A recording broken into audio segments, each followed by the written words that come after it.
No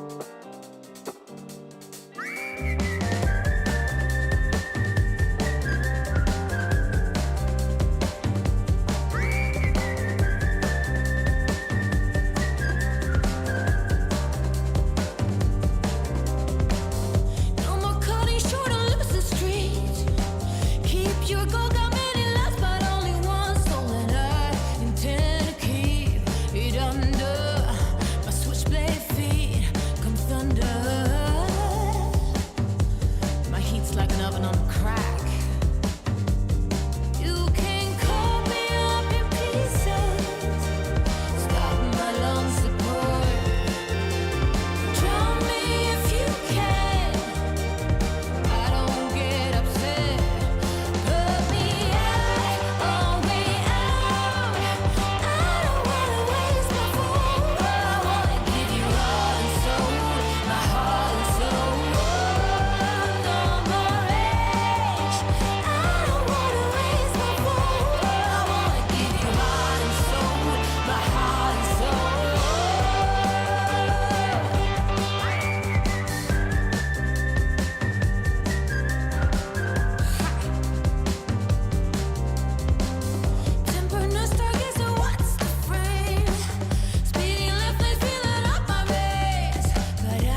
What's up, everybody? Hello and welcome to the Monday evening. Back to Warcraft, Warcraft 3, War 3 Champions ladder cast.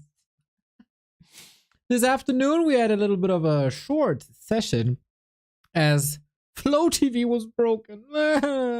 Hopefully that's fixed until tomorrow because we got some B Cup to cast tomorrow.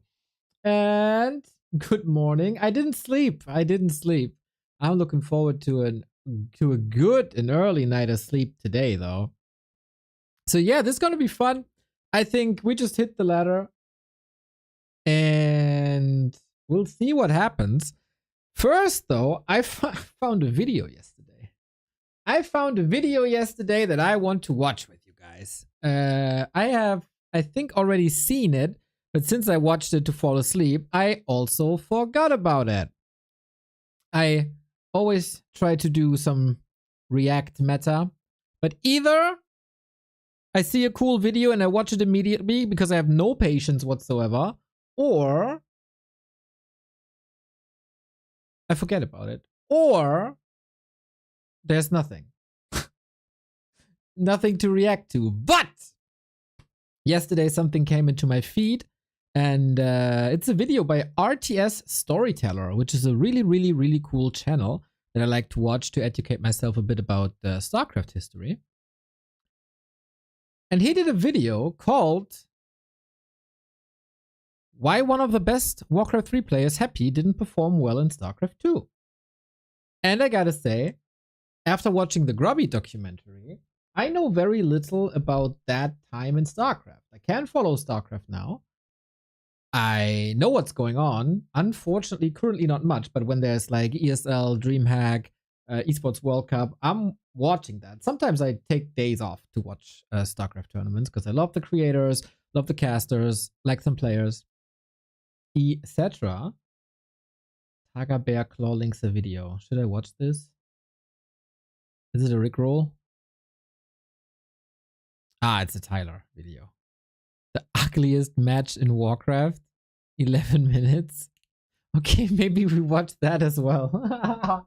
Haven't seen that, but yeah. I want to learn a little bit more about the Happy time in StarCraft, because Happy is obviously one of our GOATs, depending on what your metrics are. And so what did he do in When StarCraft 2 was first released in 2010, pro players from various other RTS games quickly flocked to it. The new game had great potential in esports and significant financial backing, with Blizzard actively sponsoring many tournaments and just being eager to grow the game. The largest influx of great players came from another Blizzard game, Warcraft 3. Russia was fortunate to have a talented player like Dmitry Kostin, better known as Happy, who was a People must be amused if they are not familiar with him that this is Happy. But yeah, that was a wild time, man. Warcraft 3 was on a decline for a while, from like 2008 on, I think. And this is sometimes a bit overshadowed. There's like 3 games that took players away from Warcraft. One, of course, StarCraft 2, as it was the next big RTS. Before that, though, was Dota. Dota took so many players away and took so much activity away. There was a team league called WC3L, and all the players from different teams were in this one channel, supposed to connect to each other, you know, have a little bit of an elite clique going on. All that I ever saw in that channel was people insulting each other because it was the 2000s, and of course that's what they did, and people looking for Dota in-houses. So that was crazy. And World of Warcraft. Oh my god, World of Warcraft stole a lot of players from Warcraft.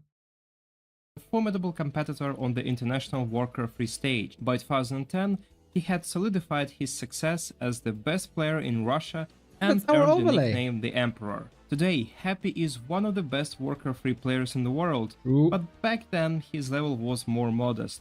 Nevertheless, he decided to... Happy had so many tournaments in 2008. Back then, prize money distribution was different. It was oftentimes like top 3 are getting paid. That's it. If you make it semifinals, not guaranteed to be paid. And Happy had so many fourth place finishes or like one step before the prize pool, it was nuts, man. To test his skills in StarCraft 2 and see if his success from Warcraft 3 could be transferred to StarCraft 2. In the early years, Happy was a frequent guest at online tournaments, mainly making money from small events and rarely appearing in major competitions. In StarCraft 2 he trained as a Terran player, the most micro-dependent and active race on the map. He quickly secured his position as Russia's top player in the new game, but it wasn't as stable as in Warcraft 3.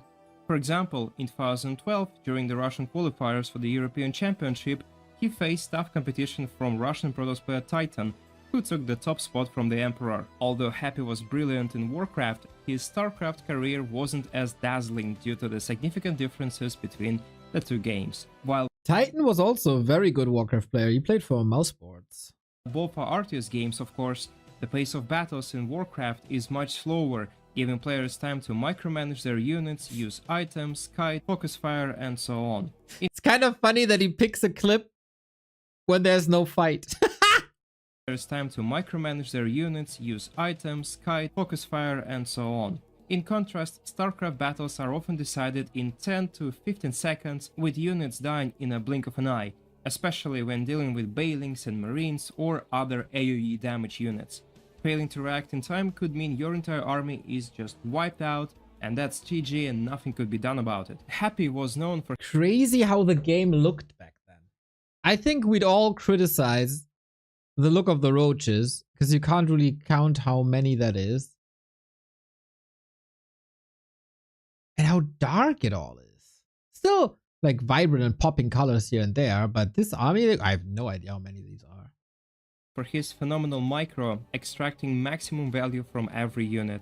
His marine splits and control were possibly the best in the world, even surpassing some of the best Korean players. Yeah.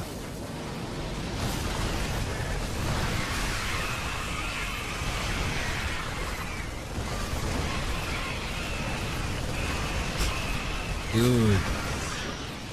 That's crazy baitling dodges.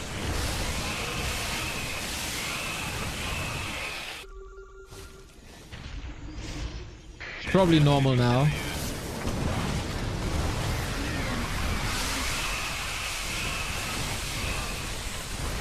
Yeah, that's happy micro right there.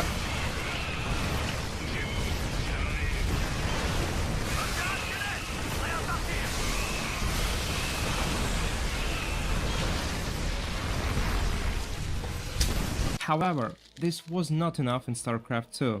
The Pareto principle was different here. 80% of success relied on build orders, game plans, timings, and especially the economy. Before Legacy of the Void, the first 5 years of StarCraft 2 focused less on micro and multitasking and more on having the right army composition, unpredictability, and just being able to play in a creative way. Hated that about StarCraft in the beginning. Hated it. I like the long battles and the big spells and the leveling. And here they are with their timings and build orders and stuff. Not my game. Unfortunately, Happy played differently. He favored memorizing build orders and perfect execution of a few strategies, making him more predictable than other opponents. It did work to some extent, but this was not the best way to play StarCraft in those times. Maybe the meme that Happy is a robot is still originating from that time. He's a totally different player, right? Nowadays. You wouldn't say the same about Happy nowadays, if you have any clue. A lot of success relied on creativity and your ability to read your opponent and adapt. Despite this, Happy still made it into the top 8 best players in Europe, although he wasn't able to secure a spot at the 2012 World Championship. Things were about to change in 2013 with the release of the Heart of the Swarm expansion. Significant changes were made to the Terran vs Zerg matchup, with most games boiling down to intense mid-game battles where Terrans used Widow Mines and Marines, while Zerg players relied on Zerlings, Bailings, and Mutalisks. Success depended heavily on micromanagement and multitasking in the front line, where Happy excelled. His first major tournament was WCS 2013 Europe Season 1, where he advanced from the first group in second place, and already in the next round, he showcased godlike micro and stellar games, particularly his match against Vortex, one of the Europe's best Zerg players at that time. Crazy how in every RTS Vortex is there. Always. Happy vs Vortex matches were really freaking good in Warcraft as well. In the final map, both players went for an insane base trade, which played into Happy's hands. His micro just made the difference. Let's take a look at a few highlights from that map. You'll have, the more units you'll have to catch up. Oh, an Ultralisk in the middle. An Ultralisk at this stage is so big he can't afford to lose that. That is a big deal. He's trying to block it with the Marines. He's trying to block it to make sure he isn't able to get back to his friends. And that Ultralisk does end up falling. Happy, the more time this goes on, then Vortex is down and out. But he does catch that base. This fight. Where's the fungal? Where's the spread? One Infestor, it needs to be a big. Oh, and it doesn't catch. It catches just one Marine and one Marauder. The Marauders now kiting back those Ultralisks. They can't continue to pursue, otherwise this bio is going to actually tear them to bits. One of the Ultralisks does go down. He only has 2 left, and he's even up the supply, 43 to 43. Yeah, Happy picking up his command centers on the left, on the right, and then dropping at the back is just being able to... Happy once again reached top 8, where he faced Ukrainian's best player, Dimaga. For Eastern European fans, this was disappointing, as 2 crowd favorites had to clash so early, and it meant one thing: somebody just had to be eliminated very soon. It was also a crucial match, as the winner would earn an invitation to the season finals in the United States and a showdown with Korean pro players. The match was really exciting, especially the last map and the last engagement between those 2 players. But as absolutely Happy, ideally wants to kill the drop, but Dimaga is ready. Whoa, those Roaches come in from 2 sides perfectly. The Widowmines are not burrowed. They don't have drilling claws either, so that takes a lot of time. So much bio dies off so quickly. And Dimaga now, army supply, 116 to 50. Unit counts, 25 Marines, 1 Marauder and 4 Widowmines against 53 Roaches. If he now pushes in here, and he's going to try to, he's going to bring down that bunker very, very quickly. He needs all his Roaches at the front as well. He's just going to buy some time, pull back a little bit, wait for his Roaches to come along. Dimaga, is he going to go into the natural? The SCVs are there to tank damage. A lot of SCVs will go down here. Happy's going to take the fight. He knows that he has to do something, otherwise he could lose his third, and that's disastrous. He realizes he's in a lot of trouble here. He's even spreading creep so he can actually retreat out of position as well. He brings in a few Roaches from the other side. They're going to focus down those Marauders, really limiting how much damage Happy can actually do. All of the bio has to get picked up. He's going to take out the third as well. This is really, really bad for Happy. 2-2 upgrades for Dimaga. A massive supply lead for Dimaga here as well. Widowmines do defend a little bit, but Hydralisks are coming in now with their upgrades, especially against the lack of +2 army here.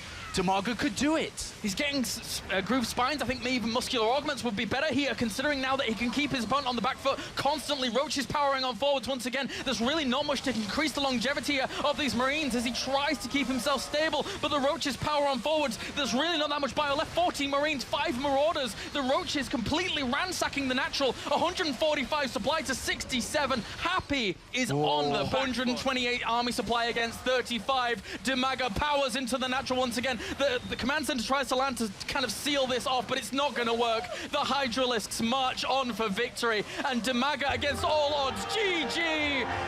He takes the first quarterfinal here in WCS Europe Finals, and now he secures himself a spot in Korea. Wow, look at that excitement coming out from Dimaga. He's so happy with that. Sadly for Happy, these results became a He looks pattern. like a fun guy, and that's also how I remember him. Like, super fun, entertaining guy.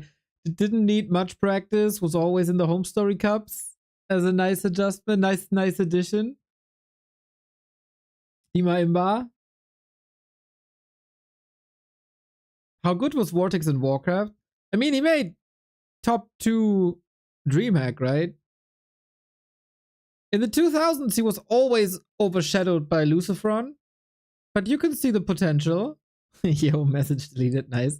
He was always overshadowed by his brother, but in 2020, he was a freak.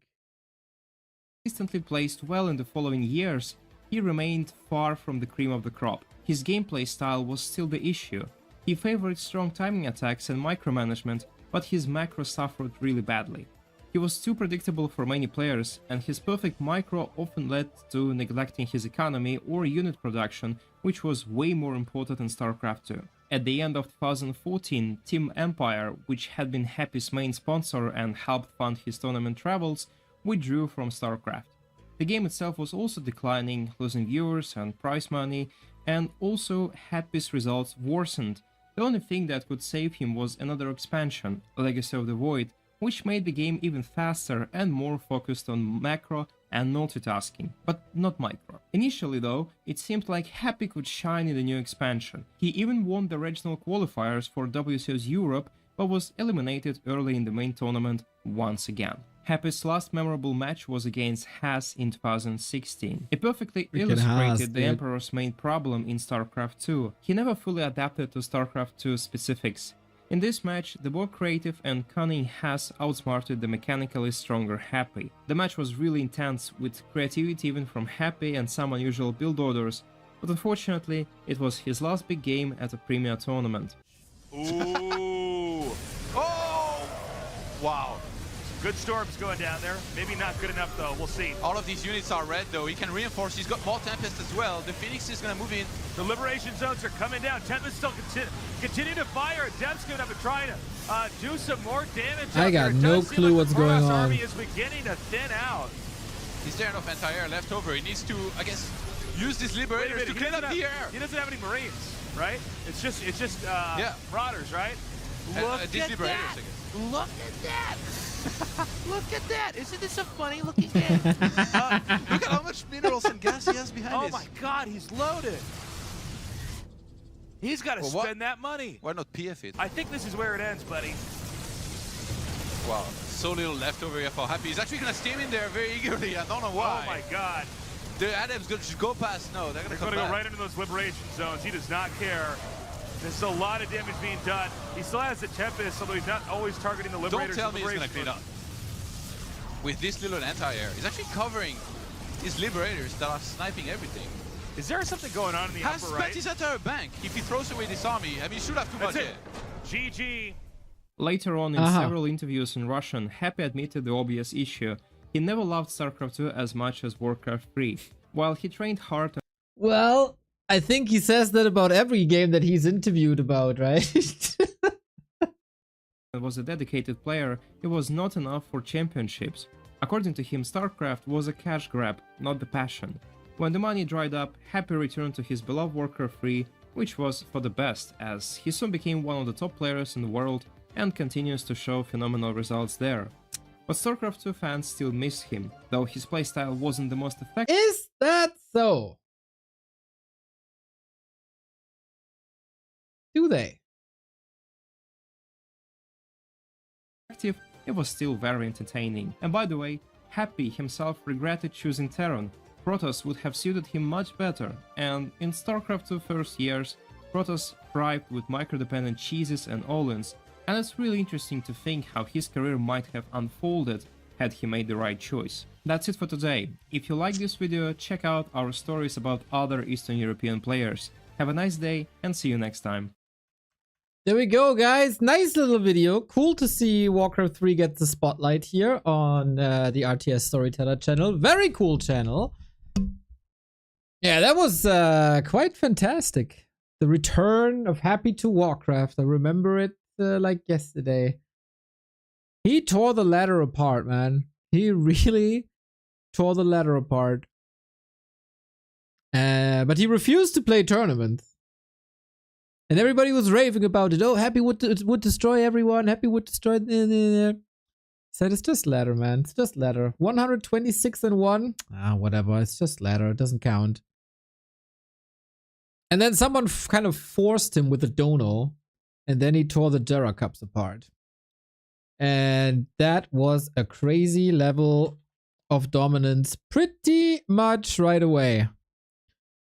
Where did it start? Not here. It was 2016, right? I'm pretty sure it was. Like later on. Yep. So we had the Jera Cups. $100 weekly tournament every month. And yes, you see quite a bit of variety in winners, huh? Lucy, Check, Sock, Lucy, Orc, Walker, Foggy, Focus, all races here, Hawk, Foggy, the trading wins, Agatha, I forgot about him, and Bainey, I forgot about him too.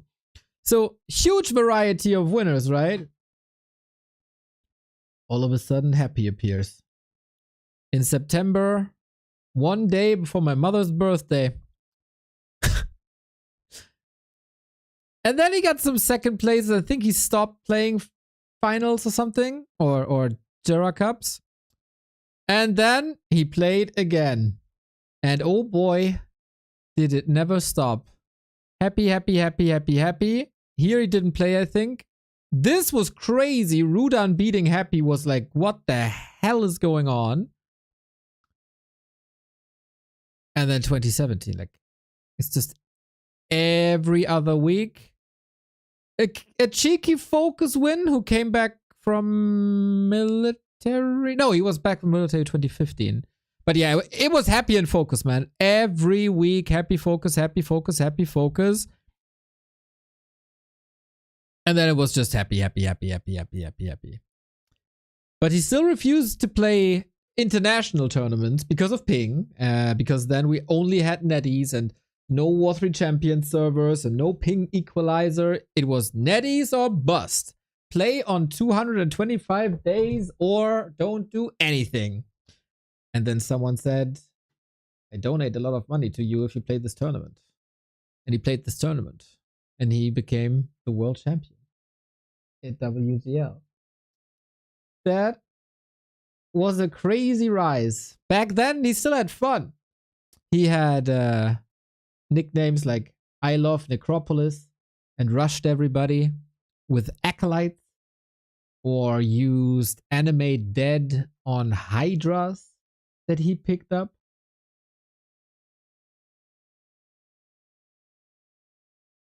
Yeah. That happened. That happened. Basically, Happy decided one day he will become a Warcraft god. Yeah.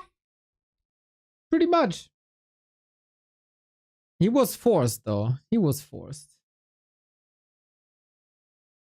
He was forced by money from the community. Well, he still decided to do it, but he was pushed. Let's say pushed. Happy used to stream with camera. That was just a fluke, though. He started to play without camera for sure. He had we had quite some giggles on Happy stream. Yep. No clue. That disappeared quickly. But there was an interview with him, right? Was it Funny Warcraft? Yeah.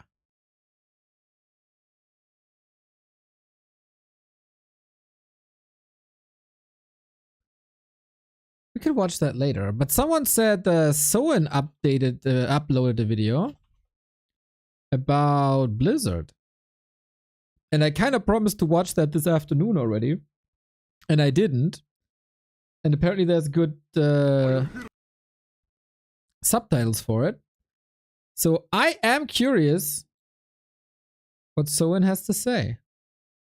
Oh, it's just auto-translate? Or does it have subtitles burned in?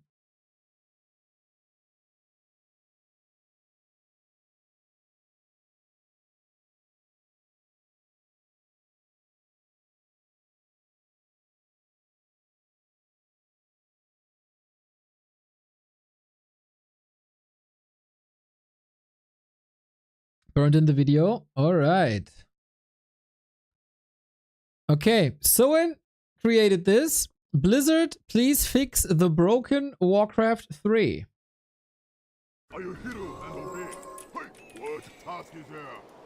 락골렘 돌 안 던지고 Pulling the rock golem without it throwing a rock. 그런트로 Just move a grunt near it and then immediately back away. 일단 보여드릴게요. I'll show you later. 골렘 끄기 대표적인 맵이 트메랑 라스트리프즈 2개 정도인가요? 그렇게 어렵진 않거든요. 대표적 11시에 걸렸네요. 어딜 가도 똑같습니다. 그래서 여기서 끌어들일 때 있잖아.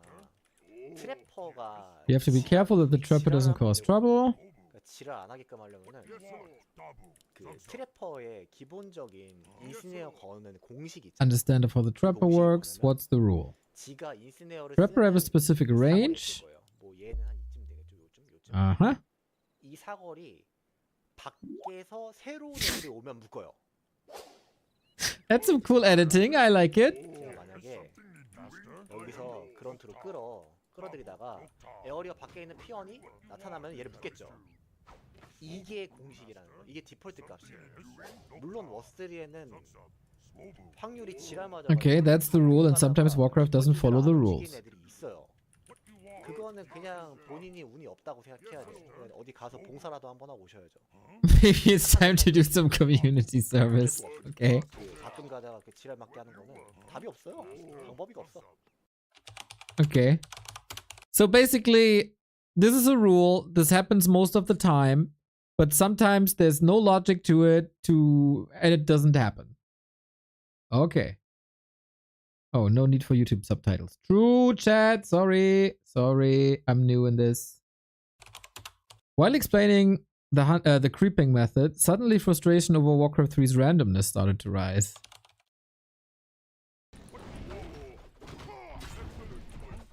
이런 식으로 사냥을 하고요. You can creep like this. 그런트가 체력이 많이 나죠. Now there's another rule. 이것도 규칙이야. Wait, what was it? This is fast. 이런 식으로 사냥을 하고요. You can creep like this. 그다음에 그 Here's another rule. If a grunt's HP is too low, the golem throws a rock. 그런트가 체력이 많이 낮으면 돌을 맞아. 이것도 규칙이야. 이거는 진짜 규칙이야. 이것도 디폴트 값인 게 체력이 많이 That's a 낮으면 rule. 끌려고 했을 때 돌을 맞아요. 근데 그 기준선이 얼만큼인지는 잘 모르겠는데 대충 한 200 정도로 체력을 낮출게요. 아까 11시 쪽 아까 끌 때 돌 안 던졌던 거 기억하시죠? 근데 얘는 지금 가면 돌 던질 확률이 높아요. 돌을 안 던지네요? 근데 인생 던지네? 돌 던진 줄 알았는데 인생 던지네. 뭔가 좀 신기합니다. 그냥 가서 끌어내면 돼요. 돌을 안 던지죠. 돌을 안 던진 애들이 있고 돌을 던진 애들이 있어요. Some units make the golem throw a rock and some don't. What the hell?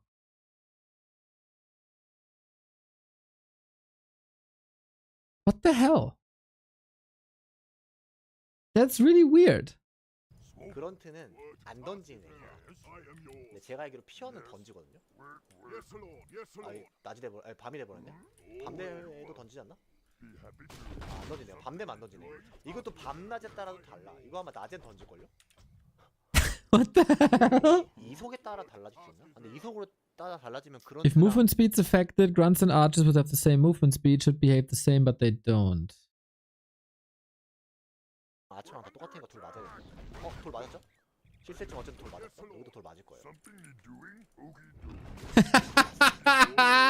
그런트는 안 맞는데 여기 피언이 맞아요. 그리고 조심하셔야 되는 게 얘들이 그 패기를 느끼거든요. 패기? 뭐냐면 끌 때 있잖아. What 공격하면 the? 안 돼요. 무빙으로 해야 돼. 무빙. 공격으로 하면은 뭔가 꼬일 때가 있어. 공격해볼게요. 공격하고 바로 빼볼게요. 이거 괜찮네. 이거 괜찮아. Okay, now he doesn't throw it. 때는 이게 슬로우를 걸 수도 있어서 이거 라피로 가자. 저 머드골렘도 진짜 지랄 맞은 친구거든요.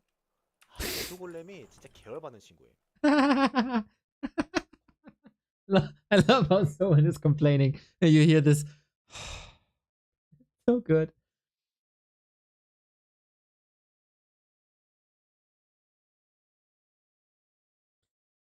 Opening editors too hard, they make videos. Now I guess golems have scripts. Oh, Rukangren, you can explain it then? Then explain it. If it's so easy, maybe you can explain something that someone doesn't understand. And I also don't understand. Maybe it's a kill probability, but then why throw them at day and not at night? 제가 한번 실험해보고 싶은 게 그거거든요. 우선은 그냥 그런트 한번 해보고 헤드헌터가 때리면 원래 슬로우라 그런 걸 다 안 걸거든요. 근데 가끔 가다가 얘가 슬로우를 걸어. 그거 한번 이따가 테스트해보자. 공격 빼자. Okay, we pull. Easy. 한 번만 더 할게요. 워스리가 운적인 요소가 있어서 어떨 땐 되고 어떨 땐 안 되는 게 있거든요. 여기서 있잖아. 제가 계속 컨트롤 할게요. 공격했다 스탑하고 공격했다 스탑하고 해볼게. 공격 스탑 이렇게.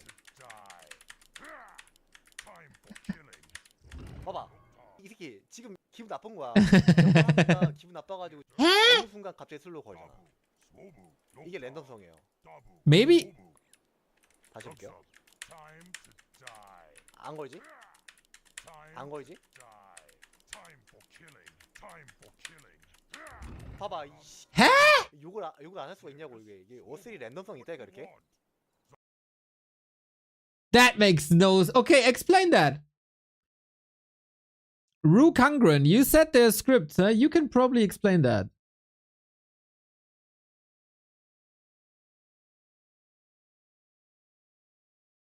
Cooldown?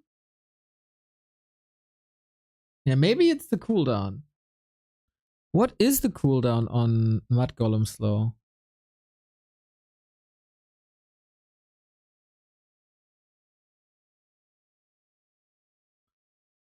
Mud Golem.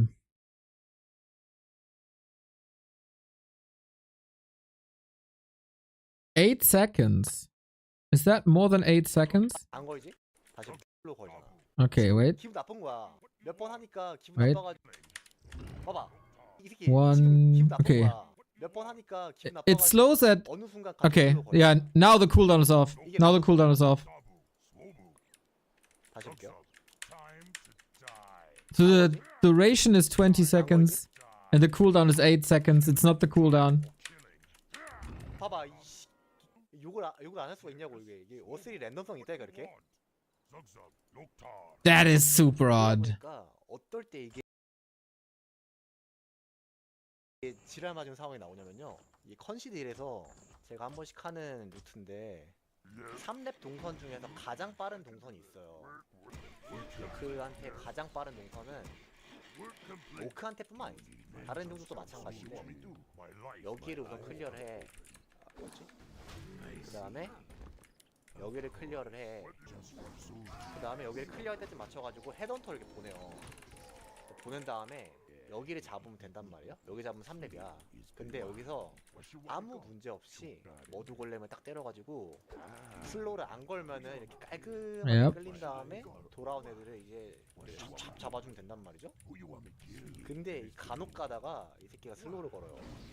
아까 방금 라스트 에피소드 보였던 거죠. 그러면 끌어내다가 잘못될 확률이 있어. 헤드헌터가 막 묶인다든지 헤드헌터가 막 잡힌다든지 그러면 대참사가 나는 거예요. 그리고 얘가 끝까지 끌려갔다 돌아와야 지금처럼 스킬을 안 쓰잖아요. Yeah, so I think everybody knows if you leave your spot, then on the way back they don't use their spells. This is why they're pulled. But that it sometimes happens and sometimes not, that's crazy. 끌리면은 손해를 보지 사냥하는 게 시간도 끌리고 체력 손해도 엄청 많이 보잖아. 나 이런 게 너무 싫어. 그래서 라실도 결국 운이야. 제가 수차례 Lightning Shield is just luck?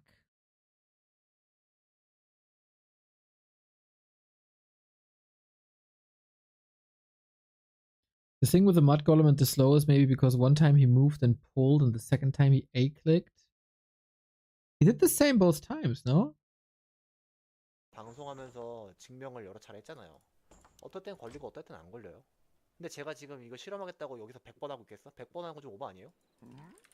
세이브 로드 하면은 그 몹의 성질이 바뀌어가지고 세이브 로드는 하면 안 돼. 그럼 계속 제가 게임을 다시 만들어서 해야 돼. True. 오래 걸리잖아. True. 그 라실이 범위가 꽤나 넓거든요. 그러니까 제가 라실이 걸려고 했을 때 So usually you attack with the ranged unit. If it's a group of 3 close together, the creep casts the lightning shield because that makes it worth it to cast the lightning shield as an AoE spell. 피원을 쫙 달라붙여가지고 때렸어야 라실을 걸는다라고 하는 사람도 있어요. 개소리야. 라실 범위 되게 넓어요. 이쯤에서 해도 될걸? 한 요정도? 요정도 될걸? Uh-huh.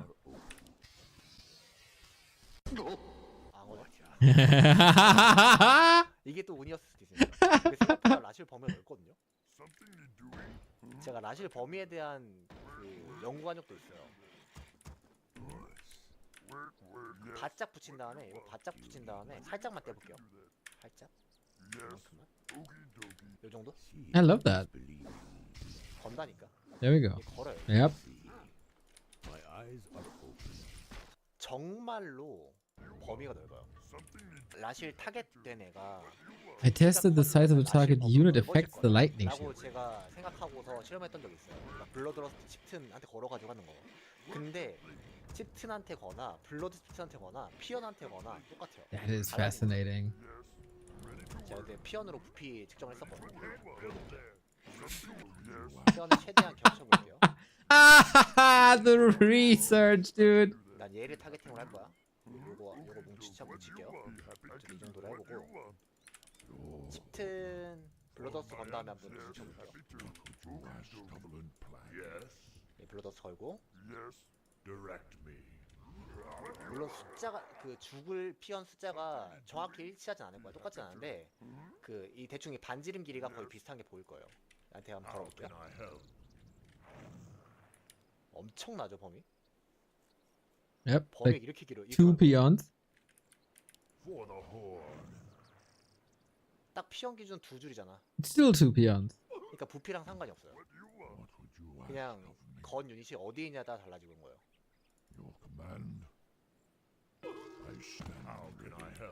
그런 개념이야. 얘도 결국에는 대충 이렇게 있어도 라실을 걸리면은 여기 피언 체력 달 거 아니에요. 아까 딱 붙였을 때 두 줄만큼 달았잖아. 라실 걸린다고 이게.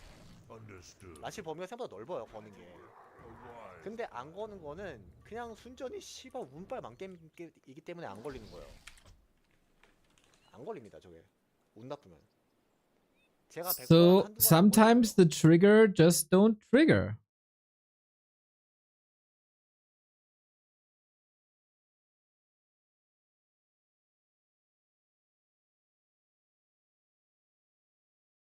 Huh. Sometimes I don't know if that's even remotely related, but sometimes I feel like an input is lost. I don't know if anybody else has this, but I always have this with my second control group.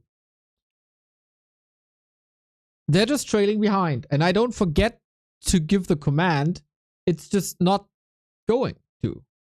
Like, the command doesn't reach the game, if that makes any sense.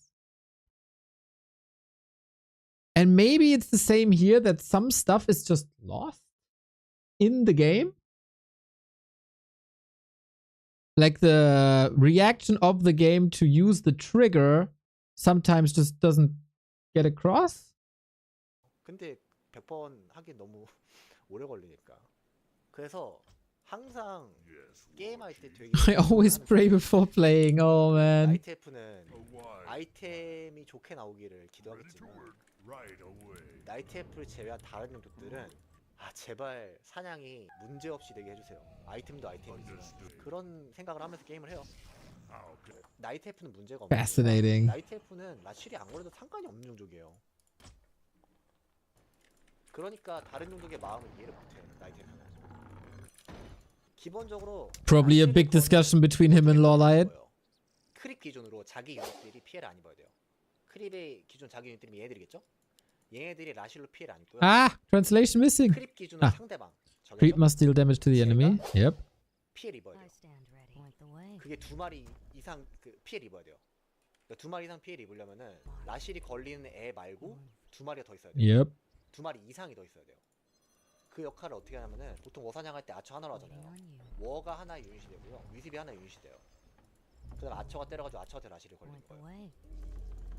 근데 제가 왜 문제가 없다고 했냐면은 한 방에 안 걸려도 있잖아. 한 방에 안 걸려도 워가 걸렸다. 어쨌든 워가 아처한테 안 오게 해. Good point. Yep.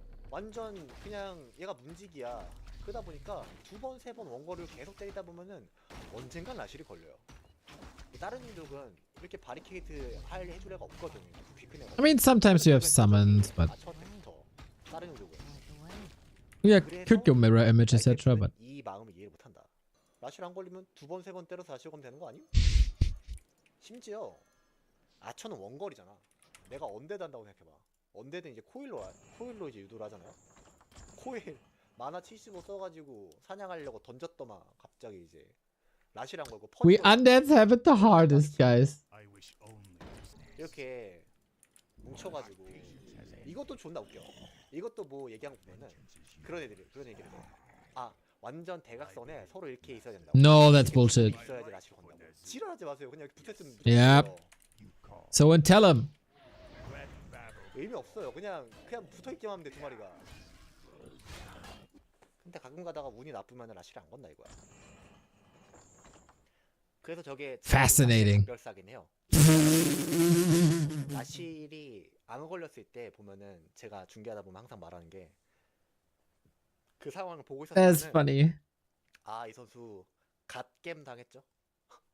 네, 운빨 만겜 당했죠. Hey, don't call it garbage. 아 이거는 갓게임이라고 논하기에는 이 선수가 실수한 거예요. 저 완전 간별사요. 저 그런 거 다 알잖아요.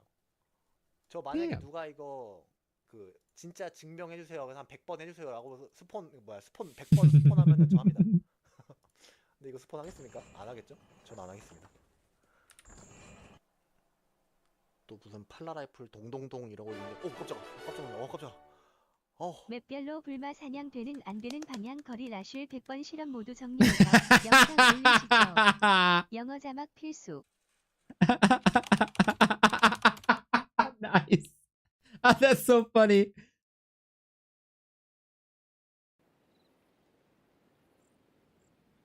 Okay, hopefully he speeded it up. Otherwise we have to.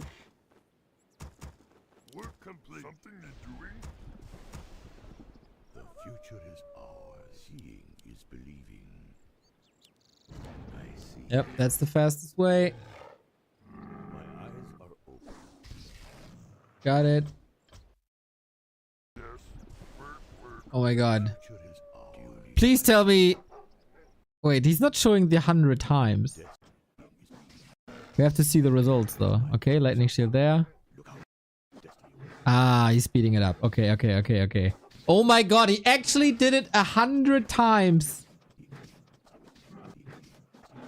Lightning shield, lightning shield, lightning shield, lightning shield, lightning shield, lightning shield, lightning shield, lightning shield. Great stream content. So far, I see lightning shield all the time. After investigating 18 minutes, it ended in failure. I spent 40 minutes and did over 100 experiments. Every single one of them was successful.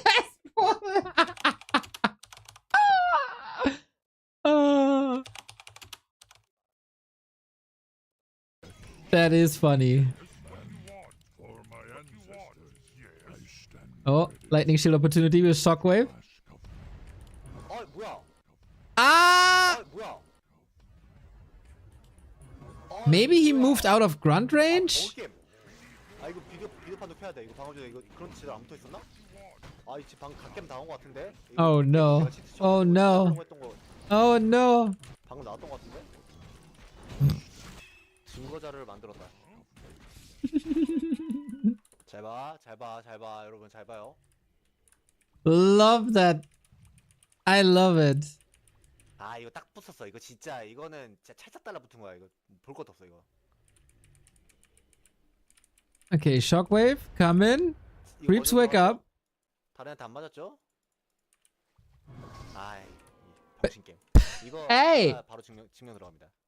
Did the grunt move away? 확률이 어떻게 실제로 할 때랑 치트 쳐가지고 할 때랑 다른가? 이게 이렇게. I also think the grunt was far away. 뭐가 돼버린다고? It looked like it. 그 조건 만들게요. 대충 여기였죠? 여기였고 오른쪽 위에 하나 있었고 왼쪽 위에 하나 있었어요. 이런 상태죠? 그다음에 이 각도 알렸어요. 한번 걸렸죠? 한번 확인. Okay, funny. 아까 위치도 똑같게 다시 찾아봐야겠다. 이거 한 번 더 하고 다음번 하기 전에 걸렸죠? 리플레이 자가 켜가지고 위치 자가 다시 보자. 자, 정확하게 이거 제가 캡처할게요. 이 위치.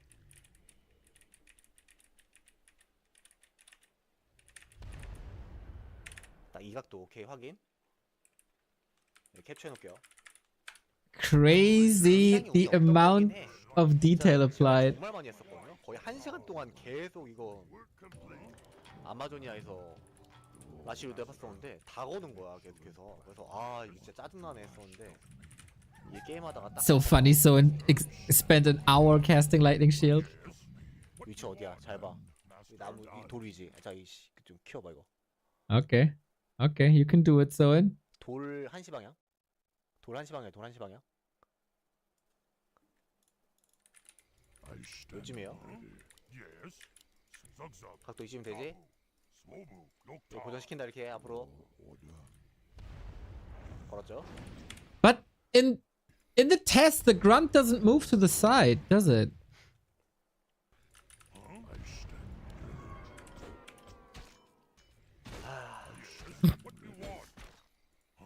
이게 대회 때 이런 일이 일어나면은 너무 치명적이야. 사냥 속도 차이가 너무 많이 난다고.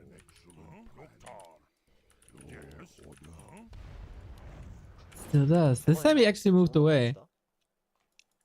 설마 칩튼 2레벨인데 1레벨로 하고 있으니까 안 됩니다라고 하면 진짜 머리통 깨버릴 거야 진짜. I'm going to break your head. It's working every time now. 칩튼 2렙 확인. 마지막 건 칩튼 2렙까지 하자. 다 그렇게 하자 그래. 오케이. Oh my god, he's actually matching this. 시간까지 Starting position, 맞춰버려. damage, 시간까지 맞춰. level. 그냥 사냥해가지고 반 맞출게. 마지막으로.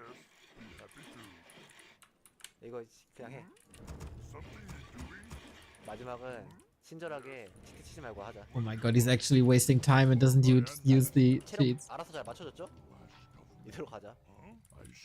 한 대만 때리자 이거. 아 여기서 만약에 라시 안 걸면은 그거 사고인데?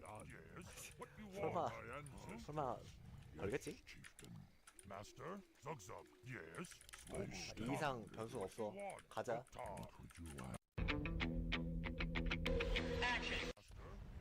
걸잖아. 개 망겜 진짜. Hey! Okay, like Chad is saying the mage auto-attacked first when he failed and then the grunt moved away. In this test, mage doesn't auto-attack and goes straight into casting. Okay, yeah. But it should not auto-attack, right? That's the thing. It should cast lightning shield immediately because the conditions are met. 이렇게 해놓고 가면은 이렇게 가면 퍼지 걸걸? I never understood this. 라시 거네 그래도? 이래도 거네? 근데 퍼지 걸 때가 은근 많더라고요. 천천히 가야 돼. 팍 들어가 버리면은 라실 안 걸 때가 많더라고.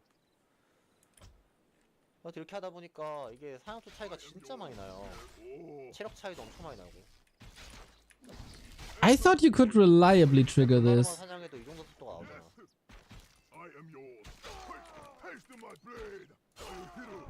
말이 안 돼. 진짜. 이게 초당 20이 들어가는데 20, 40, 60, 80, 100 이렇게 들어가는데 말이 안 돼. 심지어 범위로 들어가니까 60, 120, 180, 240 이렇게 데미지 들어가는데. Ay, ay, ay. Yeah, this is really weird, man. I didn't observe this before, obviously. But I wasn't aware of this problem at all.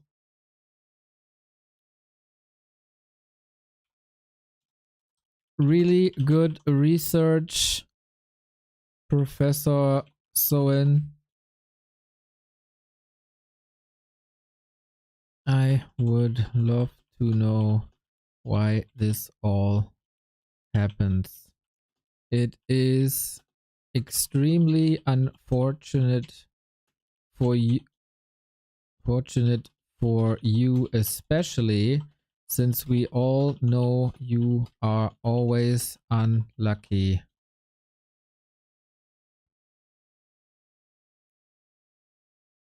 Hopefully, the RNG god is with you in the future. Less than 3, less than 3.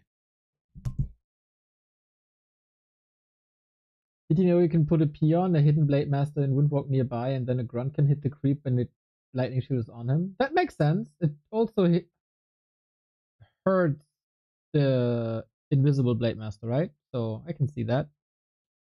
Why does someone complain? that lightning shield gain is hard. No.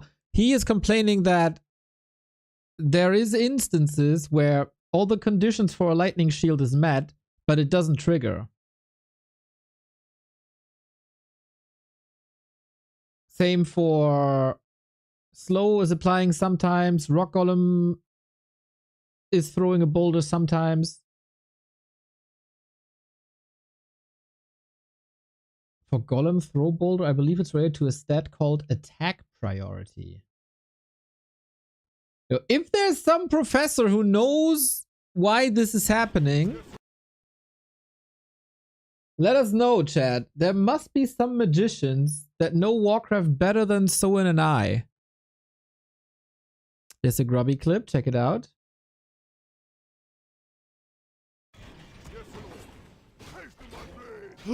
Look at the rock golem. He's bugged. Oh my god. Huh? What rock golem? What? Ah. What is this? By the way, if I could reproduce this, I could rule the world. Oh my god. So I've seen this in a corner with buildings, like we've seen it on Tidehunters especially, right? Yeah, but now he's moving again?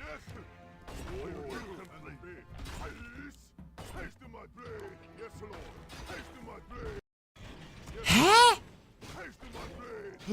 Look at the rock golem. He's bugged. Oh my god. What?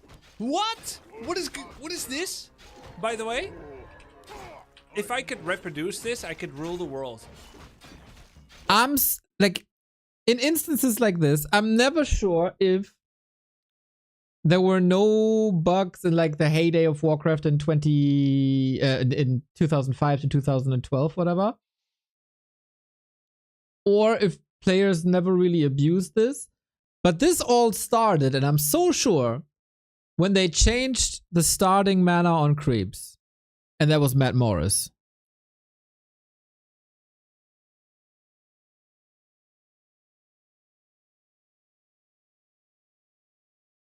Looks like it has something to do with illusion. Must be illusion. It's the way the illusion overtook the trapper, and the trapper pulled the trapped the golem.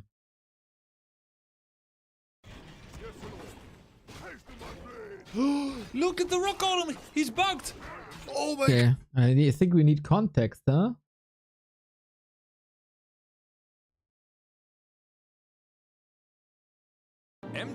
Aye. Time to remove golem from every map. Yeah, maybe, but then this is every creep with an ability.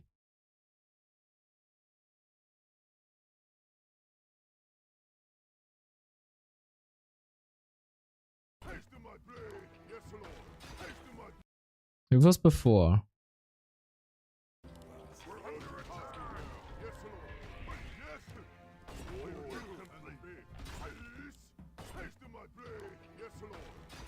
It wasn't even earlier then, right? Yeah.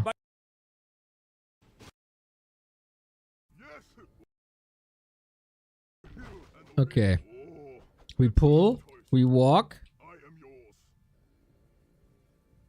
We walk, that is relatively normal.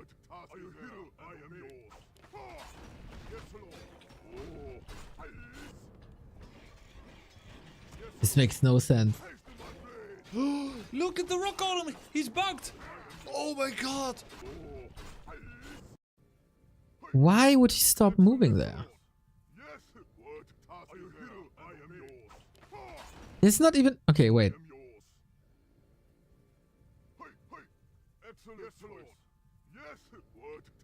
Walking.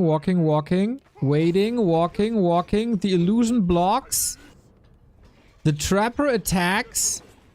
And the golem doesn't do anything anymore. Look at the rock golem. He's bugged. Oh my god. But it's not... What? It's not the case like if you body block the golem on the way to its original position that it stops.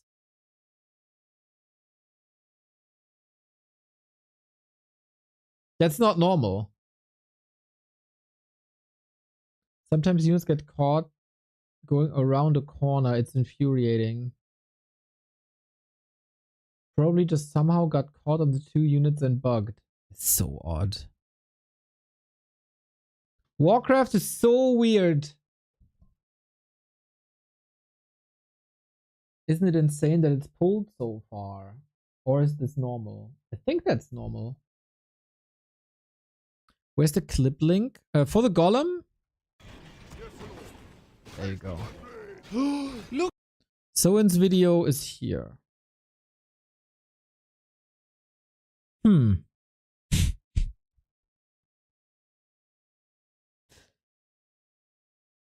Yeah, I never know if these creep mechanics are good or not. Know what I mean?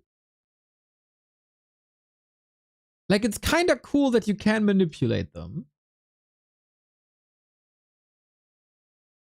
It's kind of not cool that it's so random, but a bit of randomness is also kind of cool. But in a perfect world, if you execute it perfectly, it should always... Guys! What the hell?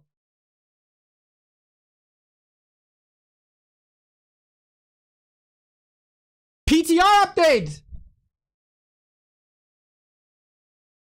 PTR update! They're fixing it right now. No way the timing. Holy shit, what's going on? We're all here live, guys. Freaking PTR update. Let's effing go. Oh my god. All right. What do we got? What do we got? What do we got? What do we got? What do we got? So, let's check the options first to see if there's something. 93 MB. That does sound like balanced stuff, huh? So I don't think there's anything here.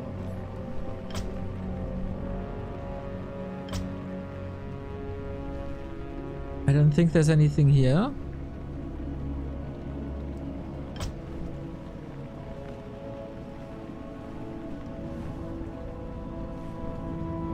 This looks normal. This looks normal. This looks normal, I think.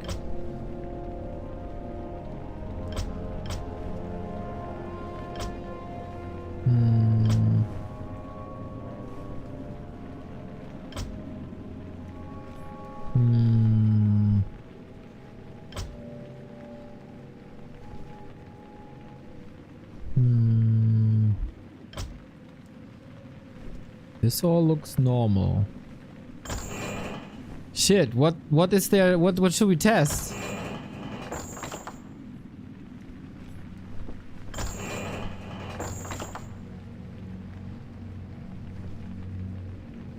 Let's see. I'm pretty sure they don't have patch notes up yet, right? Blood Mage! Blood Mage! Hell yeah, Pato, that's right! Oh, you're so right! Freaking Blood Mage! It has to be Blood Mage! Oh, please nerf, please nerf, please nerf, please nerf, please nerf, please nerf, please nerf, please nerf! Nerf, nerf, nerf, nerf, nerf, nerf, nerf! Blood Mage has to get eliminated. Patch 2.02.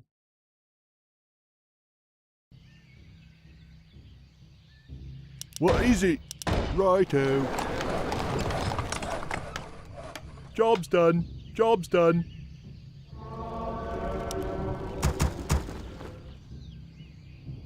Burning. I am here, mortal.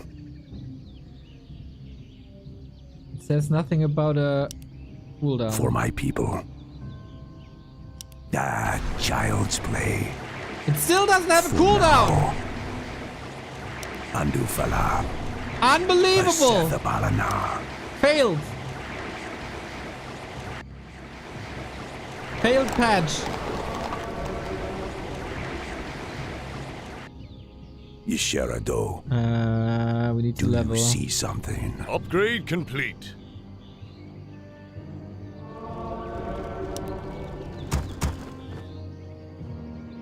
I live to serve all believers. It shall be done. More words. Let me face the Our peril. forces are under attack. Still same Holy Light cooldown. God damn it. Is near. 15, 25, 40. Is that normal? I don't know the value actually. This prattle bores me. Wait, what do we find? Cost plus 5. Okay. That's not changed either. Then. What would you ask of me? What? Yes, my lord. How long is tier 2 upgrade? Shadow. Yeah, shit. I don't know, man.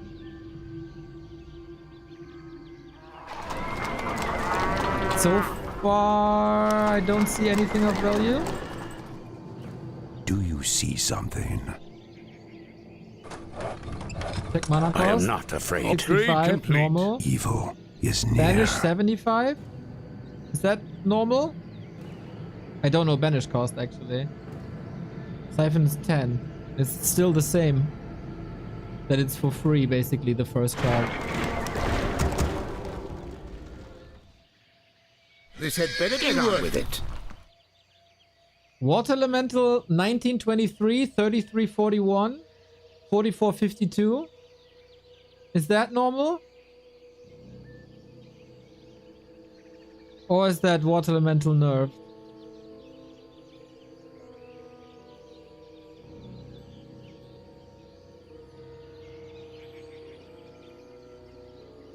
How much damage is Water Elemental? It's normal?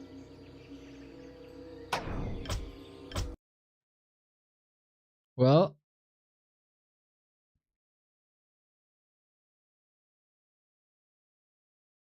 I don't know what that means then.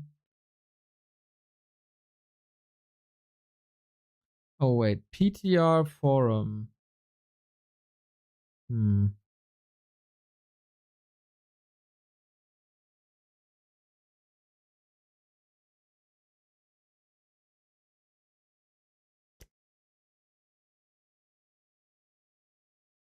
So who is digging through the files and find stuff? Report to me. Warcraft 3 PTR update. No patch notes yet. We are investigating live. Twitch, back to Warcraft.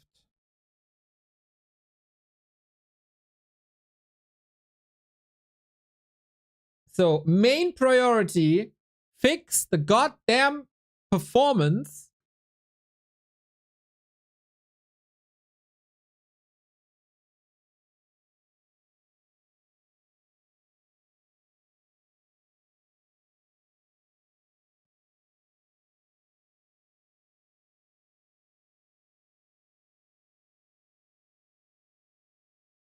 Second, nerf human.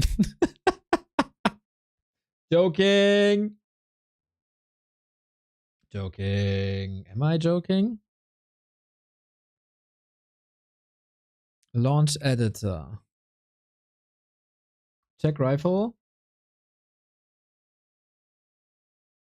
We had a test map by Soul 8 Man. PTR. Okay, we have to change the title. Restream IO. Looks like huge map changes? That'd be boring. New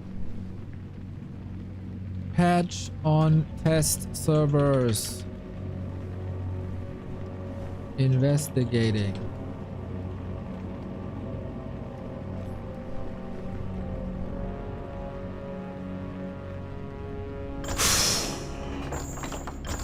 Alright guys, get the Liquipedia up.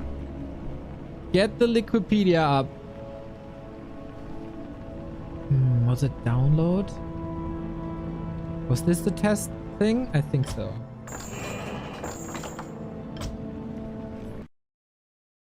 I think that was the test server thing. Test server, test environment. Okay. Delelune. You can't really see too much, right? Demon Hunter. We must act. 50, 100, 150. Mana burn not nerfed. You call. Coil not nerfed. You can't see anything. True, chat. True, you can't see. You're blind, not deaf. Ashvalano. Warden is 70, 130, 200. Should be fine.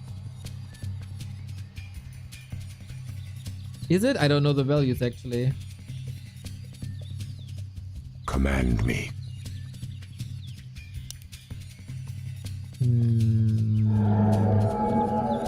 Care for a cocktail? My bow is ready.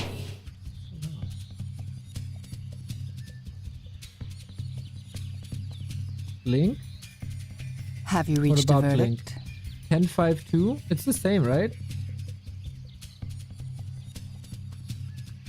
If they nerf Blood Mage, it would be on range. Wait till you see me in action. Ah, shit. I am here, mortal. Child's play. Give me something to do. Move it. I'm coming through. Still looks damn long to me. You may speak. I am vigilant. Bottom. Command me. Trust in my command. Someone's an Owl Scout, someone's an Owl Scout, someone's an Owl Scout. Same, same, same. I must hunt soon. Who be my next victim? Same.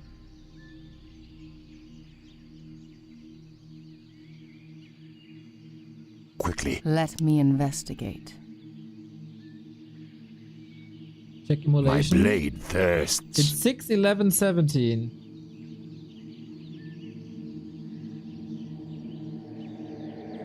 Is that normal?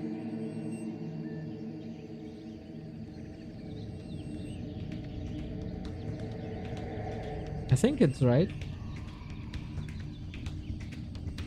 The time is now. Lizard! Give patch notes!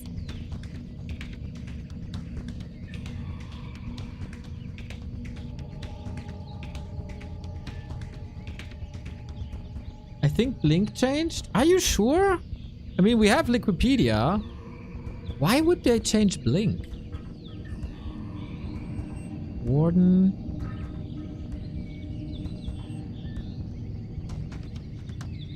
Blink is 50, 10, 10. I am the iron hand of justice. 50, 10, 10. Cooldown is 10, 5, 2.5. 10, 5, 2.5. It's the same.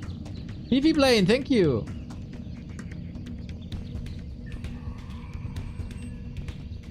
What would you ask of me? Far side. My eyes are open. Reveals an area, reveals an area, reveals an area. Get on with it.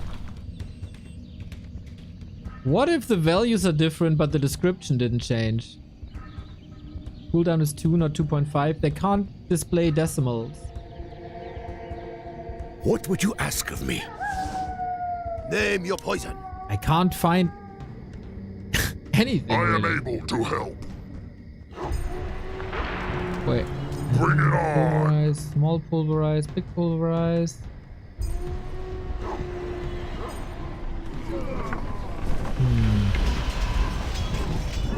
Something need doing? Check rifle. Good idea. I'm your shooter. 1824. 0 armor. 535.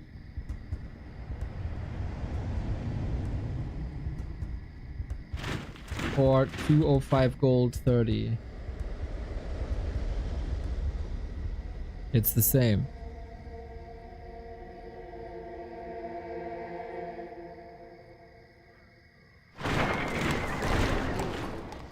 Huh? Is everything the same? Did nothing change?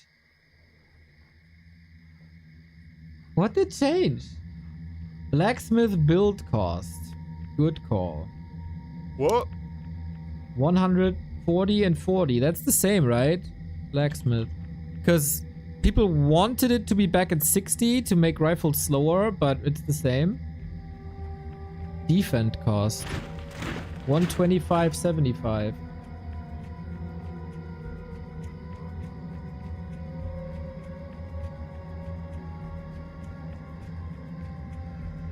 It's cheaper?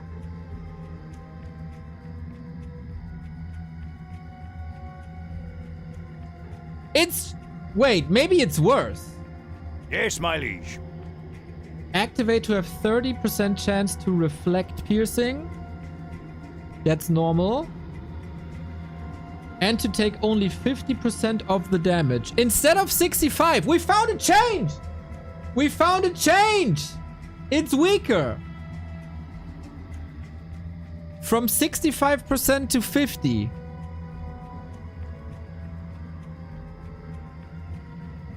That's the first one. That's good. This is maybe the first time in Blizzard patch history that they nerf something in the ability and also make it cheaper.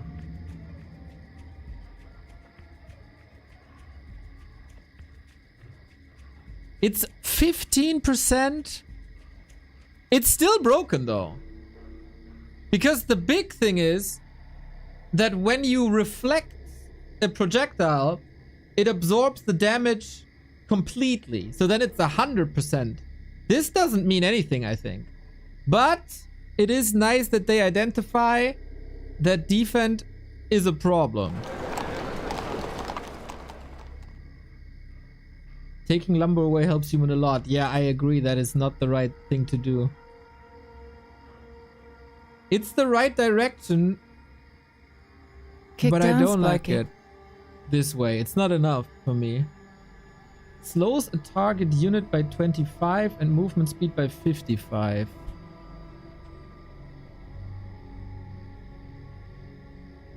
That's the same. Also, mana cost is the same. It doesn't last. Oh, 15 seconds shorter. Slow is nerfed. Slow is nerfed. 15 seconds is 25%.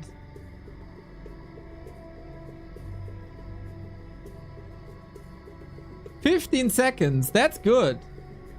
I like that. I like that. Where to? That's good.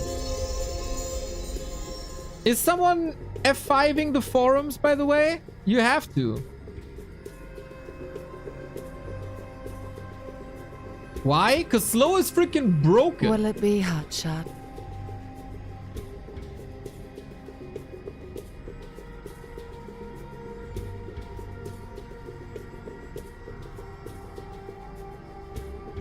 Siphon seems the same. Evil is near. It's 15, 25, 40. It's the same.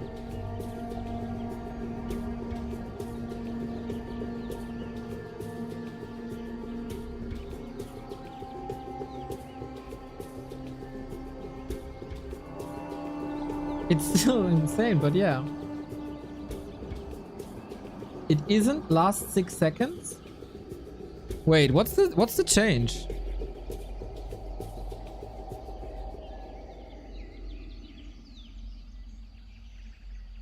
That was always the same, wasn't it?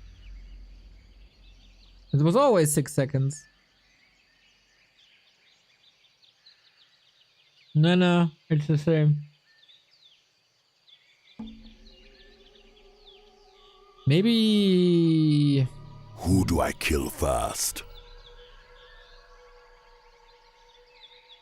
What about banshees? What about anti-magic? You brought me back. 300! That's nerfed, right? I'm so... It was 420, wasn't it? Yep. From 420 to 300. Anti-magic nerfed, boys. Anti-magic nerfed. Oh, that's so good. Finally, they revert this. Curse still 33.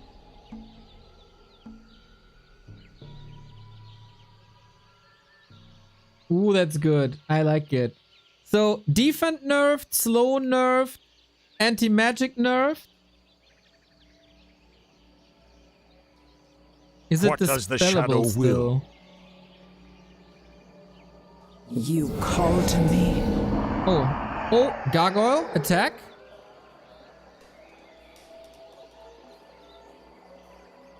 It's nerfed. It's nerfed. From 18 to 17.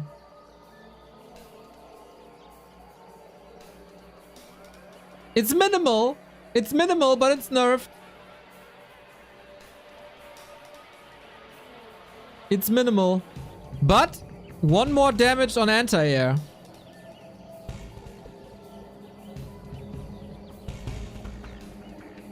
One more.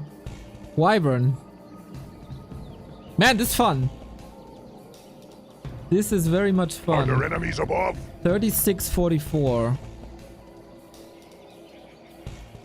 Can someone post this in our Discord, what we discovered? This also 3644. And Venom Spears. I need order. Research complete. 3! That's also nerfed. From 4 to 3. Oh, thank fuck!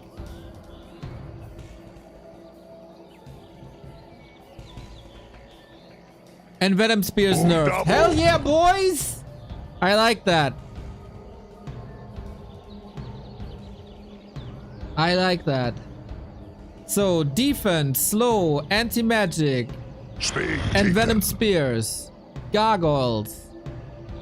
Say the word. Yes, yes.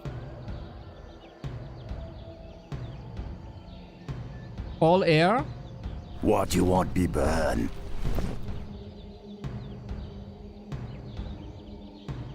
What about... What is Dragonhawk it? 2022. That's the same. 625, also the same.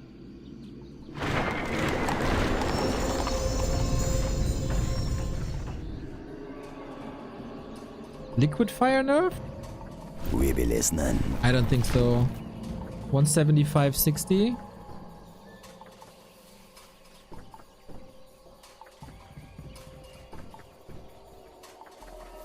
It's 75.60. It's the same from here on. Our forces are under attack. Hey. Fuck. Spirit towers? Oh! What do we got? It's still piercing. 9 to 10. Spirit towers is the same, I think. Witch Doctor. Witch Doctor. Witch Doctor. You Witch seek me Doctor. help? Summons an invisible ward.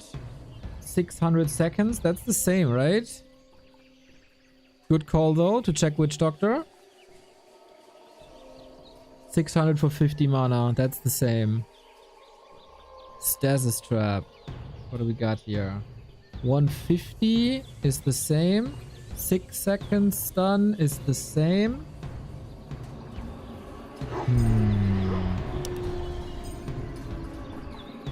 That's odd. Research complete. What you be craving? 100, 100. And Research heal ward, complete. 2%, 25 seconds. 2%, 30 seconds? Was it nerf? Did they nerf heal ward? Right away. How may I serve? 150 mana, but 150 mana is the same. I hear the summons. Same as before.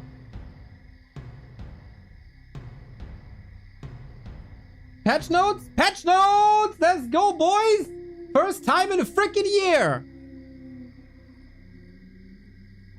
Oh, feels good. Alright.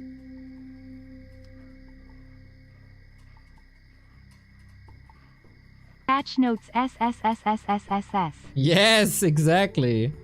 Okay. Let's go through this together. Monday evening, everybody, and we were just hit by patch notes. We got a new patch on the test server, and this is the first time that we have balance changes in pretty much a year. So exciting times in the Warcraft scene. Let's check it out. We opened a new PTR for upcoming changes that we are now testing. Performance! Fixed an issue that causes the game to hitch every 3 seconds for certain players. Very good, this is addressed. Updated various campaign background screens. Lighting. Reforged environment lighting direction adjusted to match Classic and Classic HD. Dungeon biome lighting overhauled to better fit the Classic lighting. Minor brightness adjustments. This will have to be tested. This was surely an issue. Map pools have been updated. Now, balance. Sentry Ward vision reduced from 1600 to 1000. Healing Ward charges reduced from 3 to 2. Vampiric Potion added as a level 2 drop. Rune of Lesser Healing as a level 2 drop. Ring of Protection nerfed by 1. Backpack shop requirement removed. Orb of Darkness will now spawn level 2 skeletons. Ancient Django of Endurance movement speed increased from 5 to 7.5 and attack rate as well. Legion Doomhorn the same. Oh wow. Human. Militia armor reduced from 4 to 3. Defend piercing reduction reduced from 65 to 50. Defend cost reduced and research time reduced by 5 seconds. Siphon mana range reduced from 600 to 500. Siphon mana range area of effect reduced from 800 to 700. So you have to be closer to cast it to the target, and it is easier to run away from the Siphon leash. Slow duration reduced by 15 seconds. Heal range increased by 100. That is priests, I believe. Arcane Volt requirement removed from Dragonhawks and Cloud. Invisibility range as well makes it less clunky to cast. Mirror image. Cooldown. Holy shit! It increased from 3 to 5. Tauren have resistant skin by default. Oh my god. Lightning Orb cheaper. Lightning Orb damage against summons doubled.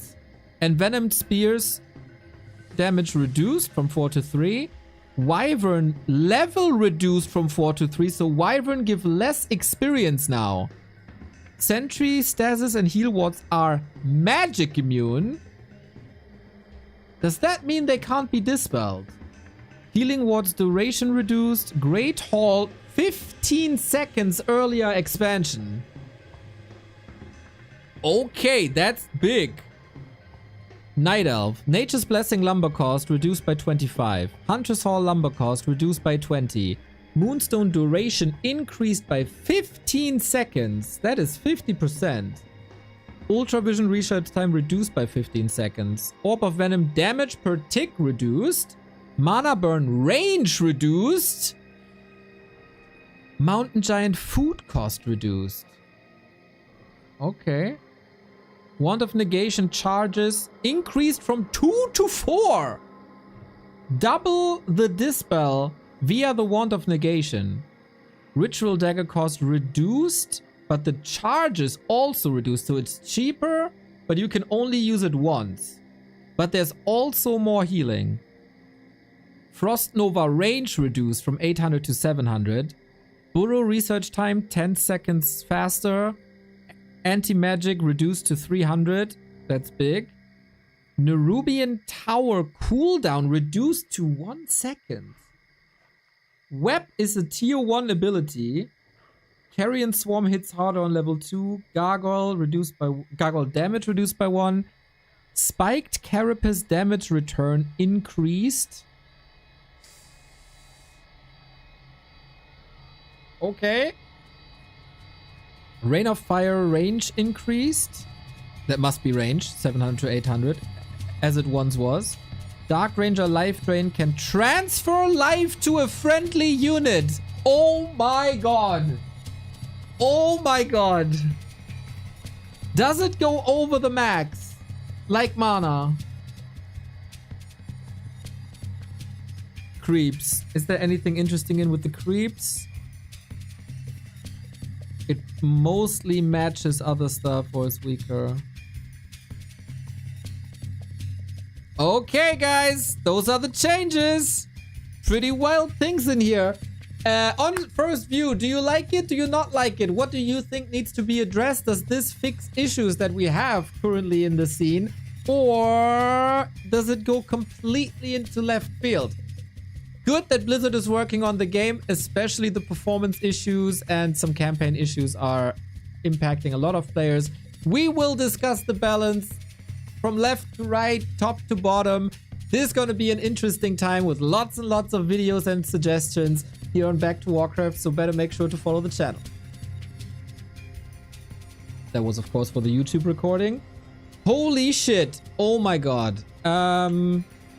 Let me update our bot real quick. First impression, crazy.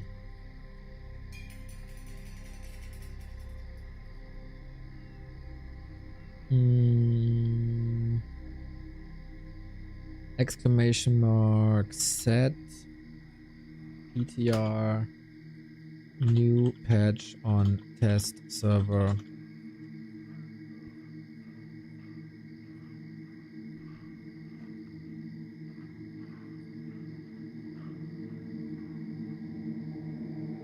Exclamation mark PTR.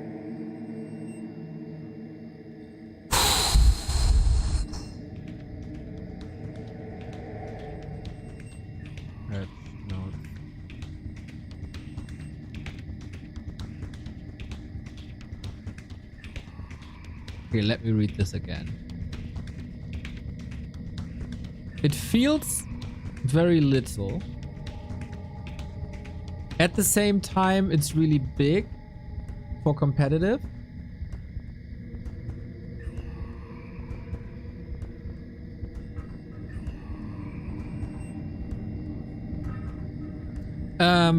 Before we go into this, let me show you a text file of mine. Just to show you where I'm coming from. Because obviously I have my thoughts about balance, right? And this time I didn't really think much about what to change in the game to make it more interesting and to bring in new abilities and stuff. But what the glaring current problems are from my perspective. So this might not be 100% complete, but this is like the top. So for human, I think militia enables too much too early. I'd love to see the duration nerfed slightly, or the armor, because they have 4 armor. That's really good. I think water elementals are too strong on tier 2, and that should be lowered. It destroys Undead expansion, it destroys Night Elf lores and wisps, and it destroys orc bases, whether that's burrows or tier 2 buildings. I think defend is insane. Values should be lowered, especially the reflect value, or move to tier 2 because it's that strong. Blood Mage is an obvious problem to me. The banish spam ability is, to me, a game-breaking issue with the spell and needs to have a cooldown. And Siphon Mana is free to use, easy to apply, and hard to break with the leash. I feel the Demon Hunter is crazy oppressive, mostly due to rings, so I wouldn't change the Demon Hunter per se, but the rings. That automatically makes the Demon Hunter weaker. Mana burn is very unfun. I don't like that the cooldown is decreased per level up, but should overall be the same, which is netto an increase of the cooldown. I think Night Elf lumber costs are a big oversight from Blizzard in the past couple of years. They are way too expensive. That makes it hard for Night Elves to transition into other strategies or to afford like Mountain Giants plus upgrade, etc. Selected lumber costs for Night Elf must be reduced, in my opinion. Mountain Giants could have a very good spot in the meta, in my opinion, but it's very expensive and takes too long. Keeper is very squishy and could need a scaling buff with strength. I think the usability of ghouls is too much. You can use them as constant militia, like an ice hockey team. You send the hurt ghouls back, they heal up for free, you send a new round in, you constantly have lumber without any real cost, and late game you can just spam them up until you have 24, and that's crazy too. I think Gargoyle Harass is very lame and unfun, so I'd like that nerfed while keeping the same anti-air roll. I think Banshees, every Banshee spell is really good. Curse, 33% miss, bonkers. Anti-magic shell has crazy value and possession is obviously good. I don't like that destroyers are so good with mana, but so bad without mana. Maybe balancing these values a bit would be cool for both. Orc, I think high level mirror image is insane. I thought about giving them the crits that the Spirit Wolves have, because it's lower damage multiplier, but on a higher chance. So it's only the max crit of 2, but that then makes it identifiable. Maybe increasing the cooldown is the right way. I think Hex level 1 is super oppressive and should be nerfed. Bat Riders can't deal with mass air or with any air late game when there's a lot of armor, especially versus human late game. So I'd love for them to have a tier 3 upgrade to give more damage, more physical damage. And Venom Spears is crazy. I was also in favor of a poison damage reduction while keeping that glass cannon roll, because I think that's nice. And orcs don't have any sustain whatsoever in their army, only in the shop. So that makes it extremely expensive, while they have the most vulnerable expansion, which doesn't go well together, right? So I didn't really know what the answer is. Maybe make the expansion more affordable, maybe make the items more affordable, one of each somehow. Neutral heroes, I think Alchemist level 1 heal spray is absurdly strong and should be nerfed, only on level 1. I think Dark Ranger is pretty much single-handedly destroying the orc ground units, and that makes it so that orcs vs undead can only go Wyvern, which we're all kind of tired of, I think. So something has to be done with level 1 Black Arrow to not destroy orcs that much, but it's really hard and I don't know how.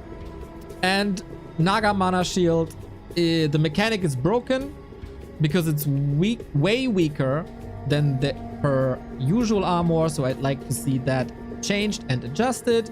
And I want more items. That was my perspective. And this is where we're going from, right? Whoo! Okay, thumbs up, thumbs down.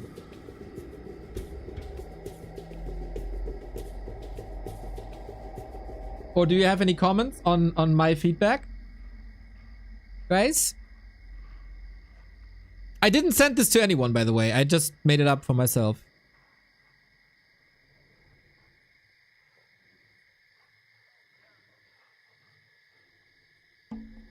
I like it. Up, up, mostly up, up, up.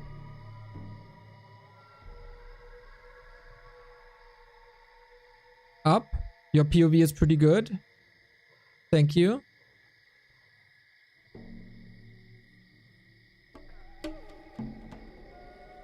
Okay, so we kinda agree on my perspective on the meta. As I said, I was very conservative on my assessment. But there was some glaring issues, I think, that we all saw.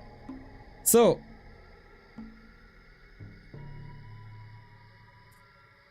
Sentry Ward vision range, I think, is pretty okay. Healing ward charges is very good. I like that. Vampiric potion added as a level 2 drop. Now I need to know the values of vampiric potion. Because I don't know. I can't judge the item without knowing what it does. Item. Is it charged? Vampiric potion. Adds bonus damage and a lifesteal attack to the hero. But how much? It has 1 charge.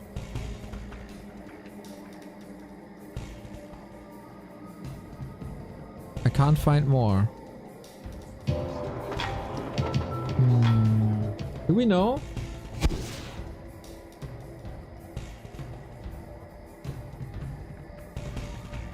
$12 extra damage.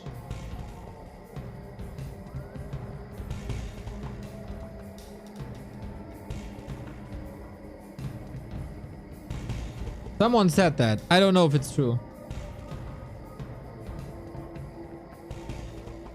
I can't find a 12.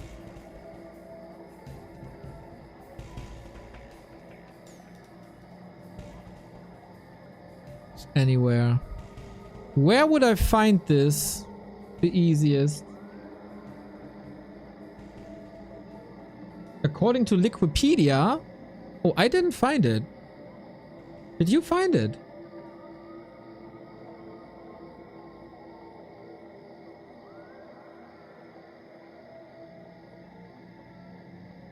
Vampiric potion, Warcraft 3. 12 bonus damage, but how much lifesteal? Oh, wait, there was it. Oh no. 12 bonus damage is a lot.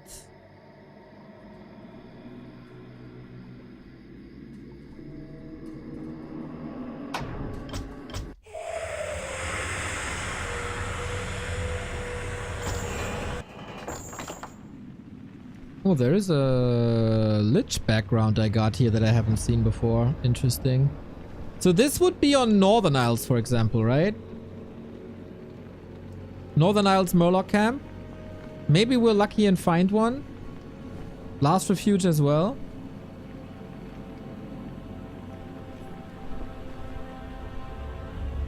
Yeah, Last Refuge right hand side. 25%. Oh man, 25%. That seems crazy overtuned, no? Okay, that's the values. Apparently. Let me write that down somewhere.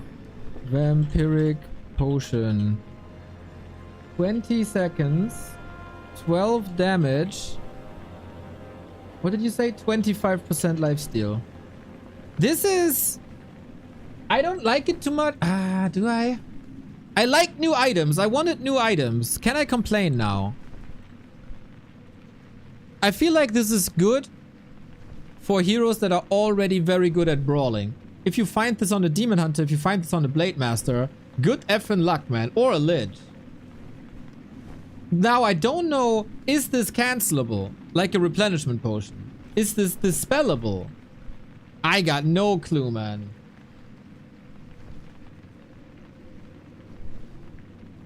Let's see if we can find that thing.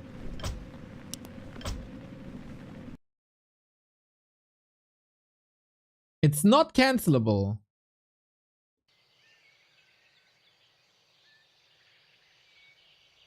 I leave you the scene up. Bidding, Master. I cannot summon there. My fate is sealed.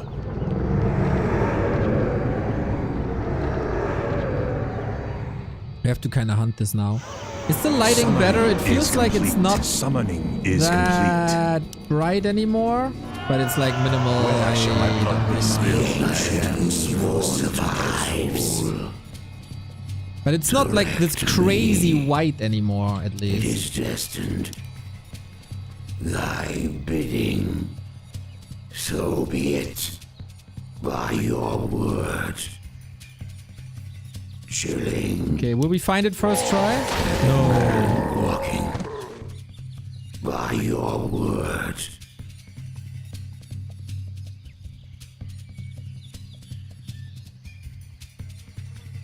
Dead man walking. Ah, unlucky. That's the drop though, right? Illusions.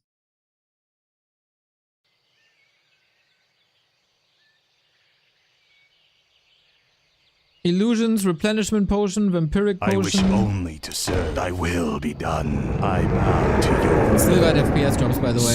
Summoning like, is complete. The ancient evil survives. Editor says 75%. 75%. 75% lifesteal. Direct me. It is destined.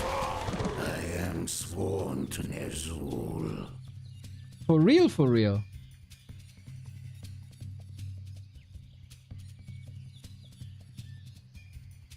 $75% lifesteal for a Blade Master.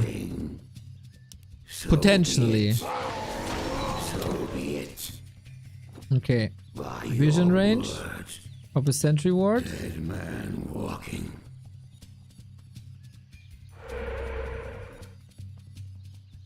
I'd really like that for heroes that are not Blade Master and Demon Hunter. Thy bidding. This vision seems a lot better than the 1600 before. I like that change. I like that Observer ward change. Yeah, big invuln is 15 seconds. Try the Murloc camp? I wish only to serve. But why? It's a consumable. I gladly obey. The vampiric aura thing is hiding from us. Summoning is complete. The ancient evil survives. Ah, fuck it. We're gonna figure it out at some point. Vampiric aura.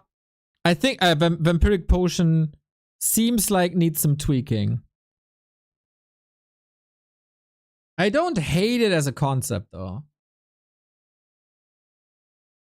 We haven't seen the runes of...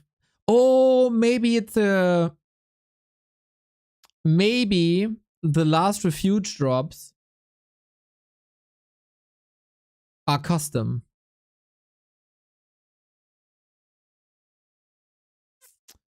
I don't know though. Okay, so this... I like that they add stuff.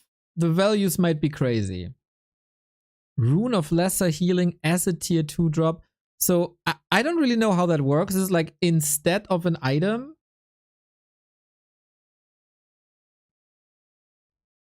I don't know how that works. Ring of Protection, I think universally great change. Absolutely keep it. Had to be done. Very cool. Backpack shop requirement removed is I think also very cool. This was an odd hindrance, and I would like to see more backpack play. It should be essential, in my opinion, for every pro player at least to use backpack, and this makes it a little easier, especially for non-undeads, because undeads have a shop anyway, right? And most races go for a shop, but at a different point. I'm sure I have a clip of you saying it's a good idea when 3 to 4 was done. Yes. And it was solid. And opinions change and people learn. If I had the same opinions about everything that I had 3 years ago, that'd be sad. Orb of Darkness will now spawn level 2 skeletons. I think the orb is still, like this entire loot table of level 6 that we have in Twisted Meadows starting positions is still complete garbage. and it doesn't change much. But the Orb of Darkness was by far the worst item of them all, and it's good that it's buffed. Movement speed increase via items from 5 to 7.5. I always think that movement speed is the most fragile value that a unit or an army can have. And since finding these items is for 80% it's luck if you have them or not. Obviously, if you outplay your opponent, that you can go for the red spots and you have the chance to find them. That's a certain thing of skill, right? But I hate it that luck decides if an army can catch up to another army or not. I think these items are already insanely strong. And why make them even stronger? I don't get this. Leave movement speed alone. Leave these items alone. This will only lead to imbalances and luck-based decisions in a game. I don't like this at all. I hate this, actually. In my opinion, buff this and buff this if you want to buff it, but leave movement speed alone. Human. The overtuned race in the game right now. I think everybody knows. Militia armor reduced from 4 to 3. So the thing I want to say about human, of course we can all say like, it's so OP, it's so OP, it's so OP. But the cool thing about human is that it can play so many different styles in so many different ways. And that so many different units are in combination with each other usable and combinable. And I love that. It should be, every race should be as human is. I don't think human are necessarily OP. The others should be elevated to that level. So I don't want to rip out all the strength that human has. Ideally, every race should play as human does in like power level ways. And transitionability, if that makes sense, because I love that.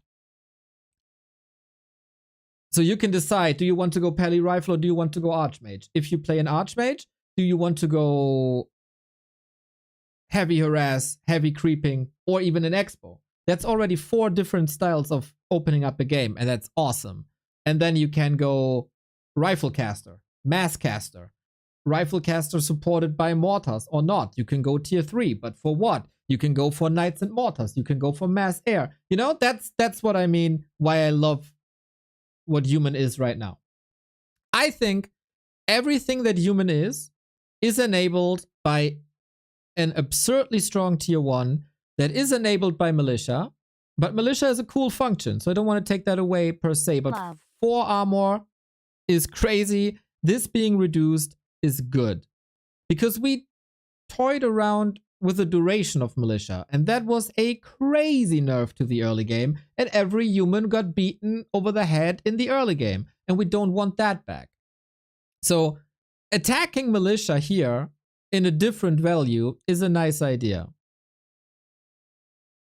Defend is one of the strongest abilities, in my opinion, in the entire game. It makes footmen into living gods. But I think Blizzard doesn't understand why defend is so strong.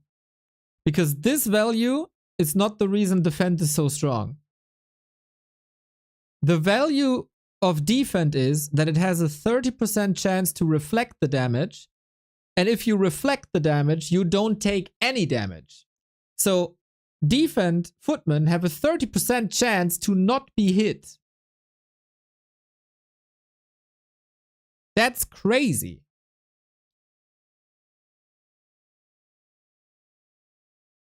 And this is not the value where defense should be attacked. And 15% is not enough. Also, helping human with lumber in the early game makes human even stronger and lets them tech faster in the early game. And the penalty for a human early game should always be tech timing. Like, you invest into something cool that helps you, your tech should be delayed. But if you shave off lumber cost, that's not the case. So I like the defend nerf. I hate the way it's nerfed. I hate the lumber reduction and also research reduction. So this good, this bad. IMO. Siphon mana range. I would have to see the changes in a game to know what this means.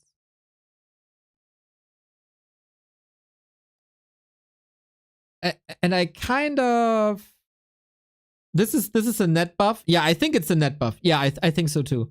Because this is so meaningless and this is so important, it's easier to acquire and faster to acquire. Everybody who's not researching defend when you have any piercing damage against you is dumb. So let's move on to Siphon. I would have to see how much that really is. So 100 range, you have to be 100 units closer to the enemy to cast this, and the enemy is getting rid of that mana siphon leash 100 units earlier. I like that they tackle this to a degree. I don't think it's enough. I think the problem is that essentially the first tick of siphon mana gives you more mana than you invest. That's the problem with siphon mana. This is annoying. I don't think this is even an issue. I don't think the mana range is an issue. I think the area of effect is an issue, and that it's free is an issue. In general, it's a very cool ability, and I love the role of a blood mage. But I think once again, this is tackled the wrong way. And then glaring oversight to not tackle banish. Like, if you saw one human game with the blood mage and you don't want to nerf banish, you must be blind.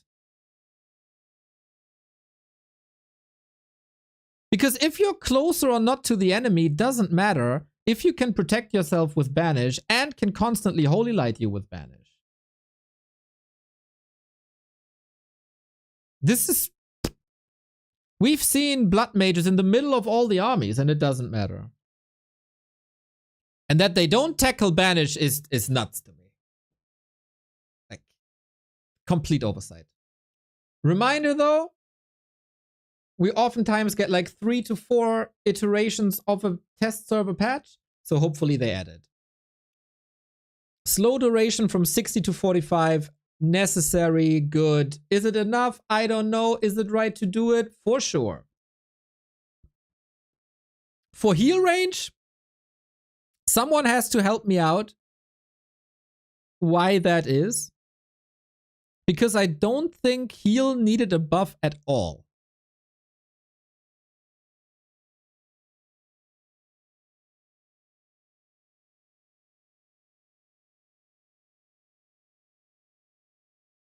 I don't understand this. Because Remo said it?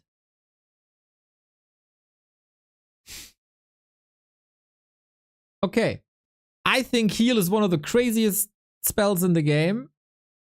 And this is not necessary. If a human player says to me, okay, heal is super mega clunky, it makes it very annoying to play, then okay, I can listen, but I don't see the reason for this at all. Arcane Volt requirement removed from Dragonhawks and Cloud upgrade. I really like this. Streamlines this a little bit. Makes it easier to go Dragonhawks, and Dragonhawks should have a place. I don't think this can do any harm, because you want the Vault anyway. It's just an annoying thing. I don't envision like Dragonhawk rushes to be a problem. Invisibility range, I like that because it was a nuisance to get the sorceress so close to the target that you rarely ever saw it. That is a cool change. I really like it. I don't think this does any harm because invisibility is oftentimes underused. This could be cool. Not a great change though. So another issue, no water elemental nerf.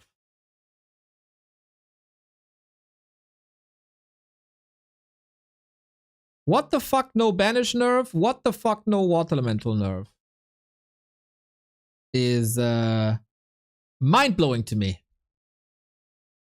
And they don't understand really defend. So that's my my goals, how to tackle human, are not fulfilled to my satisfaction. This is good. They did that. Not even mentioned, wrongly addressed. And this is the wrong nerf for the Blood Mage that they have. IMO. Okay, orcs! Okay, oh no, maybe here we make a little cut and you tell me your opinion on human.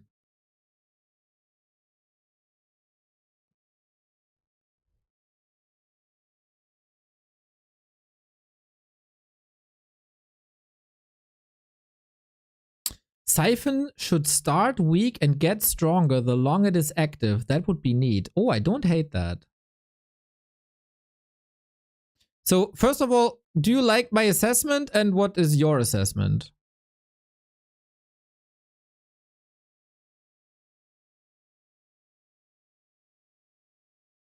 The amount of pro matches that are being won by level 3 Archmage and Footies is crazy across all matchups. I 100% agree, Jerry B.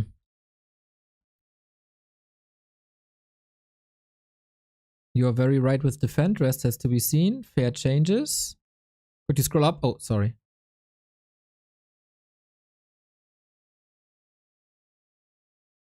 Promoting footy harass and mass air sounds fun. How would you nerf banish? Introduce a cooldown. That banish has no cooldown is mental to me.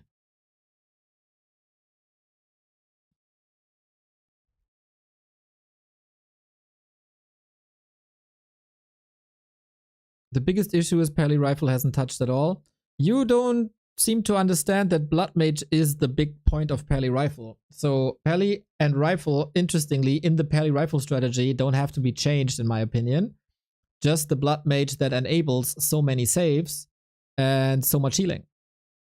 And then also later, because everything survives, such a level advantage that you get unkillable rifles.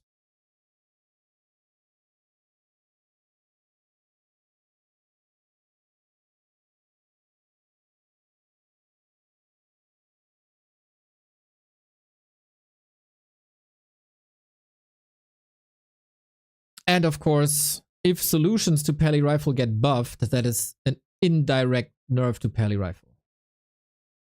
Missed the mark with the nerfs. Banish and Water Elemental are the most important things. I agree. Slow needs further nerf on movement speed. You can make that case.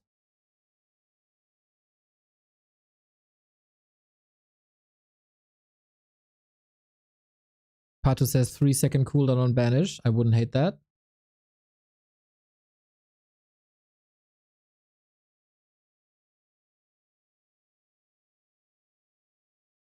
Kevin, we're not at Night Elf yet. We're not at Night Elf yet. I think they should nerf militia damage, not armor. Human creep speed is OP. Workers are quite vulnerable.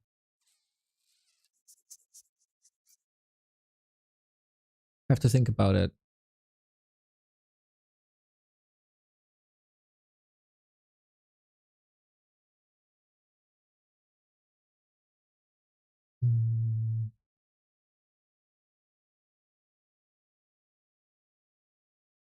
What game is someone watching that says not enough human peasants militia are dying?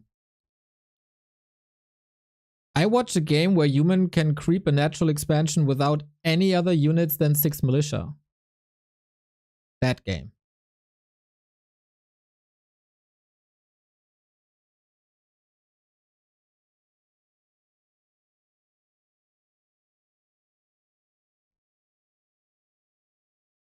So we go on to Orc. I see a... Oh, wait. Siphon is OP, but BM is still a weak hero. I like the changes, but I like more. Spitting facts. Siphon is OP as it is.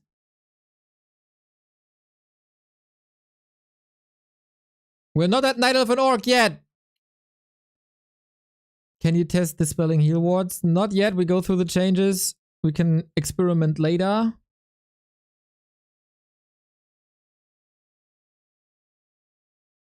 All right. Okay, Orc. Mirror image cooldown increased to 5 seconds. I think this is good. I think I would ideally love to see something that keeps the illusions the way they are on level 1 and maybe even level 2, but nerfs them hard on level 3. This is why I said give them a critical strike that only has a 2-time multiplier, but then you can identify them easily, right? And that kind of defeats the purpose. So I wouldn't know how to do this. But mirror image level 3 is completely broken, needs this nerf. Might hurt the cool mirror image builds early on, because it already is hard to get mirror image rolling. Once it's online, it's super good. But before it's online, it's relatively weak. So this will be interesting to see. In general, though, this spell does a lot of harm late game. So I'm not against it immediately. Tauren have resistant skin by default.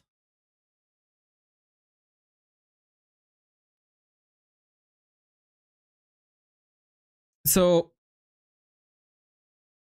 resistant skin makes it Tauren are basically heroes.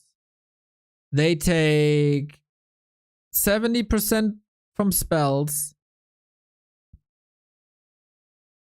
Oh no, it's just the spell effects, right? Reduces the duration of negative spells and renders the unit immune to certain spells. So, for example, an Ant Snare lasted 9 seconds before, now it's 3. That also means Tauren can't be devoured anymore, right? I'm pretty sure. You can't devour them anymore. Every crowd control is shorter. This might be great. This is so worth experimenting. This should be tried. This should be experimented with. We have done so much with Tauren without actually touching the unit. From Tauren totem changes to damage changes to pulverize changes. We changed everything and it didn't work. So,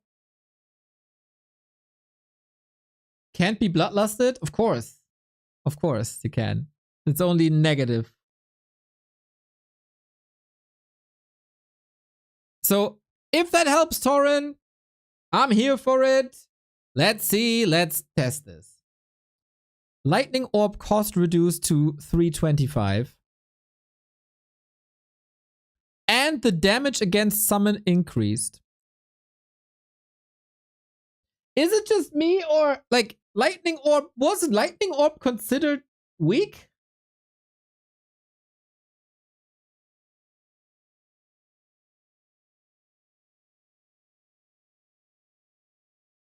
Because I think it's hella strong.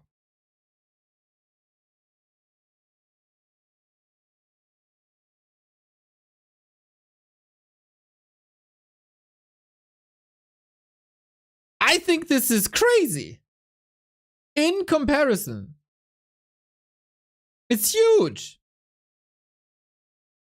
This goes hand in hand with the Great Hall buff that enables more expansions. Then you have more gold. And then the Lightning Orb is cheaper. And it kills summons. And it's crowd control. And then you hit so fast in the late game because you're tier 3 that you hit the purge all the time?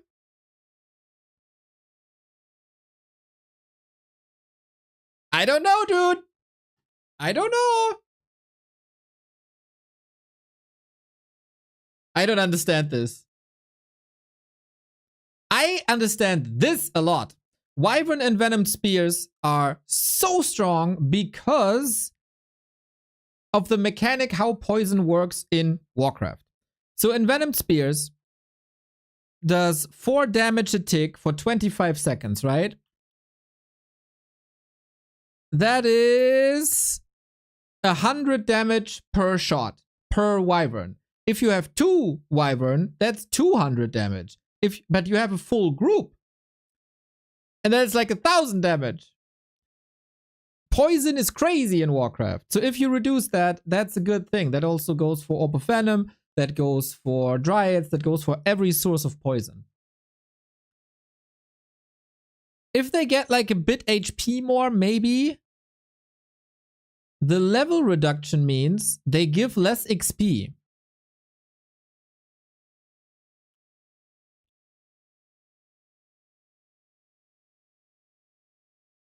What's exactly? Instead of 85 XP, they give 60.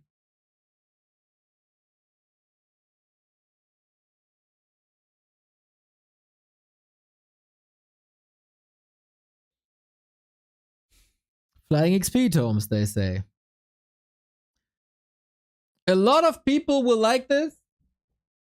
I think that makes Wyvern, despite the damage nerf, even stronger than they already are. But I'm pretty much alone with this, I think. That I think Wyvern are hella strong. A lot of other people are not of the opinion. I think this is a risk. A risk that is unnecessary. If they take that away, but add a few more HP, I think it's better.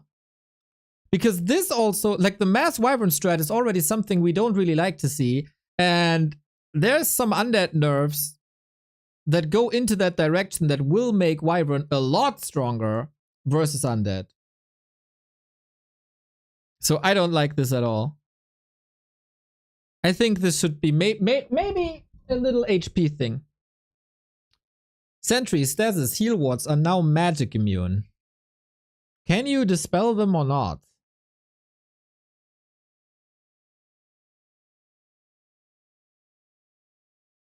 If you can't dispel them,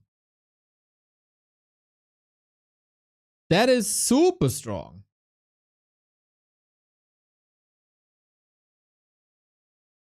You cannot dispel them. Whoa, that is a massive buff to Witch Doctors. Undispellable heal wards in combination of resistant skin Tauren.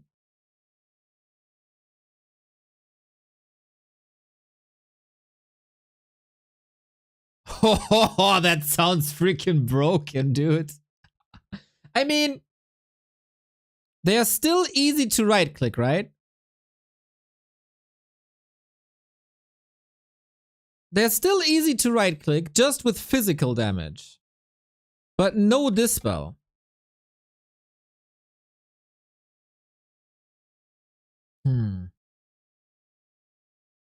Sentry wards have 200 HP. Stasis traps have 100. Heal wards have 5. So heal wards are instantly killed.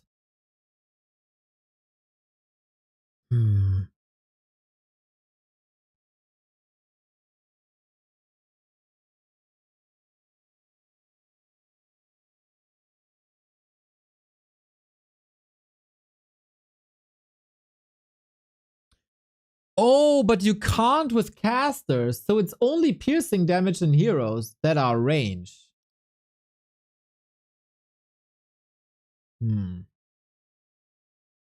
This is potentially very broken. But it's also kinda interesting. I'd say, let's try this on the test server, how this plays out. but with a warning that this is potentially incredibly broken. Heal what duration? Lower. Alright. That makes it so they heal less, I guess. Great Hall, 15 seconds. In general, I want Orc to be able to expand more. That will help with a lot of matchups already. In combination with Tauren and Lightning Orb and Envenomed Spear and Wyvern and the wards, maybe too much, but right direction, I think.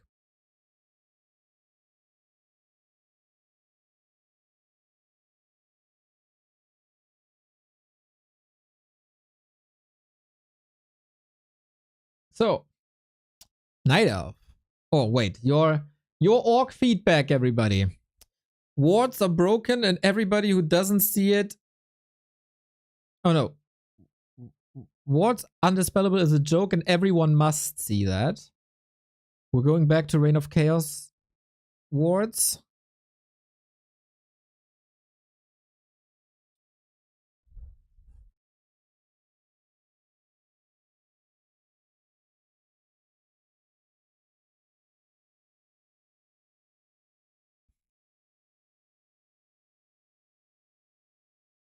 Wards suck because they die in one attack, not because spellbreakers steal them every time.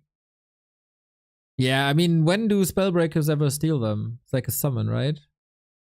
You control magic. 15 seconds is too much, especially for Orc vs Human.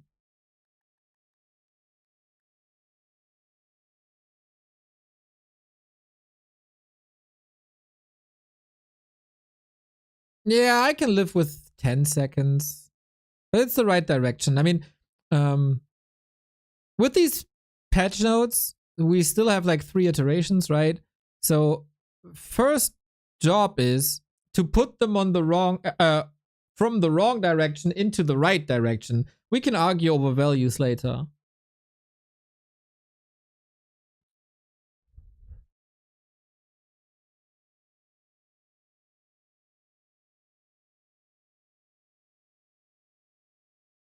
If it's 15 seconds or 10 seconds, that's a discussion for like PTR 3.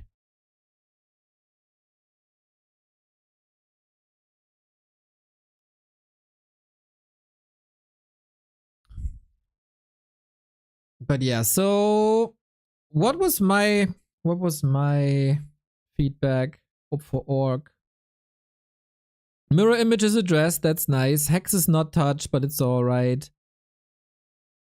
Bad Riders are still useless, that's okay not to have them. Wyvern is addressed, and sustain was my problem, like that Orc has no sustain. If they have more gold, that problem is solved.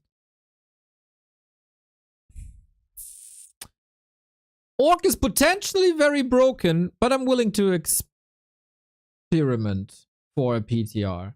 If you tell me this goes to a PTR, I say, alright. If you tell me this goes live tomorrow, I'd be up in arms. You see where I'm coming from?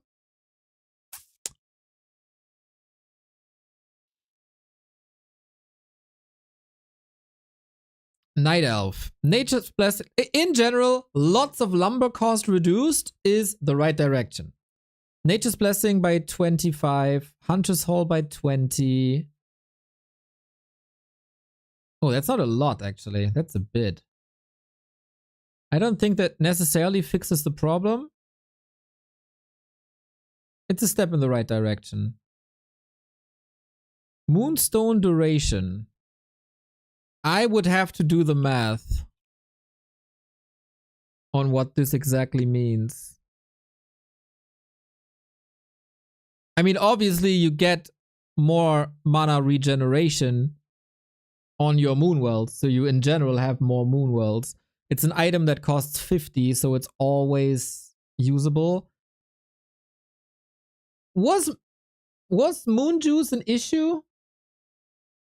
Was Moon Juice an issue that needs addressing?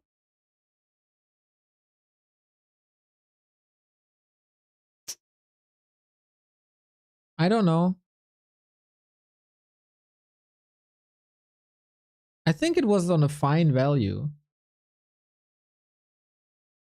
I don't think this is necessary. I don't really like this.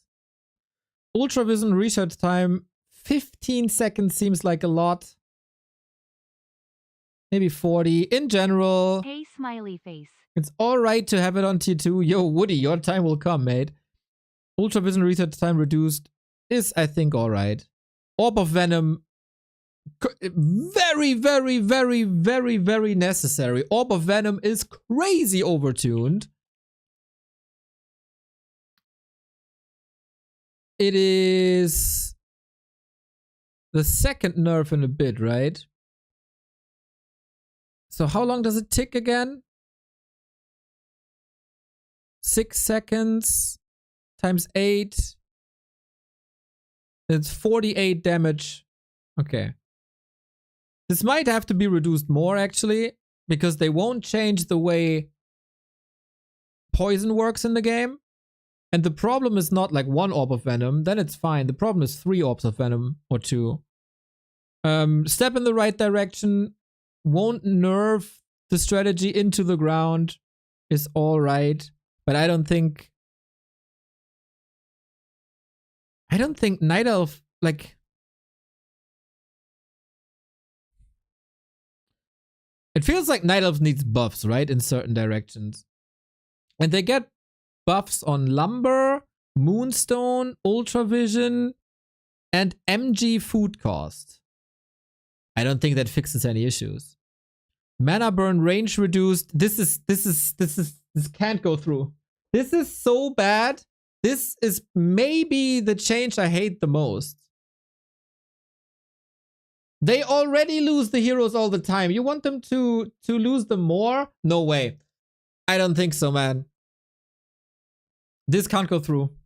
I think mana burn is super annoying, but Night Elves are so reliant on the Demon Hunter and the mana burn, and the rings are weaker.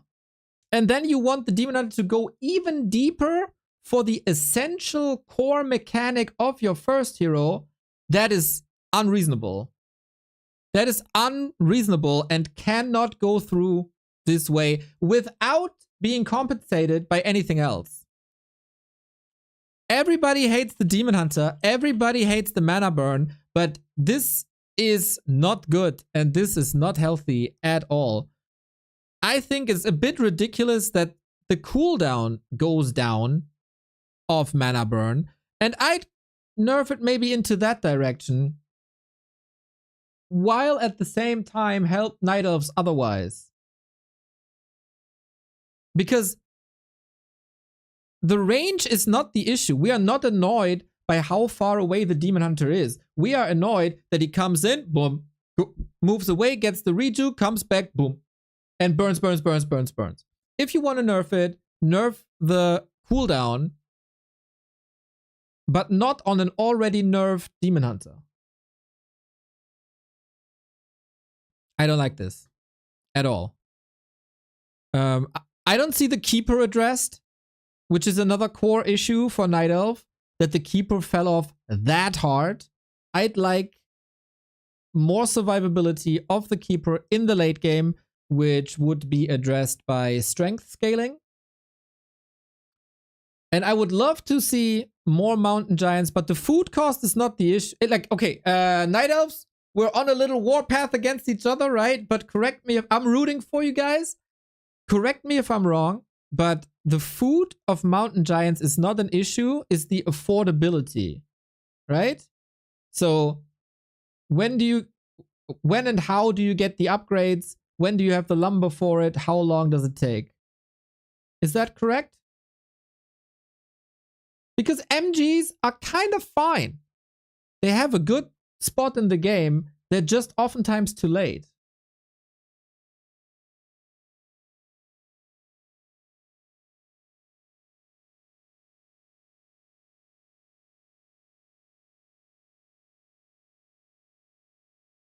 More or less, yes. Thank you. So, yeah. I think lumber and research time for Mountain Giant upgrades is the way better way to make them matter. Or to push them a bit into meta.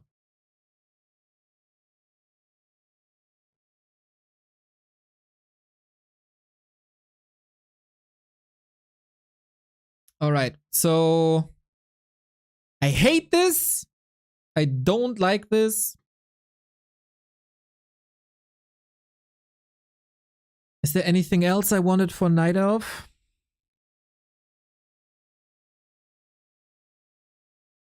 I don't think so.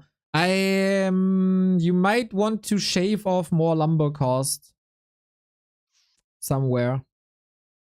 Because Night Elf lumber costs are mental. Like, it's 1.5 times all the other races.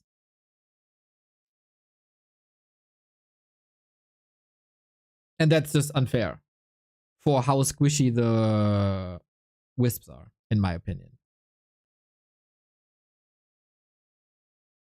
And this is just 2 one-time discounts of 45 lumber in total. This is not enough. This is not enough. It's nice, but it's not enough. Undead. Wand of Negation charges increased from 2 to 4. Oh, maybe if some Night Elves want to say something, feel free. You were talking about this before, but we were stuck at the other topics.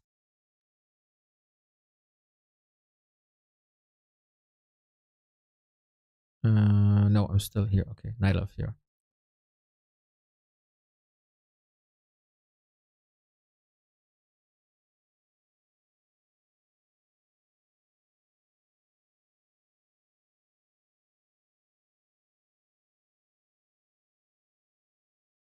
Elf timings are well designed around lumber cost. Cutting more lumber could easily switch timings in Night Elf favor, especially with Demon Hunter being such a good early game hero. Hell yeah, with the vampiric potion. That's for sure.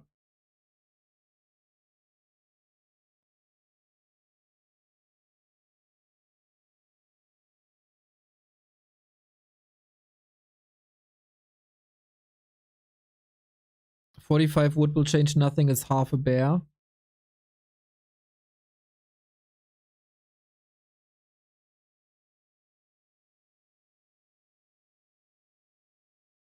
I wish for a meta change, not for a nerf overall. Yes, if you change the lumber cost, you make it so that Night Elves can afford more production buildings, a faster Ancient of Wind, for example, and then you might see more fairies. You might see more talents mixed in because it's more reasonable to afford it. I think that is the way to enable Night Elves for better transition, because then games get really awesome.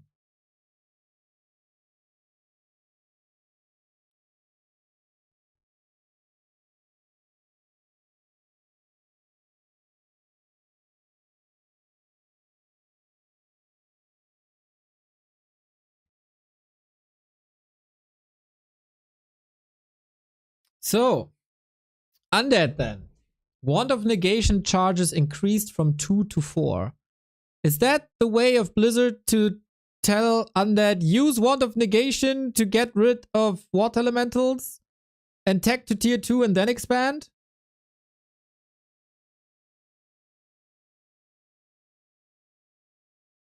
They want to push it. Doubling the effect or the effectiveness is rarely a good thing. I still think this is supposed to give Undead a dispel, right? If you make this a higher damage single target dispel instead of a lesser damage AoE dispel, it changes the problem. I don't have strong feelings. This might be good. It definitely makes it so the Keeper won't see any play against Undead. This completely kills the Keeper even further than he already is. Make Wand of Negation like Abolish Magic. Pato, great minds think alike. A 2400 player and a 1300 player think alike. Ritual Dagger cost reduced to 75. Only 1 charge, but heals more. I think Ritual Dagger is a bit bullshit as it is used to deny, which is somewhat kinda cool, but also very harsh.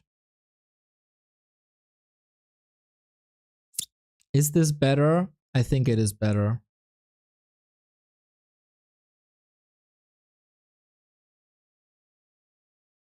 So this is a 50 gold increase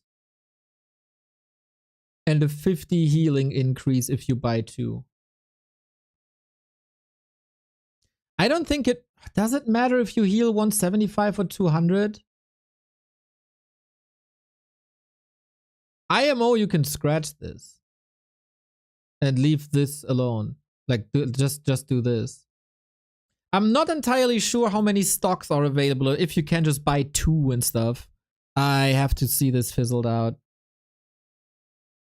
Frost Nova range from 800 to 700. So, I totally see where this is coming from. Everybody is complaining about Coil Nova. It's an annoying spell.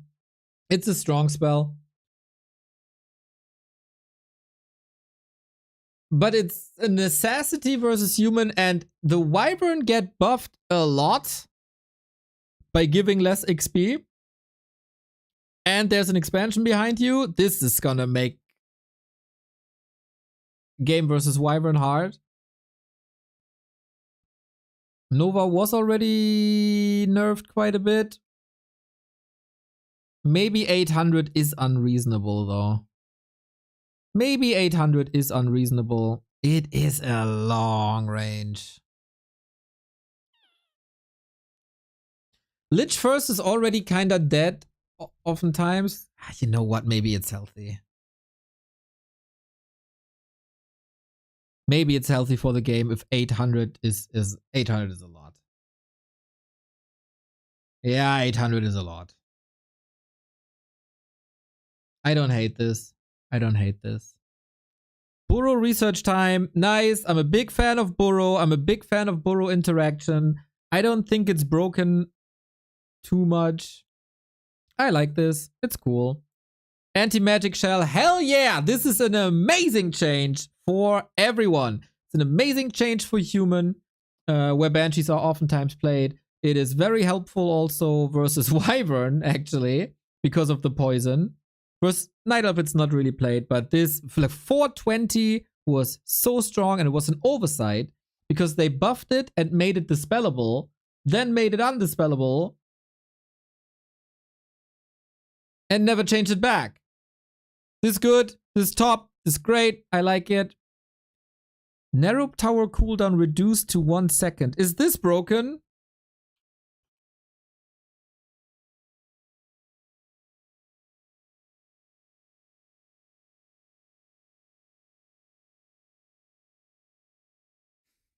So it's faster attack speed, right? By 30%. You slow a lot more. Is this their way to help against water elementals?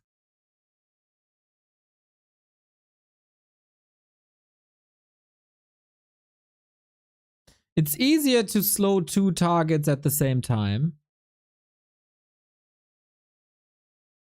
You can slow 3 targets at the same time then. If you micro.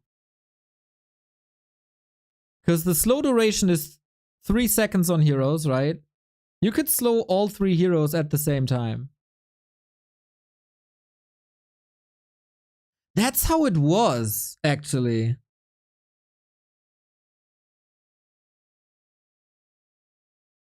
That's how it was in the end, like 2023.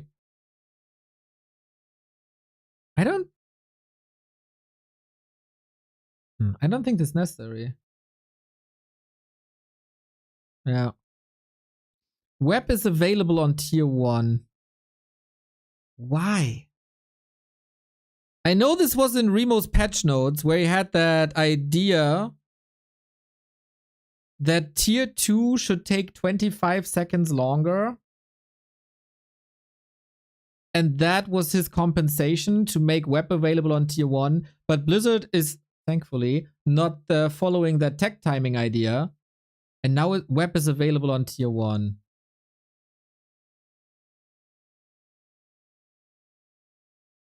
I don't think it's needed.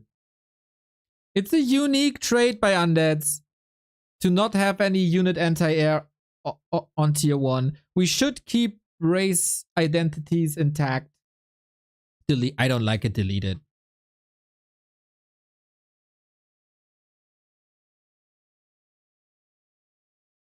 There's no necessity for this. It doesn't enable anything. It takes a unique trait away. Scratch it. Carrion level 2.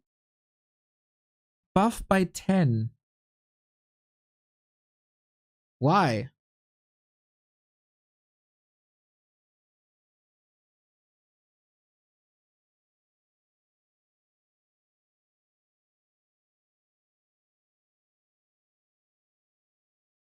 This means peasants die in 2 waves? Oh, really?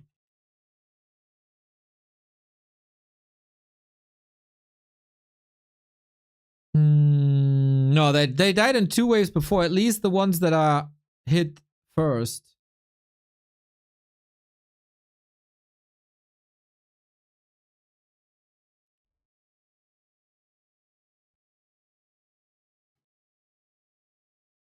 I don't think that changes breakpoints, does it?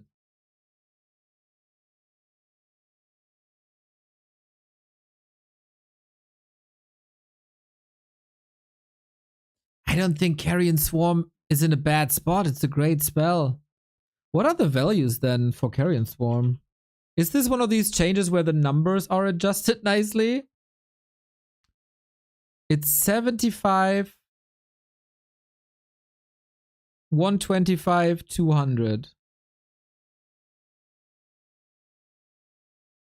So it's a 50 increase, then a 75 increase.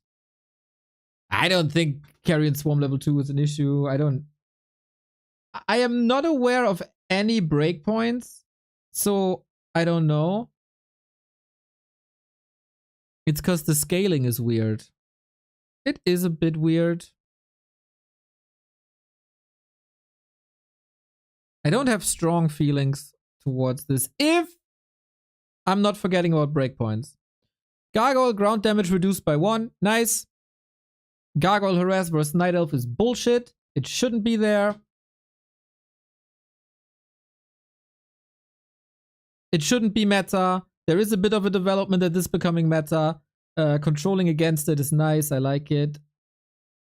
Spike Carapace returned from 15, 30, 45 to 25, 50, 75. That is so extreme. But the thing with Spike Carapace is just don't attack it, bro.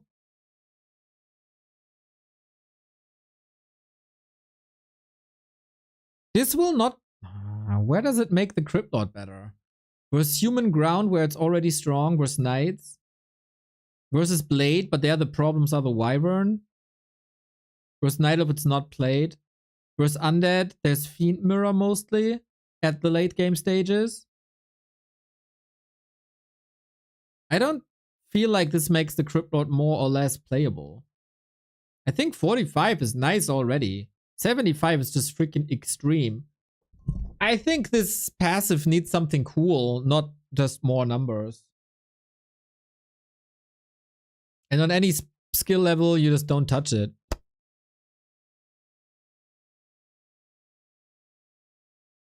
Just give Spike Carapace to Beetles too, create synergies. Yes, save Orcas, I agree. I very much agree.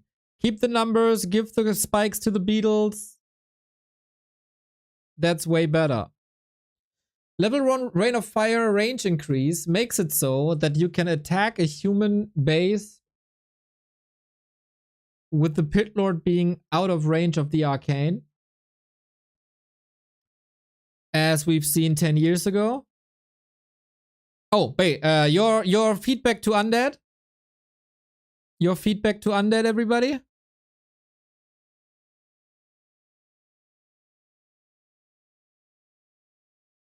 I feel like it's very uncool. It's like I'm not incentivized to do anything new. I don't get any new tool. I just get nerfed when... It is especially nerfed where it doesn't really need nerfs. I think this completely misses the mark.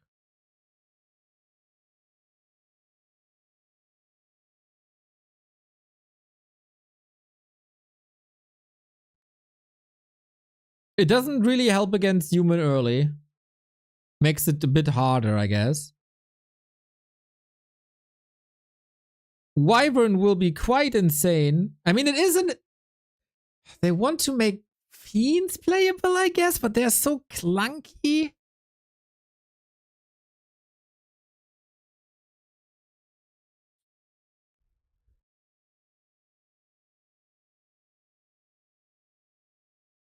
And this doesn't fix Night Elf versus Undead in any way, does it? With the two Demon Hunter nerfs, Night Elf versus Undead is so annoying for so long, and this makes it even worse.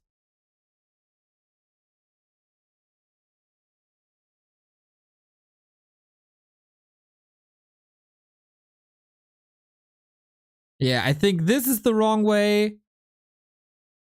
This, I don't have strong feelings. This is big, but probably necessary. This kind of nice. Necessary, but nerf. Very unreasonable and unnecessary. Very unnecessary. Also kind of unnecessary. I don't see how this will incentivize Carrion Swarm. Maybe versus Pally Rifle, like a little bit. The ghouls are strong as ever. Destroyers without mana still useless. Necros untouched. It doesn't seem inspired at all.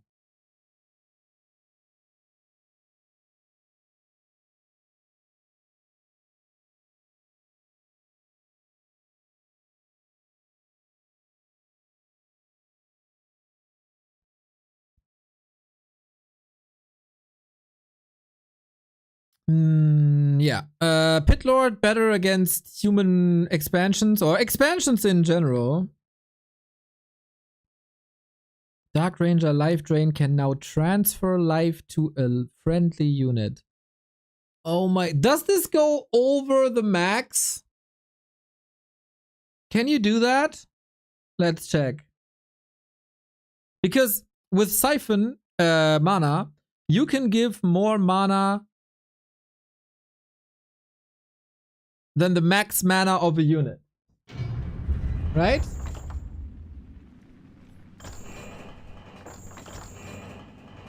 So let's see if this works or not.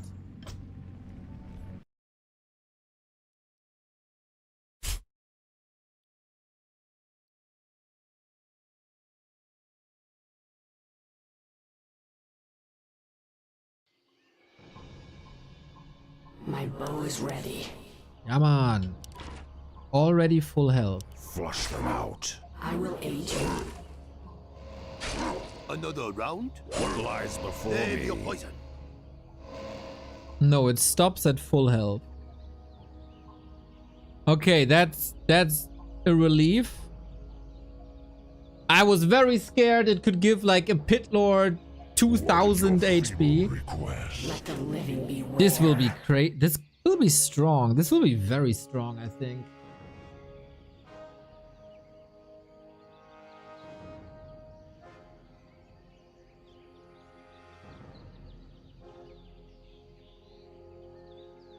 Oh, will the Dark Ranger kill herself?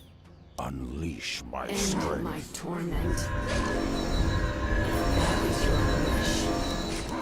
wish, I go.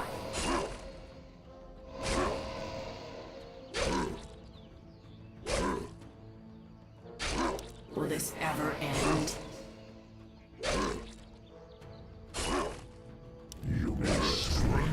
Direct my hatred. Seems very unlikely. What you got? Let the living beware. I will not be trifled with. Care for a cocktail? Direct Okay, it stops. The Dark Ranger can't kill herself. Hero has been slain.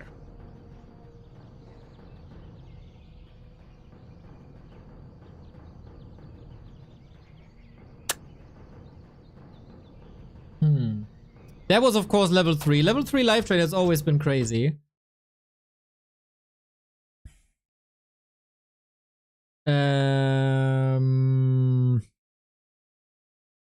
Dark Ranger was already insane versus Orc. Now she might be even stronger versus Orc. This will shake up probably a lot.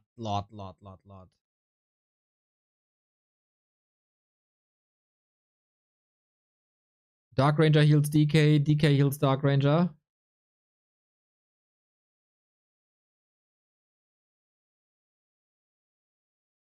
I'm willing to see it in a game.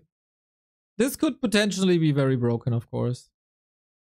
This is creeps. This is something map makers wanted.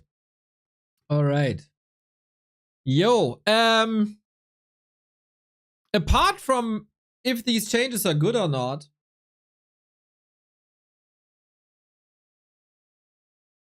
I feel this is very uninspired.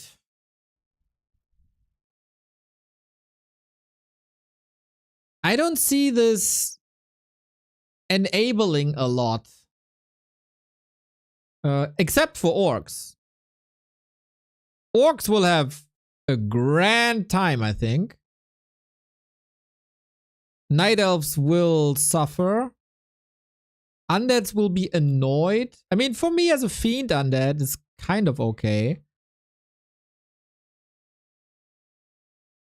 Yeah, for orcs, it's pretty much amazing.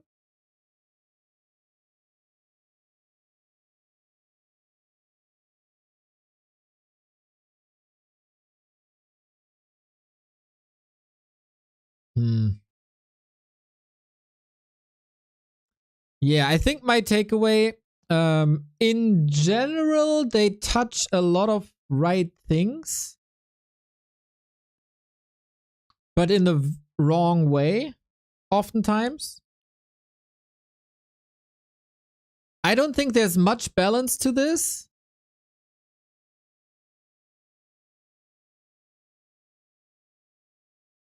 And in general, I'm rather disappointed.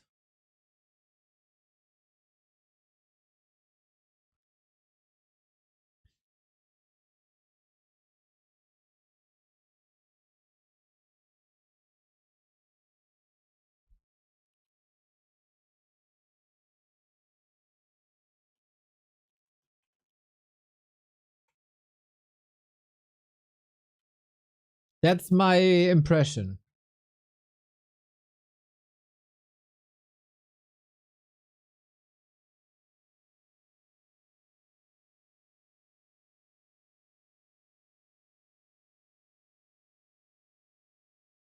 Am I missing something?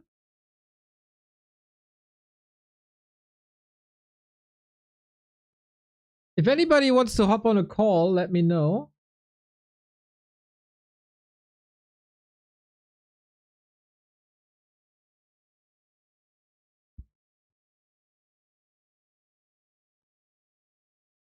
Oh yeah, maybe good to give a disclaimer. It's the first PTR.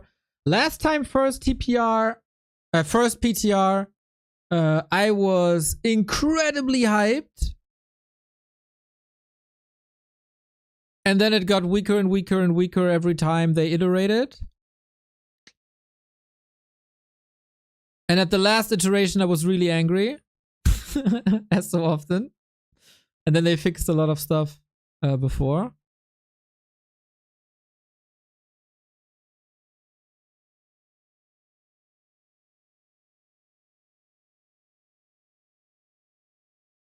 Yeah, I don't like a lot that's in this, to be honest.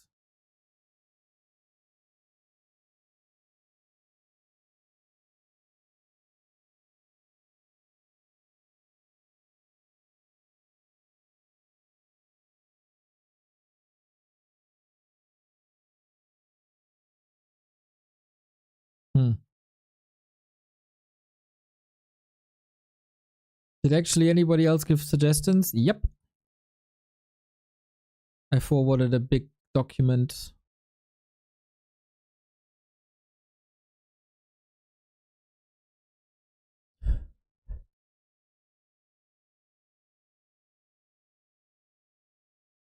Angry at the start, hyped at the end.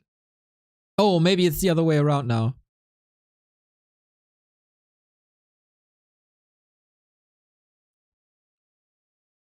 Ah, I got a message, Mr. Disengage. Mr. Disengage of Disengage TV. I'm gonna call him. An orc player. Let's hear from an orc player what he has to say.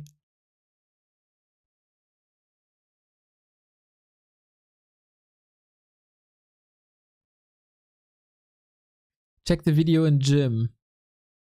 Hello. Mr. Disengage from Disengage TV. Very few people on this planet have played more Warcraft games in the past 2 years than you. Your reaction to the PTR. Can you send it to me? I haven't really looked at it. What? You're here as a guest to like give your feedback on the PTR. You didn't even look at it? I saw some of the fun things that are happening. I think Orb for Orc is extremely broken. I think Resistance Skin for Tauren is extremely broken. Yeah, it's sort of, at least for me with Orc, and this is a strat that Narbu sort of taught me with Orc, I was able to get like 85% win rate on this strat, which was Blade Master, Mirror Image, Headhunters straight into Tauren. And the way that I've been losing a lot to Tauren with Tauren on ladder is by people adjusting at tier 2 to start massing Kodos. And if you give me resistant skin on Tauren, my win rate against Orc is going to start skyrocketing again because you can't eat them anymore. You can't eat them anymore. So yeah. How will Orc Mirror look like then? Is it going to be Tauren Mirror? It very well could be Tauren Mirror. It very well could be. With walkers? And then you just resurrect all the time? Yeah. I mean, that's the strat that I've employed. You eventually, once you get tier 3, then you start moving away from Headhunters. You double Spirit Lodge, or not Spirit Lodge, Tauren Totem, and yeah, Walker Tauren. Now the key is for the other Orc to get Kodos and not allow me to amass enough Tauren. But with this isn't going to be a problem. So how about you play Dark Ranger third and then you life drain from the opponent's Tauren to trigger the black arrow so they can't revive, and then you give the HP to your Tauren so your Tauren don't die. I mean, Tauren, they're beefy boys. I mean, you're tickling them at this point. Let me pull this up. I mean, the never-ending cow battles. Then it's gonna be a Mountain Giant meta 2.0. It's gonna be great. I love it. Yeah. I love it. Oh shit. Healing word charges reduced from 3 to 2. Yeah, okay. Militia armor reduced. Dumb. Why is that dumb? Because I think that militia. I think they're already pretty squishy to begin with. I don't see how reducing armor is going to help the game at all. I don't think anyone's looking at militia armor and going, wow, this militia, man, they're really fucking something. Actually, no one. I had this very reaction and I said, holy shit, militia have 4 armor, what the fuck? I never even knew. I couldn't tell. So my headhunters are ripping through them anyway. That's true, maybe. But militia have 4 armor, right? And footmen have 2. How does that make any sense? Well, I mean, it depends on what they're arming them with, you know.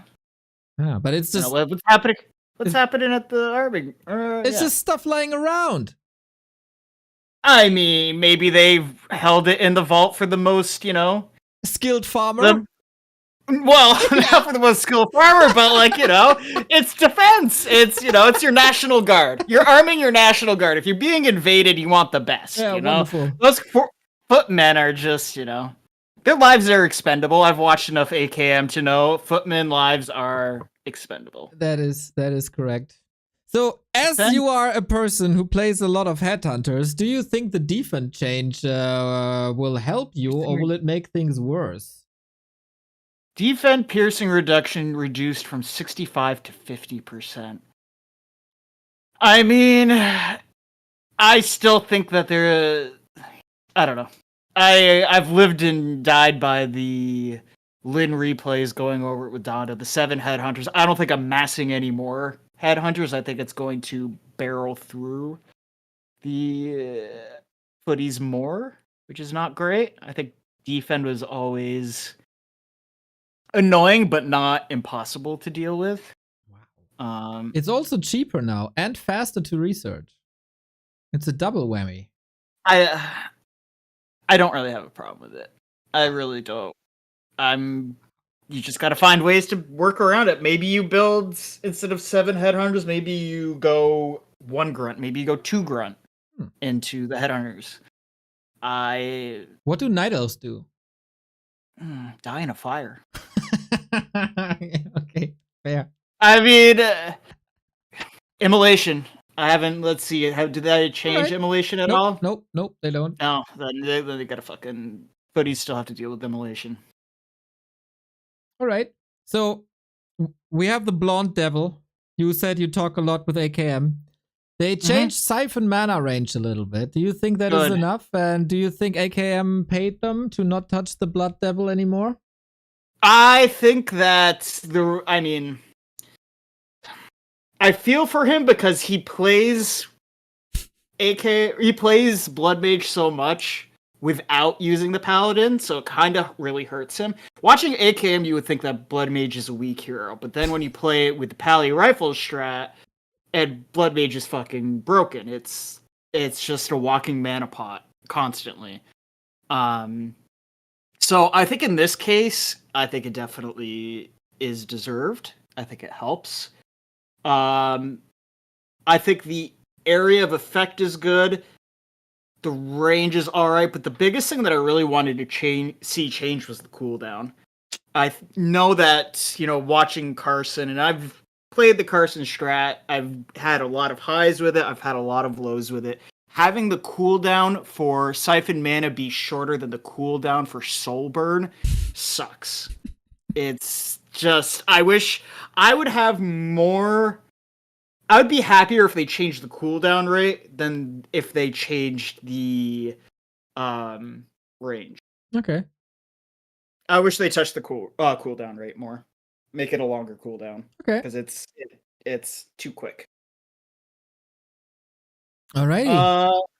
Slow duration reduced. I mean, I think that's fair. I think slow can be pretty fucking broken if you don't have the proper dispel at the very beginning, slow is very broken.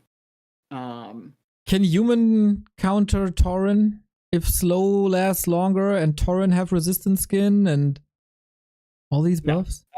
Nah, you're gonna be no, you're screwed. You're gonna have to go. I mean, the thing is with Tauren, let me see, did they change Tauren to... Okay, so Tauren still isn't tier 2 yet. I know there was always the discussion. They have resistance skin. By default. By default, that's just silly. That's absolutely... I mean, even as an Orc player, I'm looking at the changes, and it's so dumb. I mean, these are incredible buffs for Orc. Do you think that orb reduction cost, double the damage against summons? That is insane to me. Do you think that Orb needs a lot of buffs? Do you feel you're in a position? No. Never once in my life did I think that Orb of Lightning was like, wow, this is a really weak orb. Yeah. I mean, we all see what Orb does against statues, against destroyers. It's that in itself pays enough money, is worth the money. the only race that I really use orb against is Undead. I mean, it's Maybe you against can... Peli Rifle. Yeah, well, this is the big issue, and this is something that I've talked to Dondo at length at, is like, you can go Blade Master against human players that you know are going Paladin Rifle. But there are still enough players on ladder that are tried and true Archmage players. And if you're given enough time, you can definitely go to tier 3 get the orb, but with Farseer, I still think the benefits of going Farseer against human outweigh Blade.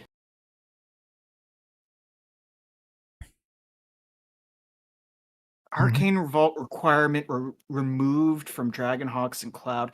I mean, I think that's a zero change. I think that any human that is getting to the point of Dragonhawks will automatically have an Arcane Vault, no matter the case. Like, yeah. I feel like this is a little streamlining. Like, I don't see why you would be at a point where you would be building. The only thing I could think of is if you lost the Arcane. Yeah. Because the Griffin area can be a pretty dumb building that you build and you can't produce any unit. If you're on tier 2 and have no shop, you can't build anything from the Griffin aviary. Yeah. That to me is dumb, but like, what human does not have an Arcane Vault by? Yeah, that's right. I mean, this game, and I mean, it's part of what makes this game so special, is not only with the heroes, but the shops and using the clarities and, you know, heal scrolls and all of that fun stuff. Like, you need shops. Every race is so dependent on having a shop, especially by tier 2. So I think it's a nothing change. You're gonna have Arcane Vaults anyway. The only thing that's gonna matter is if you lose the Arcane and you want to still be producing Dragonhawks, then you can still do that. But yeah, kind of nice. Invisibility range, like, who fucking cares? Whatever. Mirror image useless now? No. Okay. Still broken. Okay. First line item, still broken. Torrent broken. Cost reduced, never have I been like, wow, I wish this was cheaper. I don't get enough out of it for how expensive it is. Lightning Orb broken. Venom Spears, whatever. Level reduced. So they give less XP from 85 now 60. That's insane. Like, the whole point of the glass cannon for the Wind Riders is like, it's feast or famine. You either go into a battle with, I mean, really an undead, they web down 5 of them, you lose all 5, and they just gained a ton of XP. Or you actually play it well, you go in with, I like to use Tri-Hero, because I find that Stomp helps when they transition into Fiends as opposed to Gargs. It's feast or famine. So I think that reducing the level is a buff. That's nice. Again, it seems unnecessary. Sentry status and heal wards are now magic immune. Does that mean that you can't use... You can't dispel them. That's ridiculous. Okay. Okay. Yep. Interesting. Yep. Healing wards duration from 30 to 25. I mean, that's the I don't know what. I guess. Yeah, I guess, but I don't know if the changes for the magic immune are going to make Troll Witch Doctors happen more. But healing ward change that. I mean, it doesn't. And then Great Hall build time. I mean, it just feels like these devs are so hell-bent on making every matchup of every race 2-base. I think that it feels pretty unnecessary to reduce the Great Hall build time. I mean, you already have a tiny hall at tier 3. Yeah. You're just trying to incentivize Orc to expo more and more, which this game, the devs in this game are just forcing 2-base at min. They want it to be a StarCraft 2.5. Yeah, it's a little odd with the buffs to Tauren and to Lightning Orb and to like heal wards, then incentivize tier 2 expansions instead of tier 3 expansions. I mean, the buffs are big buffs to me, and then the nerfs are so minuscule that healing ward duration and then Envenom Spears tick, like, those are such tiny nerfs compared to the buffs that they got that it doesn't really balance out. Like, it's just an overall Orc buff. Yeah, I agree. It's great. Yeah, Loving for it. you, it's gonna be great. That's right. Yeah, can't wait.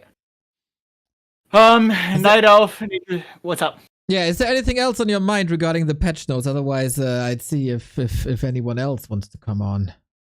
Oh, Seeing that you didn't fully read. I'm going through it. Moonstone duration, I think, is kind of insane. Ultravision, mana burn, range. Night Elves are flipping out about mana burn range. I mean, that to me is not anything too big. I thought when someone said there was a Demon Hunter nerf, I was expecting like an increase to mana burn cost or a larger cooldown rate, but like this is really nothing. Wand of Negation 2 to 4 is kind of ridiculous. You know, we've all sat here and bitched about Undead not having Dispel until tier 3, and now we have Dispel right at tier 2 for Undead. Kind of seems a little ridiculous. Nobody's using it though, right now. So addressing it is kind of nice if that's the right way. I don't know. I don't get Web at tier 1. I have no idea what the point of that is other than Orc fast checking. The reason for Wand of Negation, it's I guess supposed to help against water elementals canceling your expo and hex, you're right. But for both, it would be better if it's single target dispel. Yeah. Oh. Yeah. Oh. Yeah. Some of this is just. I mean, it's great for Orc. I see a bit more nerfs. I mean, to me, human got sort of throttled. The Bloodlaw really got crushed. It's great. Yeah, I don't know, man. He should be crushed way more, in my opinion, but maybe some other people will say something about this. Is there anything, like, are you inspired by what you read here? Are you excited about this patch? No, I mean, not really. Okay.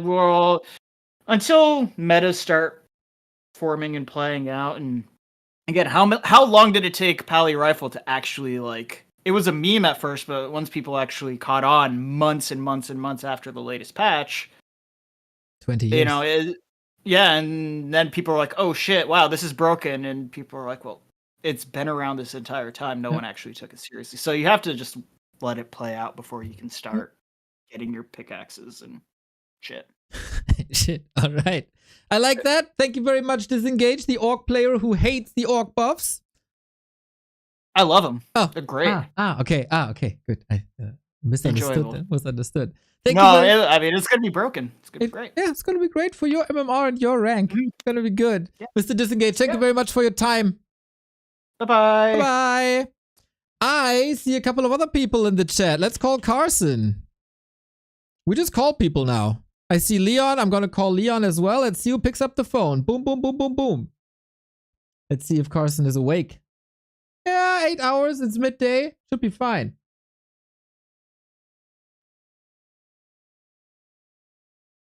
I'm waiting for that soothing hello. It's inevitable. Yeah, telephone terror. I don't need a cam, Carson. I just need a voice. Oh, he's not picking up. Unbelievable. Maybe he's getting dressed. Okay, I'm trying Leon. Except Carson picks up now. Oh! He did pick up now. Hello. Carson! Hello, Hey, hello, I'm hello. just having my coffee, reading these, listening to Disengage from Disengage TV. How's it going? Ah, it's a good day. It's a good day. We have a PTR, and I'm interested in your first impression. Oh, Jesus. Okay, what's a vampiric... I'm going to ask you some questions. What's Yes. a vampiric potion? Vampiric potion, Mr. Carson. I had to look this up myself. I'm not entirely sure how this works, but vampiric potion, 20-second duration, plus 12 damage, 25 or 75% lifesteal. People aren't sure. For how long, sorry? 20 seconds. Huh.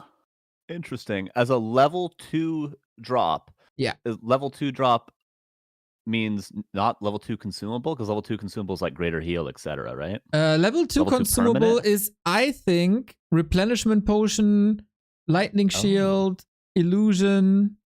What's level 1 then? Hmm.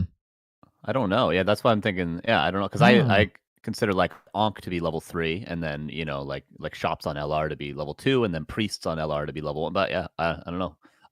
Pretty good though. If it is from the same tier as all those other things, Jesus. People are freaking out over the torrents. Let's address the torrents. Okay. The only thing that affects, from what I can gather, is torrents against Criplord Fast Expo. In every other situation, I don't think it's that big of a deal. Is there anything I'm missing? Because Criplord's torrents against Criplord Fast Expo, you go Blade, you get a Fast Tiny Great Hall, and then you go Master Walkers on your way up to getting the Fast Tiny Great Hall, and then you get a single Torrent, and then you go into Wind Riders, and sometimes they'll go into Banshees on 2 base to try to counter the Torrents. That's the only situation you ever get Torrents against Undead. And really, Resistance Skin, the main thing it's going to be good against is Possession, right? What else is it really good against? Slow. And Kodos. Slow. You can't devour them. That's funny, actually. Kodos is hilarious. I wasn't thinking about Orkmare. I was thinking about Orkmare. Yeah, you can't devour them anymore. Yeah, I guess it's pretty good. Like, it makes them better against Pally Rifles, which I don't think is a bad thing. Because it's not like they were particularly great against Pally Rifles as it was. They were just a support unit to Mass Berserkers. Banish lasts a lot shorter then, right? Yeah, Banish is a big one. Polymorph is not that used. It's fun, but I don't think it's like the counter to Torrents that Pally Rifle players are using. Oh my god, I just looked it up. So Banish level 1 is 4 seconds instead of 12 on Torrent.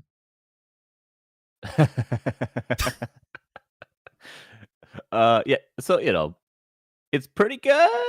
Yeah. I don't think it's the craziest thing. It's not going to incentivize people to go Torrents in different situations, which is probably what they should be searching for. They shouldn't make Torrents better in the situations they're already used in, because they're already used there, right? Shouldn't they just try to make it better in different situations? Which I don't think that's what this does. It just makes them particularly strong in those niche situations.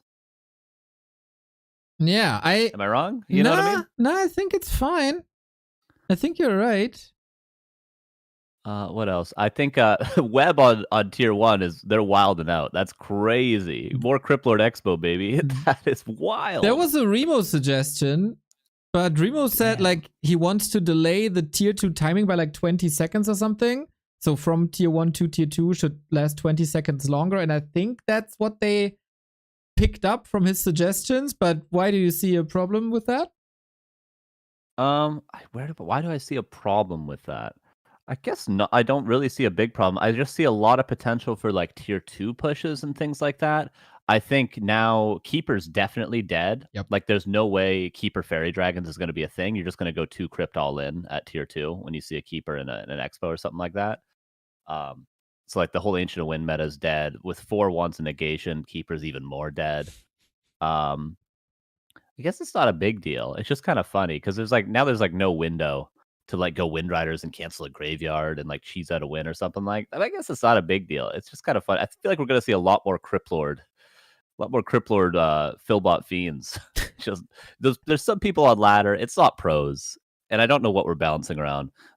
Everyone's played that one guy on ladder that goes Criplord, goes Philbot Fiends, builds like 8 Fiends, and stays on tier 1 for like 15 minutes, just creeping the map, and then eventually just decides to tower rush you. Everyone's played that guy. Yep. And I don't like that guy. I personally don't like that guy. I've been But, that you know, guy, Carson. Well, you know what, Neo? But I don't. Good question. I don't think it's a huge deal. Now that you made me come up with reasons, it just is a crazy thing to read. But I guess it's not that big of a deal. Yeah. What else?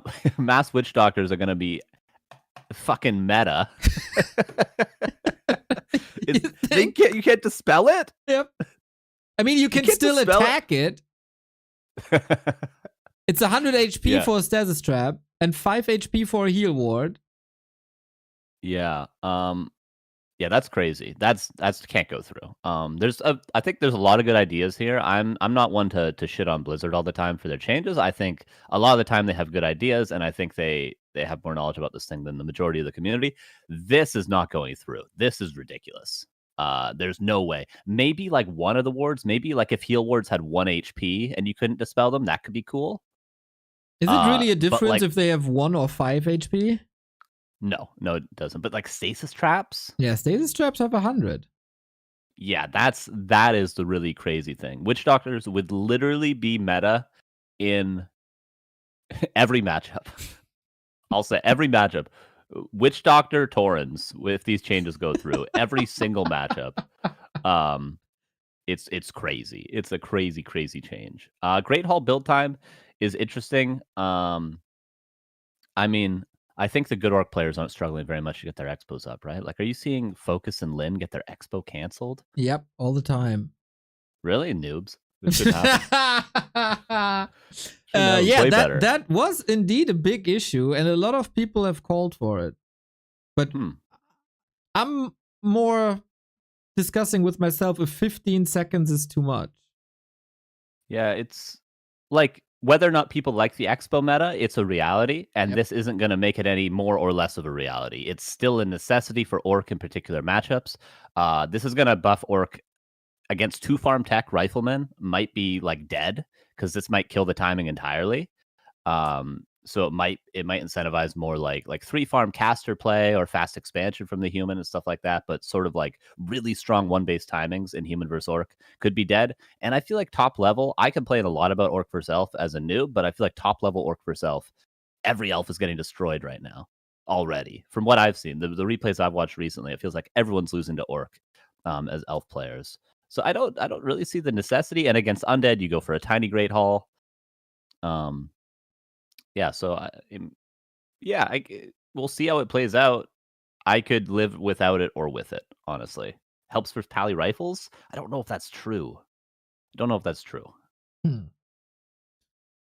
Yeah, about pally rifles, Carson. Is that enough? Is that enough? Is that enough? Good question, Neil. Is that enough? It's a step in the right direction. It shows they're understanding the issues. Like, notice Paladin. Wait. Yeah, Paladin wasn't changed at all. True. I think 2 extreme things is bad. We've been there with Keeper. We've been there with Criplord. So this is a step in the right direction, the correct things, and they didn't go too crazy with it yet. So I think it's good to do this and then like nudge it away, because the longer pally rifles is metaphor, the better people are going to get against it.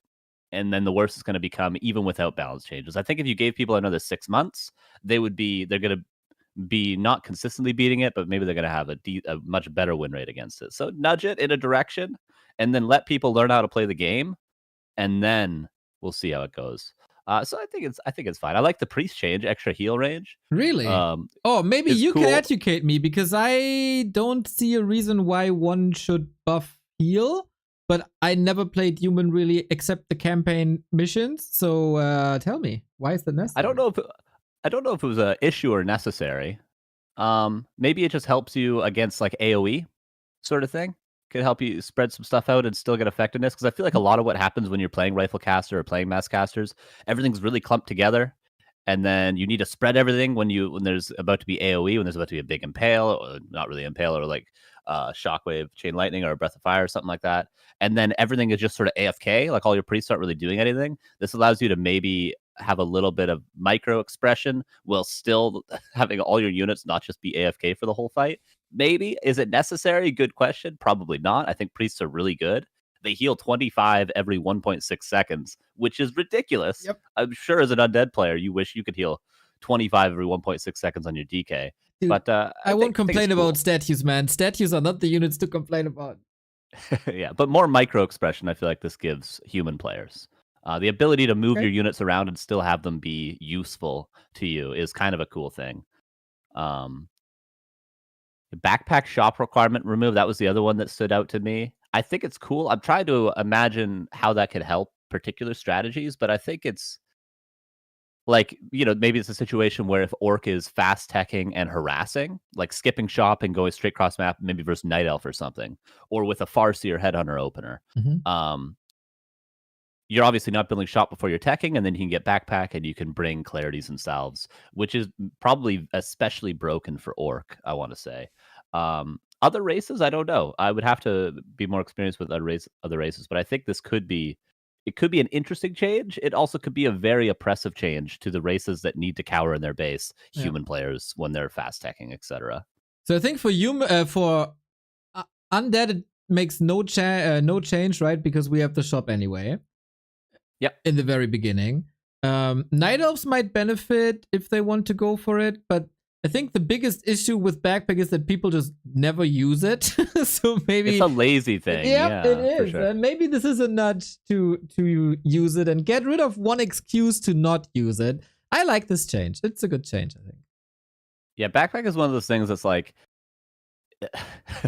it's like that annoying person at the party that's trying to like shame you for drinking, and when it's your one night off, it's like, why are you doing that? Why are you doing it? Backpack's always in the back of your head, like, yeah, you could be optimizing your gameplay. Why aren't you optimizing your gameplay, you idiot? It's so cheap. Why don't you use it? Why don't you bring salves on your raider? It's like, I get it. I should be doing that, but I don't want to. Okay, I don't want to rally my raider to my voodoo lounge every time and bring 2 clarity potions because that's efficient. I want it to be removed from the game.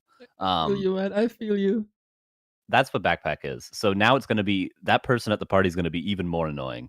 But I get it. They're not going to remove things from the game. They're going to keep it, and we should learn how to use it. Get good at the game. Sure. Anyway. Anywho. Little bit of a rant there. It felt like that had to get out for a while. I've always felt that way. But then I'm also a very lazy player, so maybe I should just get good. You were also complaining about auras for a long time. Now they get buffed. You feel like you have some influence on the patch? Maybe. I don't know. I hope not. But I do feel like they were a little overrated. And I think the correct ones got buffed. I think mana is never overrated, so Khadgar's was amazing. I think lifesteal is very strong, especially the item tier that it's at. Same with armor. Right, the Lionhorn and the True Shot aura, those are a lower tier item, so they're good. Mana's amazing, and then these were the 2 auras that I feel like were at a high enough tier that they deserve to be better, possibly. Like if I could have gotten, these are pretty. I was gonna make the argument between these and Claws plus 12 as an Orc player, but I think I'd rather get Legion Doomhorn even before the change. But still, you want items to feel like, like that's a lot of the fun of this game. When I first started playing, I used to just love finding items or watching games and being surprised by what items people found and sort of how they built their heroes. I think items should feel a little bit like, fuck yeah, this hero's totally broken now. That's a lot of the fun of the game. So make the things stronger, especially the higher tier red items. I like it. Okay, but of course, I'm now the Advocatus Diaboli, right? Diabolo, whatever it's called. If you see that's coming in your enemy's army and he's faster than you, just because he was lucky to find one of these items and you got like Hood of Cunning on your DK, feels like shit. Should movement speed be buffed as a drop? Is I guess the question. Yeah, I could see them exaggerating the other side of it. Maybe not exaggerating movement speed, but their HP regen for sure. Because when I get Legion Doomhorn, when I'm casting, I'm like, oh, now he has HP regen. But really, as a player, I'm like, I don't care about that. I'm just never, dude. Size. Never. Yeah. So they could exaggerate that. And same with maybe the attack speed, but they need to be careful with that. And then keep the movement speed low. That could be a reasonable middle ground for sure. I agree with that. Alrighty. Anything else that you want to comment on? Maybe a couple. So Orb of Darkness Skeleton level 2 is hilarious. I can't wait to see. Ultra Vision, underrated buff. Very underrated buff. I think people, until you see like top pro Night Elves, like until you see, like the life in the Kaho that you're casting all the time, really abuse Ultra Vision. You don't realize how strong it can be at first nighttime when it's available. Moonstone buffed. Cool, whatever. I get it. I get the difficulties Night Elf players have. The life drain thing. Demon Hunter Dark Ranger. That's all I'm gonna say. Bro. Demon Hunter Dark Ranger. Bro. Plus Reju. Oh my god, Yeah, get me man. out. Yep. Get me out. Yep. Oh Jesus. Other than that, that's it. That's all my thoughts for now. Carson, thank you very much for your time to sacrifice a bit of your beautiful morning for our entertainment and our knowledge. Thank you very much. I'll continue watching. Good luck to you out there. Take care. All right. Bye-bye. Who's next? I saw Leon in the chat. I saw some other people. We had Disengage. We had Carson. Wonder if Leon's still around. Leon, give me a sign if you're still here. Otherwise, I'll just call you and try. Can she die with the spell? I tested it and she didn't die. But Baron said check the gym Discord video. Maybe I was just lucky and it ran out at 6 HP, but it looked deliberate. Baron, where's the... Oh, here's the remote. Okay. Wait. So someone tested something.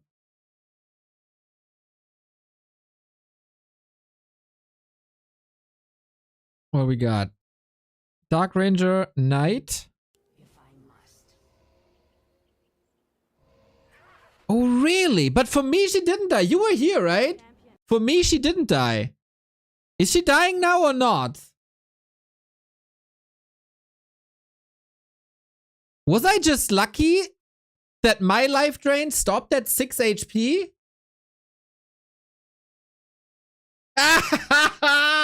That's just so funny. Don't trust remote fan ever, but yeah, I don't know. You didn't test it, right? How could she die if the panda was dead? Oh, true. Okay, we're gonna test it after I call Leon. Of course, the German champion has something to say about the upcoming patch as well.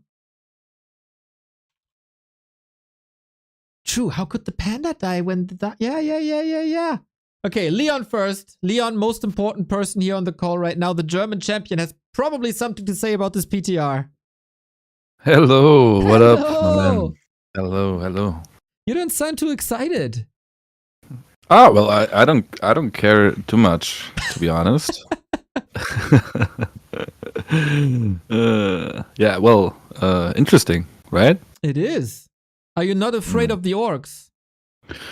Well, I think they did not address like Palo Rifle at all. Maybe the Town Hall, and I mean the range of the siphon mana of the Blood Mage. I mean, really, come on. I think if you want to address something real, like they should have done it differently in a way that they really go for Palo Rifle if they wanted to, but it doesn't look like that. So it's basically just buffs for Orc, random buffs, in my opinion. I mean, it might be very strong, especially the Greater Hall. If the 2/2 expansions will be more dangerous for humans. I mean, we will cancel them anyways, but it will be like a different timing now. So I don't care too much, to be honest, about that. All right. You were never too stressed by balance, and you were never really complaining. I mean, as a human player, what would you be complaining about? Am I right? But is there? I mean, it's strongest race. Of course. Is there anything in this patch that sounds like a lot of fun to you? Maybe to approach this from an entertaining perspective. You mean what? If I like some buffs? Yeah. Like if or it's nerfs let me see. I mean, I think it's very fun to see that healing wards maybe not being dispelled anymore. That means like on higher level, it's more about positioning. I think it's a cool thing because you need like you can play more around with positioning, so it makes witch doctors at least like in some situations maybe more strong. I think it's interesting. I don't know how that is when I play against it. I think what else was new? I mean, Tauren with resistance skin. I think it might be very dangerous at some point because normally when you play no Pala rifle and you play like double Sanctum, you don't need to be scared about Tauren because you're slow. So now you have no answer with that, right? So you must go to Griffins, maybe. Yeah, which is fine though, but it's expensive, and Tauren are available in tier 2, right? So No, they're not. No, they're true. They're on tier 3. That was the last PTR. Yeah. I'm sorry. Okay. I mean, I'm not. They can also be available on tier 2. For me, they are. Nah, I think it's. I mean, it's fine though. I think it's okay that Orc gets buffs. I think they deserve it, for sure. And I would give them different buffs, but I don't know if this will change anything about Pala Rifle. That's interesting. What would be your buffs?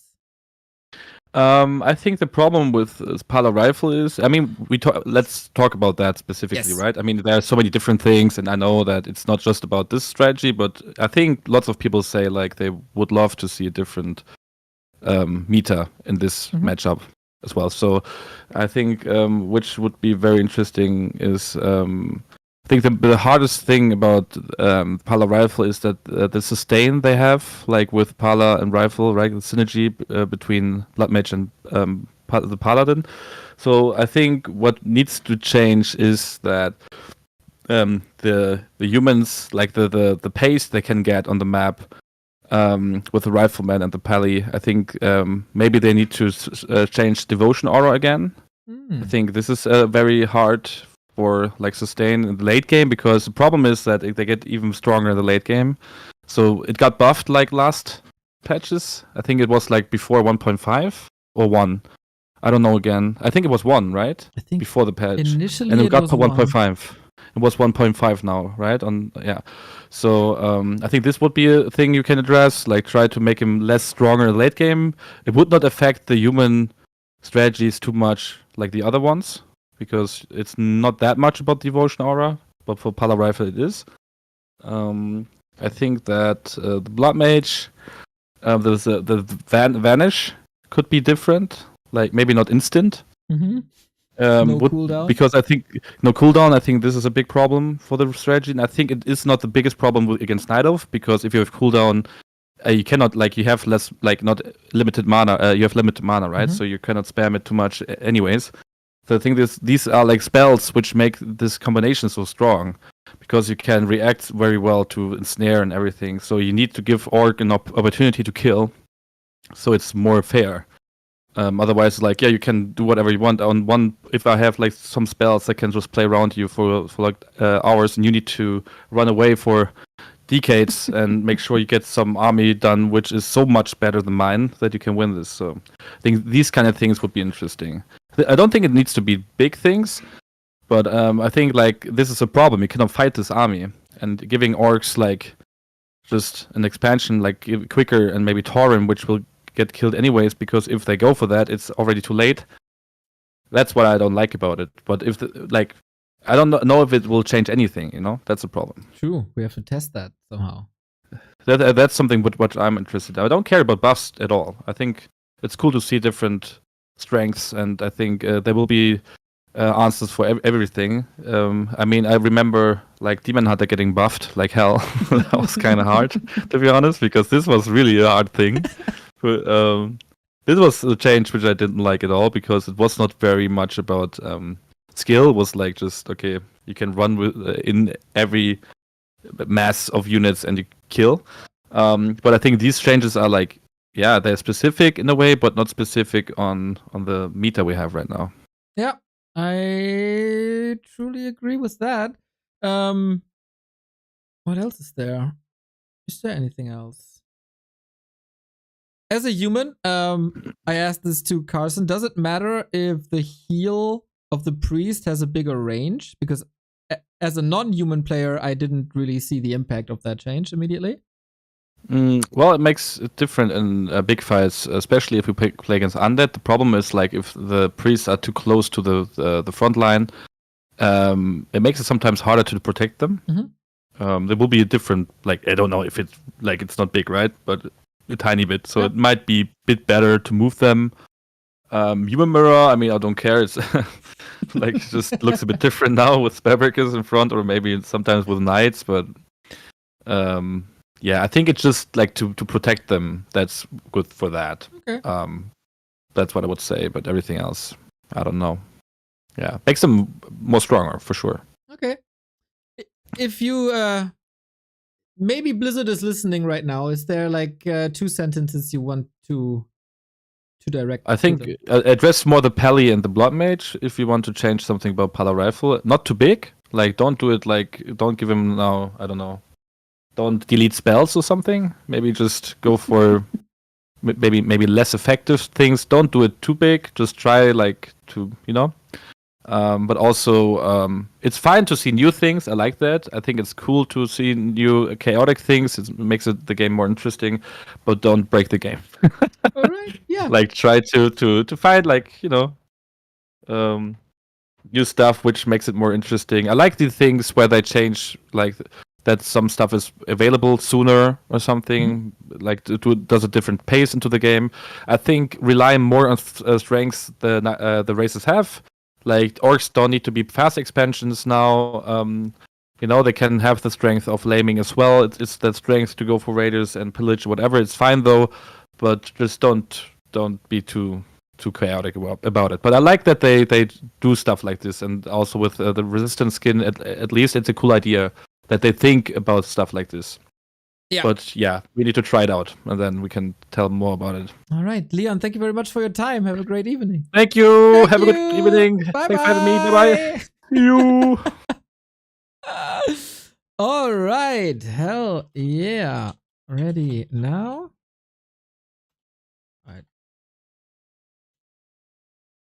All right. We got Sunshine. Person. Wonderful, wonderful, wonderful. All right.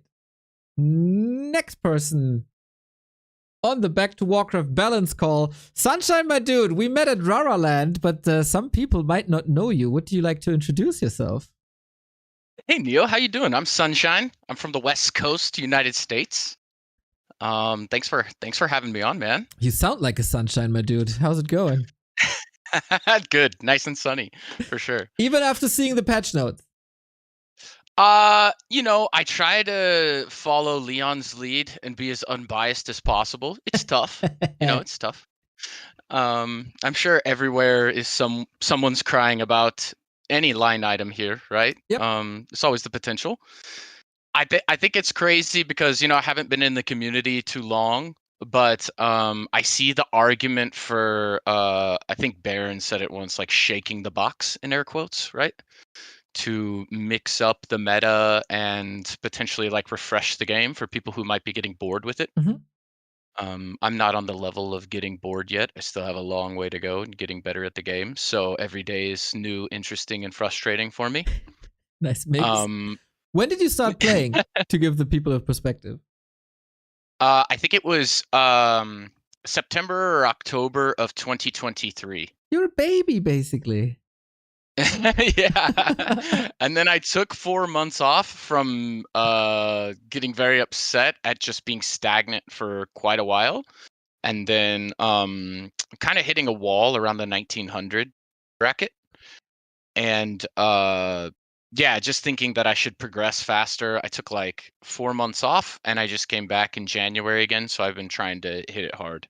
And Leon and Starbuck have been a big part of that for sure. Dude, in 1 year to 1900, that is pretty impressive, dude. I started off at 1220 and I thought that 1900 was just where everyone lived. So I'm like, okay, I'll get to like 1900, 2K is my goal. And then I was getting so angry and Leon's like, why are you frustrated, man? You're gaining like 100 MMR every 2 to 3 months. This is great. And I thought it was like I'm bogeying every hole like 10 over, Yeah. Okay, so you definitely know what you're doing in the game. So what do you think about all this? Yeah, I mean, some things I feel very strongly about. I always, when I'm looking at patch notes, I always am trying to think and it's probably not the best idea to bring in the people who came up with these ideas because we might burn them at the stake. I'm not sure. So maybe it's better that people stay a little more private who came up with some of these line items, but I always try to, it puzzles me sometimes because I probably watch 10 to 20 replays a day on the pro scene. And I wonder, like, what game are they watching where this is the change, right? Or they feel it's needed? Or is this an attempt at balancing? Or is this just an attempt at shaking the game up, right? And some of these might just be, hey, let's make it interesting. I don't know if you recall, but I think I had been playing. I hadn't been playing. I was watching like some people's streams. I remember maybe Reaver and some other people streaming when there was a rusty pickaxe in the game. Holy shit! Does anyone dude. recall this? Yes, I do, man. The Mountain King's bash as a passive as an item. Yeah, and I think I recall Happy like Lich first, and it would work with range, and they did a show match, and it was just like he was killing everything. It was ridiculous, man. So I think even when we shake up the game, I always get alarmed to see large percentages or large numbers, even if I may or may not like what is being done. I think if you adjust too hard, you risk people throwing their hands up and saying, I'm not playing until this is fixed. And then you have months of you actually killed the community a little bit because people get over frustrated, and then you're trying to rebalance things and find the equilibrium.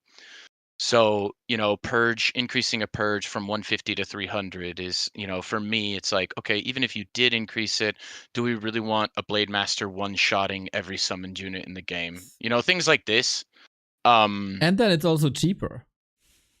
And it's way cheaper, right? And I feel, I'm a little biased here, but it's like, as a human player, I look at Night Elves, Undeads, and Orcs and envy when it comes to their orbs, a bit. And so, I feel a little strongly about that one. I know you're getting T3, you're doing a lot of things, you're paying a lot of money for this orb, right? But when we see all these orbs in action, it's I don't think the orbs are where the game needs tweaking or mixing. That's just my opinion. I think they all have their place and their strategies. I do get, concerned. I think there's some good things on this list. I really think there are in every in kind of every race we see some. I thought it was a little odd that Orc's the only one who has essentially no nerfs and only buffs. Yes. But maybe that's Blizzard or someone watching a lot of human undead, human night elf, and undead night elf finals matches, and maybe they're feeling something's lacking there on the super ultra high level, right? Yeah. Lynn disappeared for like 2 months, and then there was no orc on the top level. Maybe that has something to do with it. Yes, I mean Starbuck, Soin, I love these players. They're awesome at Orc. It's great to see them, especially like Starbuck when he's beating humans, since he's like a human player as well, right? Yep. It's very cool to see. But I'm guessing that maybe this is, I mean, there's a lot of people. You're one of them. There's a couple other streamers who are just so involved in every game at a very, very high level. So it would be nice, and I hope that they are taking into consideration a lot of other opinions about the meta and what is or isn't going on, because I think sometimes it's easy to get into the game and think certain things are imba or whatever, or like in my case, certain things are imbalanced at different skill levels, right? But you can't balance the game at my skill level because all of a sudden 3 strategies just go out the window that at the pro level they're not imbalanced at all, right? So I try to keep that in mind while I'm playing too. But there's definitely some shake the box stuff in here.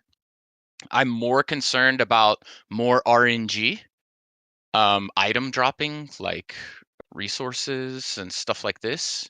I wonder if it'll bring back the meta of like a Blade Master item creeping, stealing all these resources and doing something crazy, I don't know.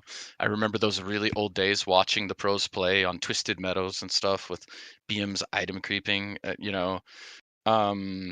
So yeah, I mean, I think it's great for the community, the whole boost. I don't know if you've looked at the statistics on W3 Champs, but going from under 2,000 games a day to 10,000 games a day, That's crazy. and the activity, even with the KK server platform, kind of I don't want to say killing off W3 champs, but a lot of the pros are missing on the scene, It right? was close. Yep, it was close. Which is a shame. But I mean, we have higher activity than ever, even missing a lot of those pro players that are spamming a lot of games. So I think that's great for the state of Warcraft 3. A lot of them might fall off because it's a frustrating, difficult game. But is there anything on this list that you're excited for, or you think is a great addition or approach to a patch? I want to be a little more reserved because the things that I'm excited about could potentially be the most broken things. So I am fair. I'm very excited that we get the chance to test it, if we put it that way. So Tauren as a unit could be so cool, right? If we can finally find a way to make them usable. This could definitely be a way to make them usable. I want to see more Tauren. I think Tauren are freaking awesome, and I want them to stomp 1,000 ghouls because I've seen a lot of ghouls and too many ghouls in the past 5 years. So that would be cool. I am a huge fan of Stasis Trap, and I hope we can finally see some of them. If like it shouldn't be too many, but maybe a little bit. Stasis Trap is awesome. Yes. So something outside of a Bucky 2v2 game where he's so far ahead, he's spamming these, or Grubby doing some request on stream, right? Exactly. Like actually seeing it in some meta would be cool. And potentially Vampiric Potion. I have no idea how that would play out. And that's cool because I wanted new items for a long time. And we have so many items still in the editor that are not used in competitive Warcraft. And this could be really nice. It could be super broken as well, but I'm excited to test it. So Vampiric Potion. So I'm a bit of a noob when it comes to a Vampiric Potion. I've never seen one. I don't know what it is. Is this in the campaign or where? So I'm not 100% sure about the values, but it's a potion that lasts for 20 seconds. It gives you plus 12 damage. And a certain percentage of lifesteal. It could be 25%, it could be 75%. We're not super sure yet. But yeah, this could be nice in a change or in a chase, or you're down to like 10 HP as a Blade Master, then you pop the potion, you hack and slay 3 times, you're back to 100 again. Could create exciting moments. Yeah, absolutely. It kind of reminds me of when they added a bunch of critters on the maps. Did that happen? I think it happened shortly after I started playing. It might have been like a year and a half ago. But then I get very frustrated on maps. I feel like they kind of like this idea of like you're running from a hero and a critter blocks you and someone gets a kill, or there's an escape, or like there's this other. It kind of feels like that, right? Where it's like you get this potion and now you up to the skill cap for some potential really dicey moments, right? We'll see. We'll see. Cool. So what's exciting you the most? Honestly, for me, I feel like as a human player, there's nothing there that it's all kind of benign, so to speak. I don't think there's anything really life-changing there. I can see a little bit of what they're trying to do, right? So yeah, I don't think human affected militia armor, like for me when it's snowballing and I'm trying to militia and all my militia are dying, I don't know if there's a game or a matchup where they're watching militia are just too overpowered and they need to be nerfed. It's not, I haven't really experienced that. I feel like a lot of games we watch, there's a lot of militia dying in almost every matchup. But I think the question here is, I saw you typing that in chat earlier. I think the question is, should like 6 militia be able to creep a natural expansion by themselves without support of hero and footman? Yeah. That's a great point. And I think the only one I'm aware of is like maybe like there's some last refuges and other easier camps, and I think you're still bringing like, or even Lost Temple. Not that that's really a map we see a ton, but you can 8 militia creep that, right? That's a really good question. I think I've played some people with some interesting strategies on Lost Temple where they're also like mass ghouling and ghouling behind, so they're creeping the center first and getting level 3, and you think they're one base, and then all of a sudden they have an expo, and I'm like, wow, I'm a noob. But but I think toying with stuff like this will definitely change. I don't know how big of an armor reduction is going to take stuff like that, but I would say some of the more exciting things would be a lot of the neutral, like a lot of the items, the potential for items, balance. I would love to see more maps in the pool. I would like to see a refresh on that. A lot of them have been very similar. I'm not a huge fan of the new maps from just like some of them don't flow very well. They feel a little bit unfinished. Of course, we're all trying to figure out the new meta and creep routes and all of this to play, and maybe they'll grow on us. But there's some people in the community right now that are really working hard on some new 1v1 maps and trying to balance them out really well. And I think there's some cool stuff coming out. So I'm optimistic about that stuff too, with like different tile sets being used and different potions that definitely like change the meta or bring this other element to the game. Maybe some RNG. Maybe some people who we know won't be happy about more RNG. I'm sure some people are thrilled about Ring of Protection. Yes. For me, I think that's a buff to human, as crazy as that sounds. 'Cause Really? when I see a demon level 2 coming in as I'm creeping in expansion, and he has a ring +4, my butt cheeks clench a little bit, And I'm not Starbuck. I'm not some of these other players, so I'm kind of like, oh, this is, I know I'm in for a tough time. So, but I'm sure if you ask a Night Elf player, they're like, okay, but now what do I do? Like, this nerf, does it make it to where now I can't apply the suppressor that is nice to have, and it changes the way they play as well. So I think those are the things I'm most excited about, though. Honestly, are some of the items. Some definite like map pool stuff in the future. Maybe it's not dispatch, but to kind of mix up the play styles and the meta would be very cool. All right. Yeah, let's see how this all plays out and how much of this stays in and what else they will add. But that was a cool perspective. That was nice to hear. Thank you for your time, Sunshine. Absolutely. Thanks for having me, Neil. Take care, Cheers. buddy. Bye-bye. Alrighty.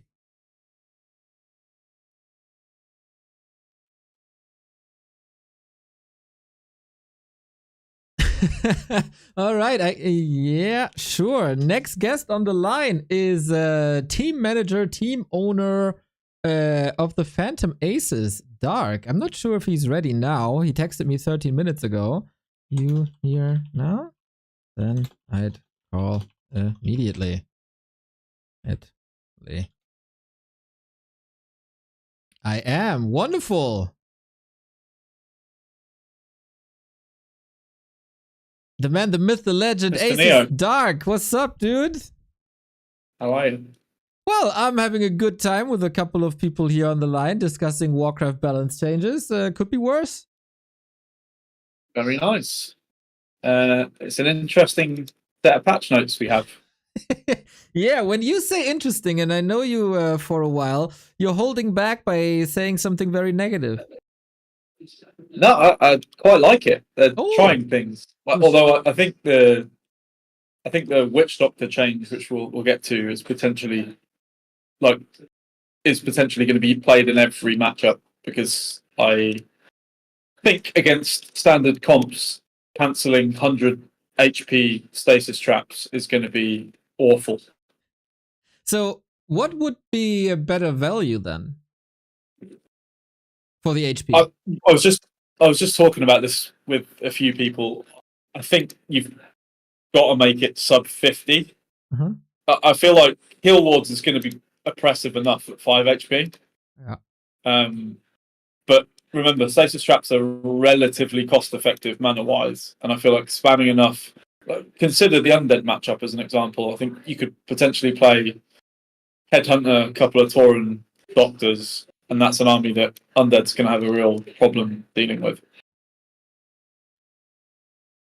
Yeah, sounds fun to me to have a lot of stasis traps. I wonder if that will stop the ghoul meta then, but with buffs to Tauren and stasis traps, Sounds like it's not the greatest time to be a ghoul.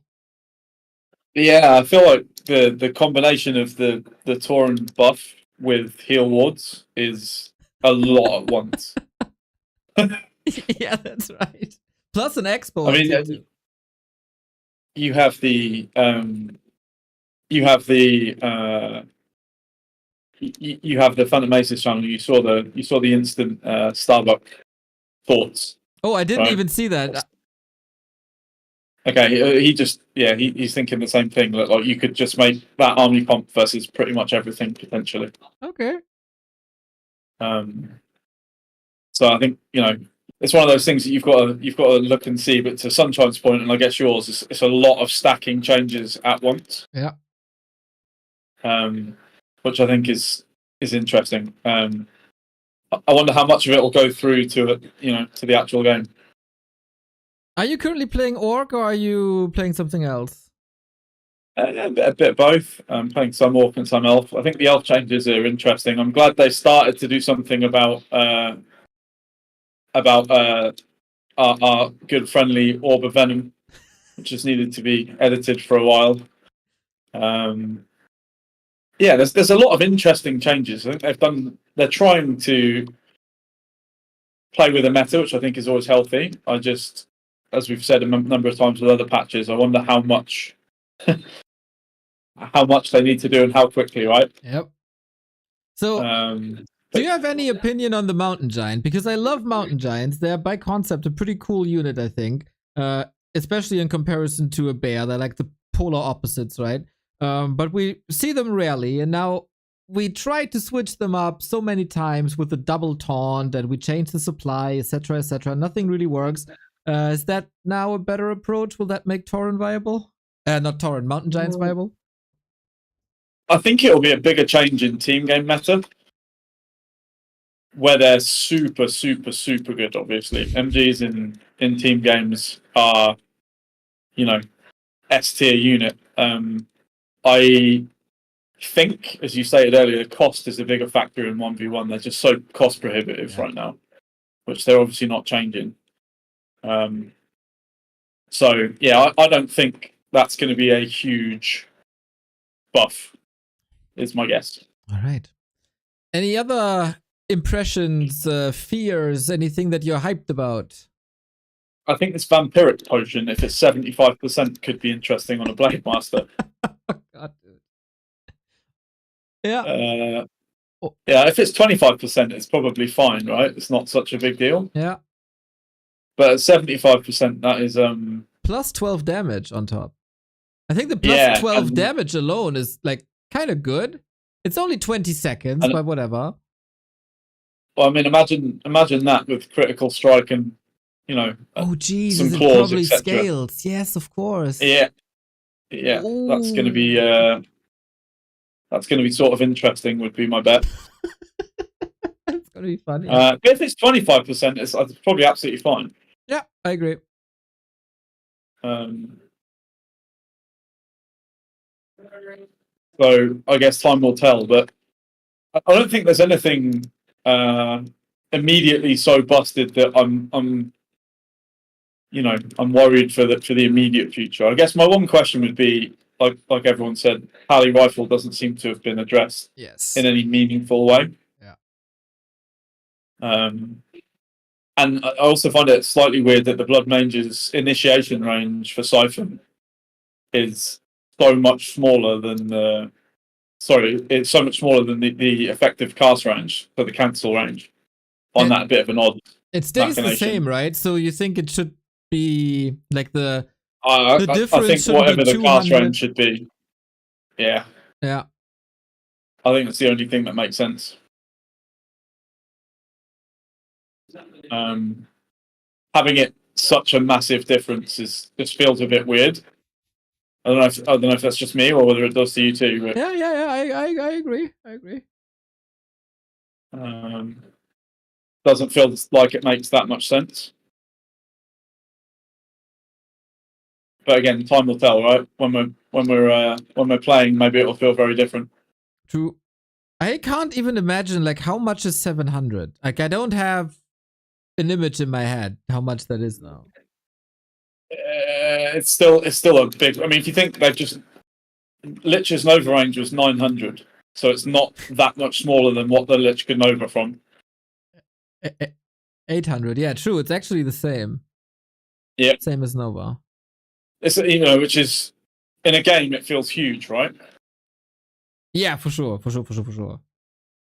So I don't know. I kind of have the impression that that's going to be quite oppressive. Could be totally wrong. We'll see. I still think the big issue is still banish, and that's not changing. That's a bit. Agree. It's questionable, at least. Yeah, I agree totally. And I don't know how you change that, because I think there's a potential that if you overtune the nerf to banish, it just never gets picked. Yeah, probably. I think there's kind of a fine line there between useful and useless. So I think if we look at Orc and the mirror image change, mirror image was 3 seconds. If that's applied to banish and gets a 3-second cooldown, is that too much already? Is that maybe an alright value? I feel like that would be better for sure. Yeah. I know that you're a 2-on-2 expert, Dark. So is there anything, because we were all approaching this from a 1-on-1 perspective, right? So is there anything they should worry about when they look at 2-on-2, or something that is more exciting in 2-on-2 than it is for 1-on-1?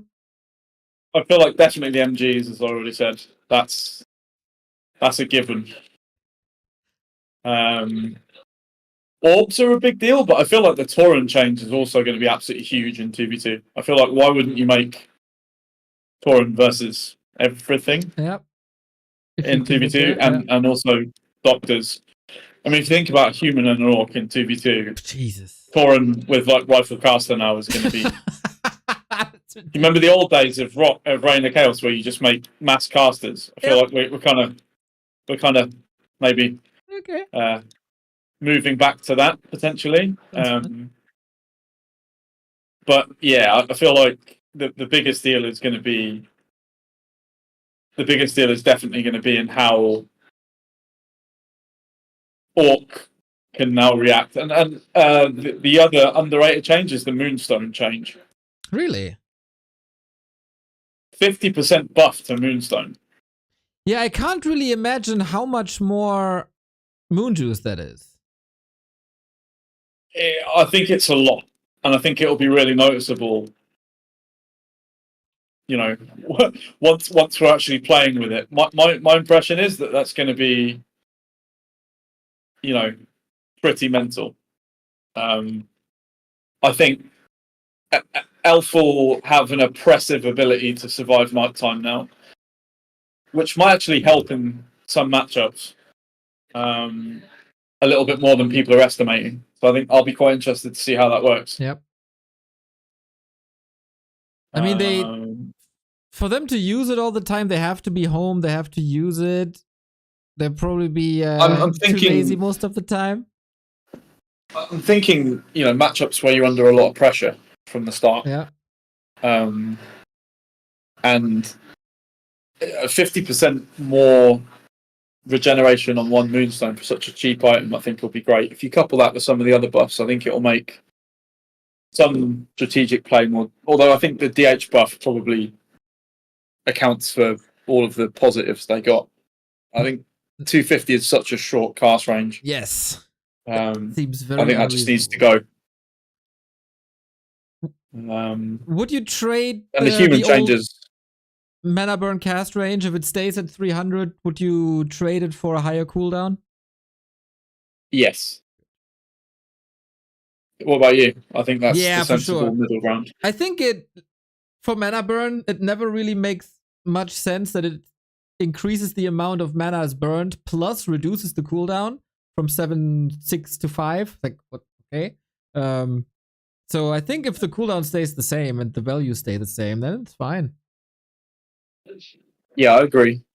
I think I just think if you made it 250 with the current iteration, just no one's or it just makes it makes that hero almost unpickable. And I think with some of the Leon said it, some of the Wonder Negation stuff, you've also nerfed other hero options for Elf. And they lose the Demon Hunter already all the time. Yeah, there we go. I know that's your bugbear. I'm quite interested to see what Soen and Lolite are going to say. Yep. I haven't chimed in yet. I got a feeling that Lolite will be quite angry and said, "This is a Remo patch, fucking Remo." Would be my guess. Yeah, you could be right.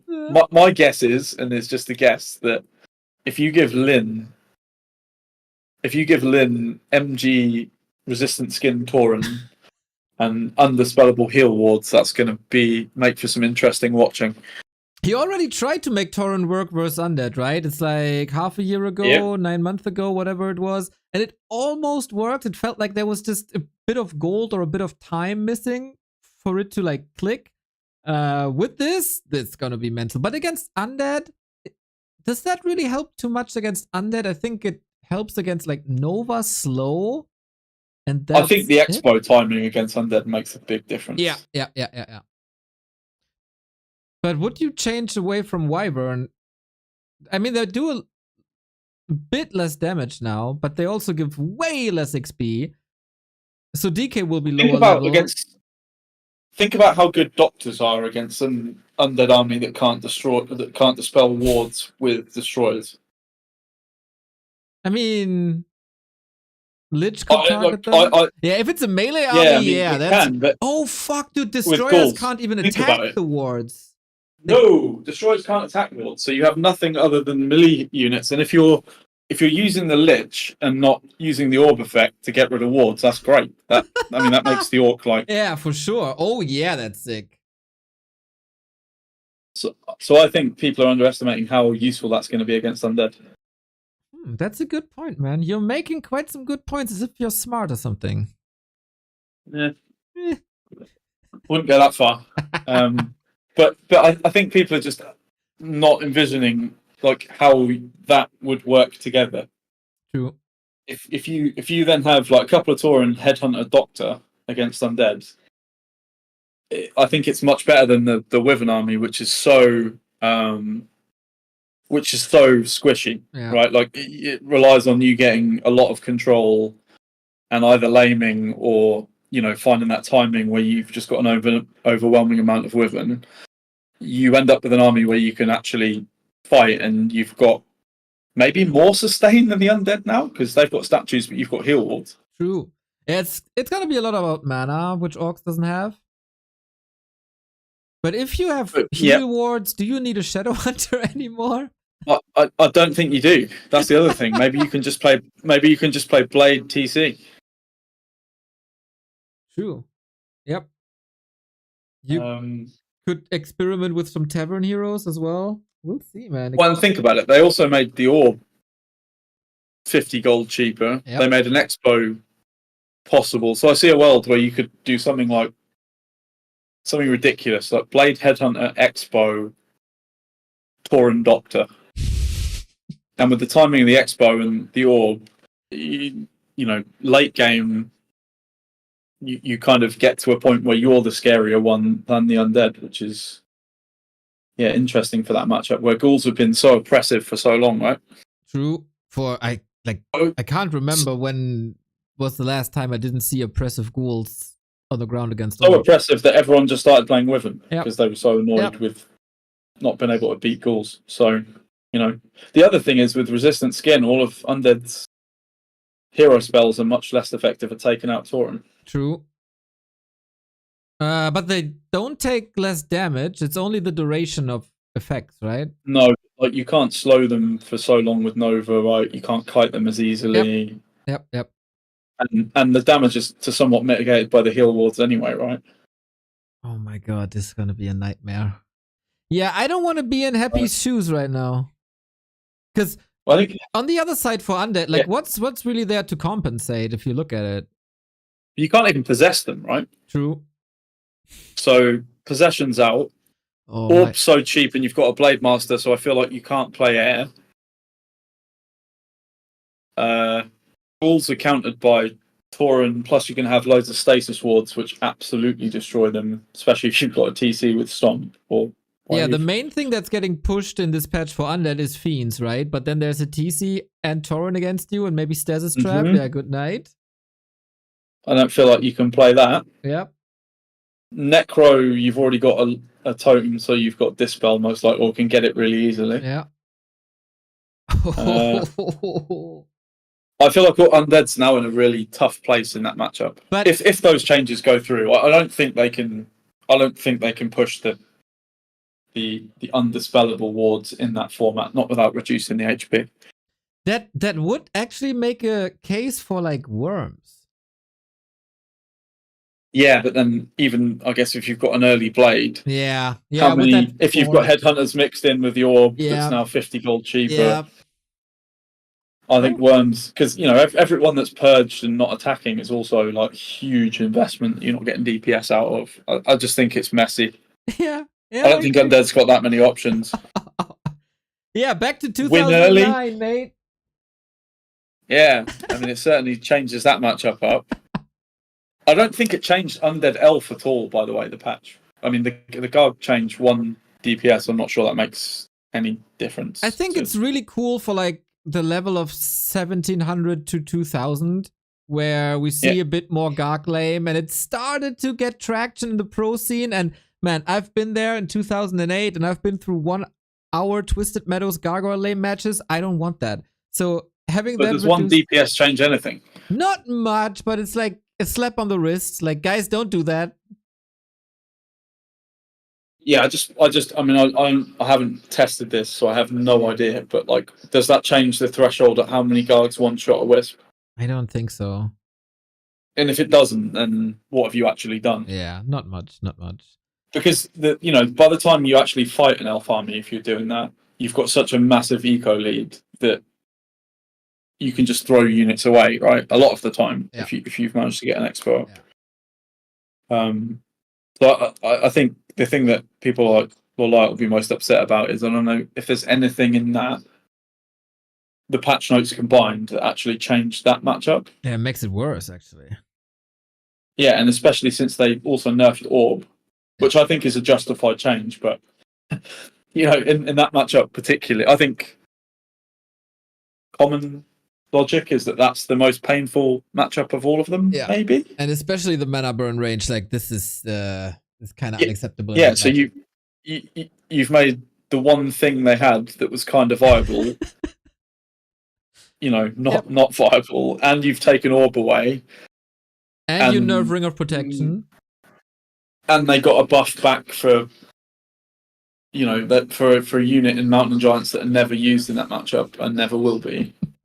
Not yet. I don't know. Yeah, the only, I guess, thing that is to be seen is with the wood changes, how much earlier you can get an expo up that's safe. With obviously reduced costs for Nature's Blessing as well. But I don't think it's enough because the Undead's still got that timing and you've got no counter. Yeah, and it's especially about the tier 1 to tier 2 timing where like you're attacking already and that's when you plan the expo. And I mean, you're building the Huntress Hall late, so it doesn't help in that regard. You're researching Nature's Blessing on tier 2, so it doesn't help there. And your Demon Hunter is weaker. And yeah, it doesn't help at all.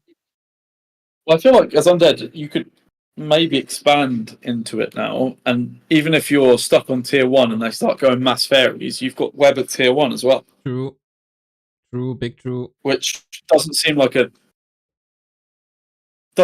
crazy nerf, but I think the other thing is it'll disincentivize Orc from going Wyvern, because if you expo into mass Wyvern, which some people started doing, right, abusing the Orc early game and then getting Spirit Towers up, you can just stay tier 1 for ages till you get loads of towers up. Oh god. Oh, that's a scary thought, dude. Which is another reason why I don't think Orc will play Wyvern anymore. Because there isn't even a timing now against an expo. Yeah, that's right. So yeah, I'm interested to see what all these very creative players do with some of this, and I hope some of it goes through, even in a toned down format, because I think the meta could use shaking up. But I just wish they would address that matchup more than. Is there anything that you think is missing, like a specific change maybe that you have in mind for a while that you want to propose to them to implement? I'll go along with Leon and your view on banish number one. Just make it less spammable, put a cooldown on it, something, change the mana cost. I think that'll help Pally Rifle. I also liked his idea of the Devotion Aura tweak. Even if you took off like 1.5 armor from the later levels of Devotion Aura, I think that would make a big difference. For the Night Elf Undead matchup, I think it's really hard. You've got to find a way of giving Elf a timing in that matchup, but everything I think you can do to help Elf will make Human Elf really oppressive. I don't like the Wander negation change as well. I feel like 4 charges is just too much. It feels really extreme, right? And I wonder if this is one of these negotiation changes that they oftentimes do, where they propose 4 and the community says, oh, that's way too much, how about 3? And then they put it on 3. They did it a lot in the past. 4 just seems... Yeah. 4 seems a lot, right? Because, again, that makes summon heroes just pointless. Yeah. Except, I don't know, like, it doesn't help too much against the bear, against water elementals. I'm not even sure. I'm thinking Keeper, Marseille. Yeah. Firelord, stuff like that. Yeah. Anything that's got relatively Beastmaster Quills, right? Yeah. Anything like that, exactly. Which is low HP summons. And again, synergizes quite nicely with an Expo, so playing Keeper into Undead Expo, no. Right? Like, all the things that you would normally in olden times do as an elf, you kind of can't. If there's one change that I would like them to make that they hadn't, it would just be further tweaking defend. Yes. I think they're on the right lines, but the values, to counter my other point, I feel like that's one they didn't go far enough on. Well, that's interesting, because I think they're not on the right line, actually. I think they're changing the wrong thing. What would you like them to change? So they have a piercing damage reduction, right, that they addressed. And they have the reflection. Reflect. And if you reflect, you don't take any damage at all. So yes, that's correct. rather see the percentage of the reflection go down by a lot. Yep. And I don't know if you should, like, take lumber away from the upgrade as well. It's nice. I feel like making the upgrade cheaper is not a good idea. Yeah. Yeah. Making it cheaper is is a really bad idea, because again, think about when it matters the most. When you're trying to get, you're either pushing an orc with the level 3 AM and you've made it cheaper, so it's slightly worse, but you've got it earlier, or in low numbers when you're defending a fast expansion, right? And in both those use cases, I think you'd rather it be a bit worse but have it earlier. Yeah, I agree. Which this enables you to get, and they reduce the timing of the upgrade, right? Yep, 5 seconds. Yeah, that's crazy. So I feel like this is one of the reasons why so many things feel oppressive against human. It would open up strategic variety quite a bit, I think, if they got defend balanced the right way. I agree, very much. And that, all of the item changes other than the vampiric potion seem okay, I think. Rings in general too good. Exactly, that's the most important one. I'm a bit afraid of the movement speed increase, but worst case it's 2.5%. How much bad can it do? Yeah, and they'll work it out, right? Like if it's too stupid, you can tune things like that down. Reducing the DH's cast range for mana burn and then getting rid of rings Feels like Elf should just play Firelord first every game. I don't know. Yep. I agree. Tavern Hero at this point is probably more viable. But again, I'm sure my guess would be that they will revert or find some way of altering the wards. I also have a sneaky suspicion that when people play with it, the Tauren are going to be more oppressive than people think they are. Mm-hmm. I'm thinking specifically against human that doesn't play Pala Rifle. All of a sudden, slow isn't as effective. Yeah. How long would Polymorph last? 1 second. Even that is something ridiculous. It'll be far shorter than what both of us think it should be. I guarantee you that. Yep. 0.5 seconds, exactly. Yeah. It's gonna be hard to counter them. We'll see. Rise of the Tauren, everybody. How long will it last? 1.5 seconds, Polymorph. Yeah, that's crazy. Yep. 4-second banish. Yeah, and obviously slow lasts what? 8 seconds, something like question on heroes. Slow is that. Less probably. 10 seconds on heroes. Okay, so I guess slow is kind of okay. Yeah. I'm just thinking human with that standard kind of tier 2 army. If you can buy enough time with Orc and you get a few Tauren out, that you have to re-slow over and over and over and over and over. That'll be nasty, I think. Yeah. Especially if you can perma heal them and stasis trap the human and the units that you would normally use to get rid of the wards. You can't. I think it has to be mass air at some point, right? Like if you do anything on the ground, you have the stasis traps. Yeah. I mean, human can play mass griffins probably the best. Night Elf, Chimeras, not too sure about it. It's gonna be very interesting for people to figure that out. I kind of worry that if we have a lot of Tauren games, we're going to be back to Talons. Ooh, but it also doesn't last that long, right? No, but I feel like maybe just to get rid of the Talons chims, I don't know. There's going to be some weird stuff because you can cyclone the heroes and then obliterate the Tauren, right? Yep. Yeah, but I think this is all interesting. It makes a meta which people have kind of figured out. Kind of people reevaluate and think of new stuff. So, I'm sure there's a bunch of stuff that me and you are not thinking about that the most evil minds that play this game have already worked out. So, Woody Wood is celebrating with his third bottle yeah, of so Woody champagne. Wood has, sure. But we said that last patch as well, and then not much came through, so he shouldn't celebrate too early. If you had to predict 3 changes that they rolled back, which ones would you predict? I'm going for Wards, Demon Hunter. Yep, I agree. Both. Probably my third one would probably be Dark Ranger. I kind of watched a couple of videos, the one in gym, and that looks interesting. Yeah, I wonder... And again, imagine there's some funny team game connotations for that, right? 2 Dark Rangers chuck a Pit Lord in the front, both heal it.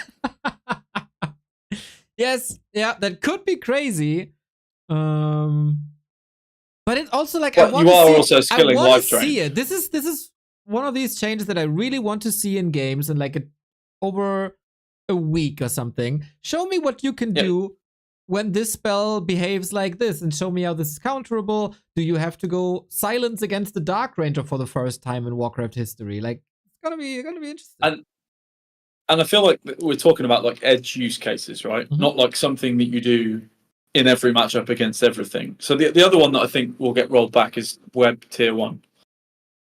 I can see that too, yes. I just think it's unnecessary. At first I thought it can't do that much harm, but it takes away from the undead identity. But now that you put this thought in my head of mass fiends, mass towers tier 1, let's not do that. Because I just feel like it incentivizes more expansion play from undead. Yeah. Because the threat of air doesn't exist, right? Yeah. And I'm just not sure that's a good thing in every matchup. Like, do you want to see slow Expo play in every matchup because you can? I think, not really. The Undead timings are a big part of the race, aren't they? And they make it interesting. Alrighty, I think we covered a lot of ground here with you, Mr. Dark. All right. Well, thank you very much for listening to me ramble on about nothing. And, thank you for the good brain talking and to you. putting nightmares in my head. Yeah, sorry. We'll see if any of it actually happens. And then we talk again, I'd say. Yep. Thanks, mate. Alrighty, take care, bud. Bye. Alrighty, next on the list. Hey ja. Willst du anrufen? Our youngest Warcraft player. Let's go. Sharky, welcome, welcome. Hello. You have something to say about the patch. I'm curious. Yeah, well, I think Pally Rifle is kinda soft. I'm a bit curious with the Tauren. I kinda doubt that will go through. And if it goes through, I guess I will have to change my race, you know? To Orc, yeah. Yeah. So why do you say I- Pally Rifle is kind of solved? I mean, in the last few weeks, we saw how good Pally Rifle is versus Undead, right? Yeah, got Fortitude, countered hard. looks Yep. like- I mean, it's the Chinese like Fortitude doesn't. I think he didn't play the better build order versus Happy yet, but still, I don't think it matters too much. So I think it slowly will go back to Archmage now, which in my opinion is good. And it's also good that anti-magic shell is getting nerfed because of that. But I see that the Blood Mage nerf definitely makes sense. Versus Elf and with Pala Rifle, it's really good. You think it's So- enough?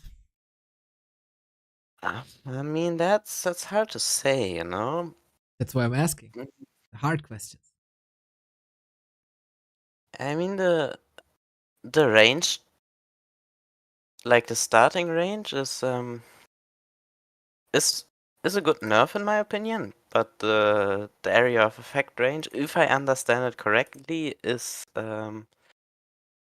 way too long and should maybe be adjusted to the same as the starting range. You Because think? I mean, maybe like 600, but I think 700 is still a bit too much. Because like from what I see, it's like you like getting it started isn't really the big problem. But running out of it is like you get to near the Blood Mage once it starts, then you have to go like half the map over to let it stop, you know? True. And yeah. So I think that's a good change. Maybe area of effect thingy reduced a bit more. Then I think that should be fine. I'm a bit worried about the human elf matchup. And I'm definitely not a bit biased with my 25% win rate versus elf. So what worries you? Because on the Night Elf side, there's not too much that should get you worried. I mean the ring nerf, I kinda doubt that's going through, sadly. And I think the mana burn nerf versus human is good, but you can't do that. Like, and that kinda dominates elf right now, and if that goes through, I kinda see elves seeing, oh, I'm seeded against undead. Yeah, let's just give death one. Yep. Doesn't matter. Yep. So it's I don't think nerfing mana burn range is the way, because it's like nerfing Elf way too much. All right, so why are you worried in this matchup then? Because it's Elf. No, the Hunter Soul cost actually. So The 20 lumber. That makes you worried. You said you guys probably said the same thing about the blacksmith. True. So like the Huntress push versus an Expo is like, now it's like 100 lumber and stuff. But 80 lumber could be a big difference there. That's cool. Nobody mentioned this yet.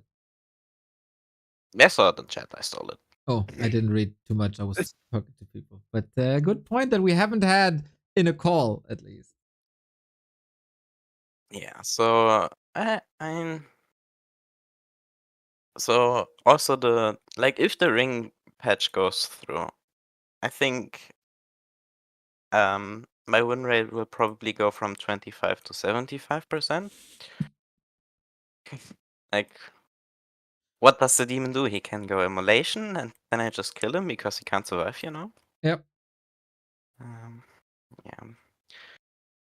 I mean, the priest range is interesting.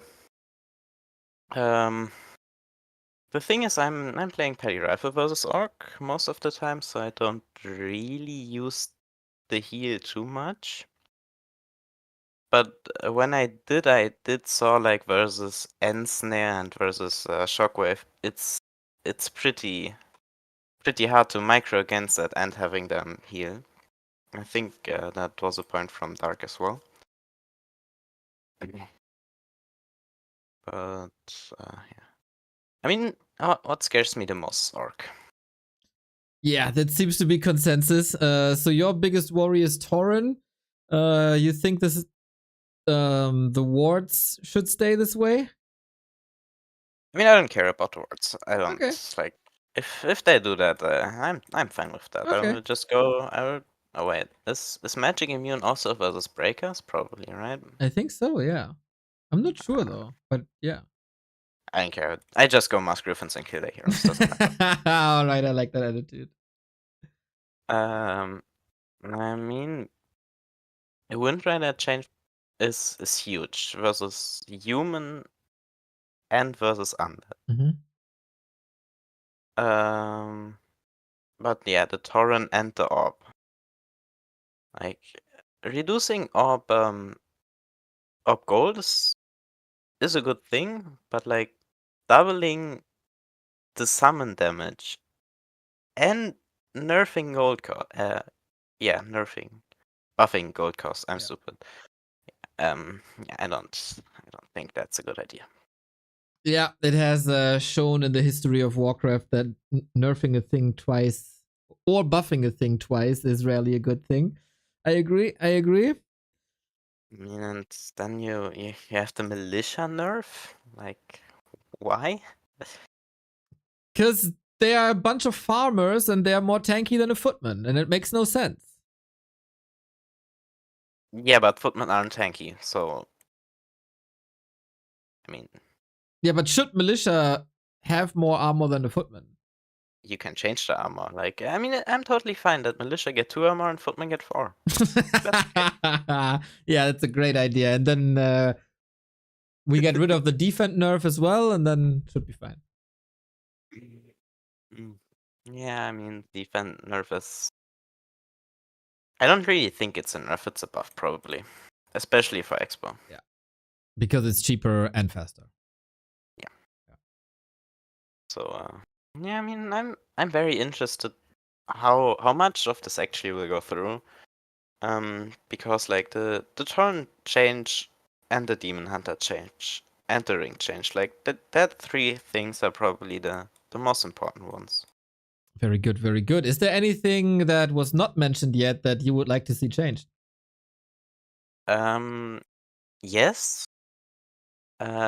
So Orcast's unit, it's called Headhunters, and I think they should do like half the damage or something. Okay, that's a very good idea. They will probably implement that. Sharky, thank you very much for your time and brain. Yeah, it was fun. Thank you. Have, Bye bye. have fun with the professional analyst from Dondo now. Will do. Take care, buddy. Yeah, bye. Sharky, everybody. 15 years old. Good brain. Good sense for the game. A little bit of humor as well. I like that dude. I can join after if you want, Neo. Let's go, Dondo. It's way overdue.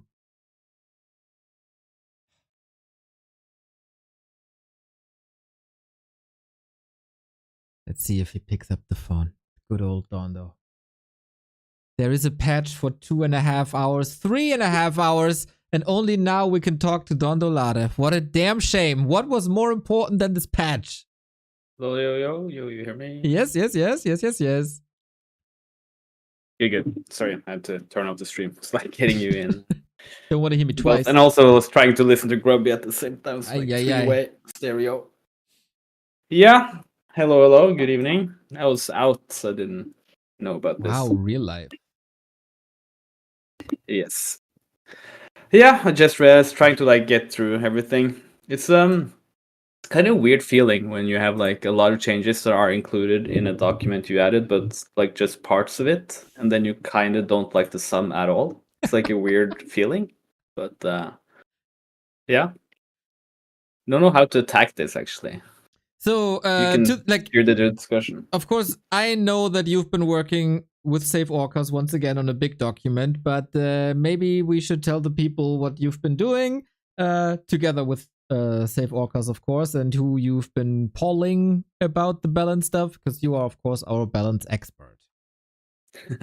Yeah, I mean, we try to do the same thing as we did last time. We like try to make up some, let's say, some main like topics, ideas we think are problematic or can be addressed with balance. We can start off the saying that like both me and Sevorka's strength, and I think maybe probably people's in general's strength is not coming up with like revolutionary new ideas. It's kind of difficult to do, especially when you want to write them out. So our changes have most often been within the context of like what is the meta? Is there like stuff you can do, small changes to underutilized things? What are things you can do to make like the balance more? You can like do small adjustments. Are there like big issues you can deal like directly with? So in that sense, like the one critique you can say about the way we do is like it's maybe a bit of like small changes are more focused on like how the meta currently is. Let's say it another word. Maybe people might think it is a bit boring. That being said, the document is like made as a compromise between inputs from a lot of different players. We don't like do every like single iteration and we say like, okay, Lowlight, what you think of this change and this change. We do like we have asked people during the process what they think are the issues, try to like summarize the main things what people agree disagree on, and then at some point we do like somewhat of a sum of those inputs and also just our own. I mean, it's also our own opinions, right? It's like meant to be some of those. And the one thing I guess is like that makes it difficult is like that our suggestions are made as a whole. Like you can't just take like 5 things and then like say, okay, you just take them, so don't leave them, because the whole thing is like, okay, let's say you give Elf these things, then maybe that makes another matchup, like say Human Elf, I think, which is now in the top level, human favorite, but below top level is pretty even. And also a matchup I think is like very fragile for Gale going one way or the other pretty fast. I think Dark mentioned it already. I just entered at the end of that conversation. So therefore you're gonna be like let's say you want to buff Elf because of their problems with Undead on the top level, then you can't like go overboard with like buffing Demon Hunter, because then you struggle, then human struggles, right? So you have to make like this whole, it becomes this back and forth, can become pretty kind of difficult and convoluted. But therefore it also makes that the changes are meant as like a sum of everything, not just like randomly picked. Because if you do that, then maybe you just maybe makes bigger issues, right? And like even let's say Remo's suggestions are more extreme, are still probably meant as like a sum of a whole, right? Like it's kind of hard to just think of one change in isolation.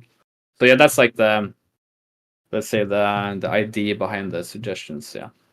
And we sent this document, or we sent the access to the document to you. I think you sent it forward to the team. We didn't do like a full presentation live as we did last time. Something to do with like how much time we had. Also, I felt like it was also. I think it's good that other people are also involving themselves into suggestions, so it doesn't become like a balance council, but not a real balance council without an actual mandate. It's suggestions, right? People they can take it to heart or they can ignore it. It's totally fine.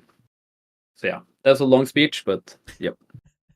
Okay, to give this a little bit of legitimacy, who were the people that you were talking to, the players you were talking to? Yes, we talked. So we have like talked with people. Everyone we've been in touch with at some point would be. I to remember everyone, but it's like Lolite from the Korean scene, Lolite, Soin, Sock to a certain degree, Labyrinth. We talked to during Rara, so like took all their notes from there. We also Focus. We talked with Focus gave us like more feedback on the actual document after. We talked with Starbuck. Tried to get some ideas from Peak. He said no, thank you. Undeads are generally hard to get feedback from.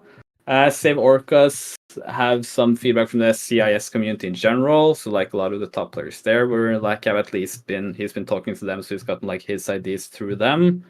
There's more players. I probably are forgetting quite a few. But yeah, and also talked with people like Toxie, who's not a top player, but is a good player with like a lot of knowledge into like how the game works, interactions. Kevin, people like that I've talked to, not always like with the whole list suggested, but just like talk about different, how do we solve this issue? How will this affect this, right? So it's like a lot of back and forth. I guess I think I would say I would talk to like 25 players maybe in total. Okay, that on different like different degrees and stuff. But yeah, for sure. But people should have an idea now that this is not just your brain and not just two people, but of course a summary and then filtering and analysis, etc., etc., etc. So it's a lot of work and a lot of thought went into this. So now you see what Blizzard has presented us. So I'll just let you talk, man. I talked a lot. I talked to a lot of people. This is your stage now. Yeah, it's I think the issue, like the main issue, and it's kind of that's why like I'm saying it's weird to read like a list where a lot of the suggestions we come to are included. Probably 40-50% maybe I would say, but also like a lot of our suggestions are missing, and also some suggestions are maybe work the other way are like also included. So it becomes a bit difficult for me to like analyze properly. But I do think like the main issue is the same as it always been with this PTR, is that it lacks like a coherent vision. And that's like very emphasized by the fact that they don't write like anything about what they were trying to do with these changes.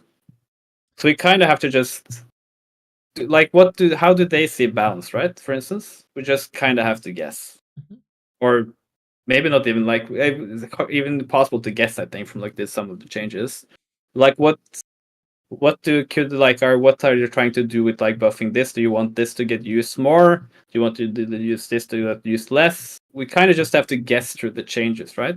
Yeah. So that's like the main critique I would say. Like beyond the changes themselves, it's just very difficult to measure how much they succeed when they don't say what they're trying to achieve.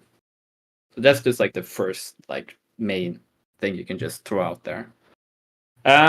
Beyond that, I mean, I think there's some like obvious changes that probably could be like introduced here that probably could do without like actually, I think most people agree upon, though just doing them by themselves might be like risky. The ring of protection reduction has been like quite discussed by a lot of people, where armor, like the item drops at the early game, especially human idol is one example, can be very like game deciding. I would say elf orc as well. Like if you get like a super armor stack DH, it can be impossible to kill.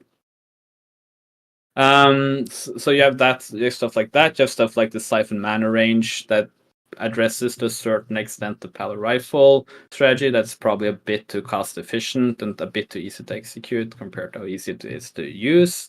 Though maybe it's getting a bit more solved on the top level, except versus Orc, which still seem to struggle quite a bit with it. And then there's like other stuff I do like kind of find difficult to like read in any like way in the current balance. Because okay, let's say Orc human, right? I would say probably a bit human favored, but it's also very skewed by how much strong Pala Rifle is. But I think like without Pala Rifle, it's probably more close to even. But then you reduce the build time for Great Hole by 15 seconds. And Orc always goes tier 2 Expo. You also reduce mere militia armor, which is not big, but like it does matter a bit. So like, yeah, I kind of like, do they think that Orc human is weak for Orc in standard meta?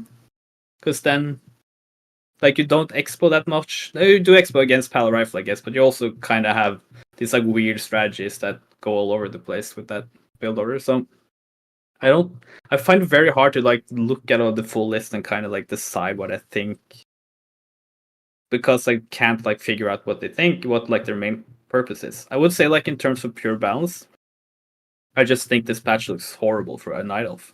Yeah. I just think so. You reduce DH power by quite a bit. You reduce rings, and you also reduce mana burn range. You give them some. You do address one thing that elves have been complaining about for quite a while: the lumber costs. but not that much, I would say. And then you nerf Orb of Venom, like a main core component. You nerf mana burn, core component. You nerf rings, core component. Or can expo faster against elf. Undead you can basically never use Keeper, I think, with one of negation with 4 charges. I think that will be very difficult to make work. Plus the towers are buffed as well. But yeah, towers are buffed. So like that matchup was already probably or like in general pretty bad for elf on the top level. So I don't know, like I don't think of course maybe mass gargles are now slightly worse with 1 damage less, but the ability to get that expansion up is a lot easier. So then again, like what does that actually meaningfully change compared to balance? So yeah, I think it's a bit hard to know what like the idea is, and also I mean there's a couple of changes here that might be game breaking, but you have to test it. I think there's a reason why people have been afraid of pulling the trigger on resistance skin for Torrent for ages. So that change needs to do a lot of research behind it, I think, before you know for sure that's going to work.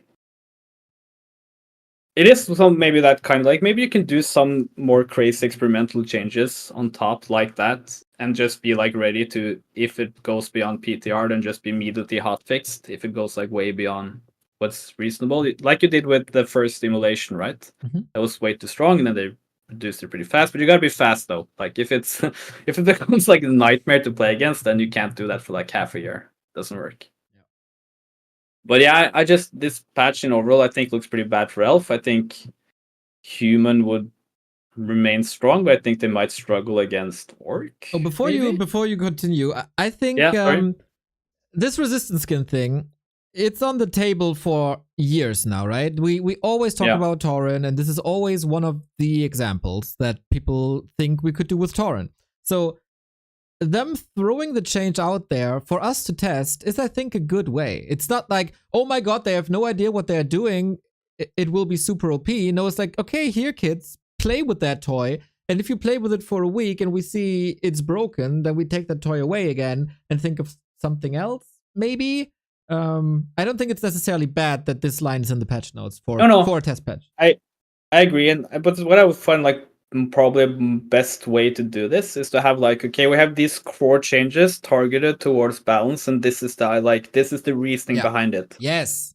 So you get like a very good like, okay, these try to keep it as short as possible, but if it's 5 or if it's 50 changes, that's who cares, as long as it's like makes coherent sense, right? Yeah. This gives us the balance changes to the meta as it is. We also want to do these 4 to 2 to 4 to 6, however they want, experimental changes. Let's give Taurus resistance skin. Let's do this to Huntresses. Let's do this to Pod. Whatever. Like you can find all the underutilized units, right? But you need to find like the balance changes need to be like somewhat compartmentalized, and like these are the things we wanna change because the meta is like this, and this is why we think these are the things we need to change. But you just blend everything together, and it's like, I don't know, like abomination, basically. So it becomes super difficult to like even discuss these things, like because there's so much different like ambitions for these changes, right? You do the defend nerf, which people are gonna argue if it's a nerf or not, right? And then you have like, which is a pretty small change. Maybe it's a buff, maybe it's a nerf. You need like really look into it, how like it actually works in practice. Moonstone duration is like tiny bit more HP mana overnight over like the time.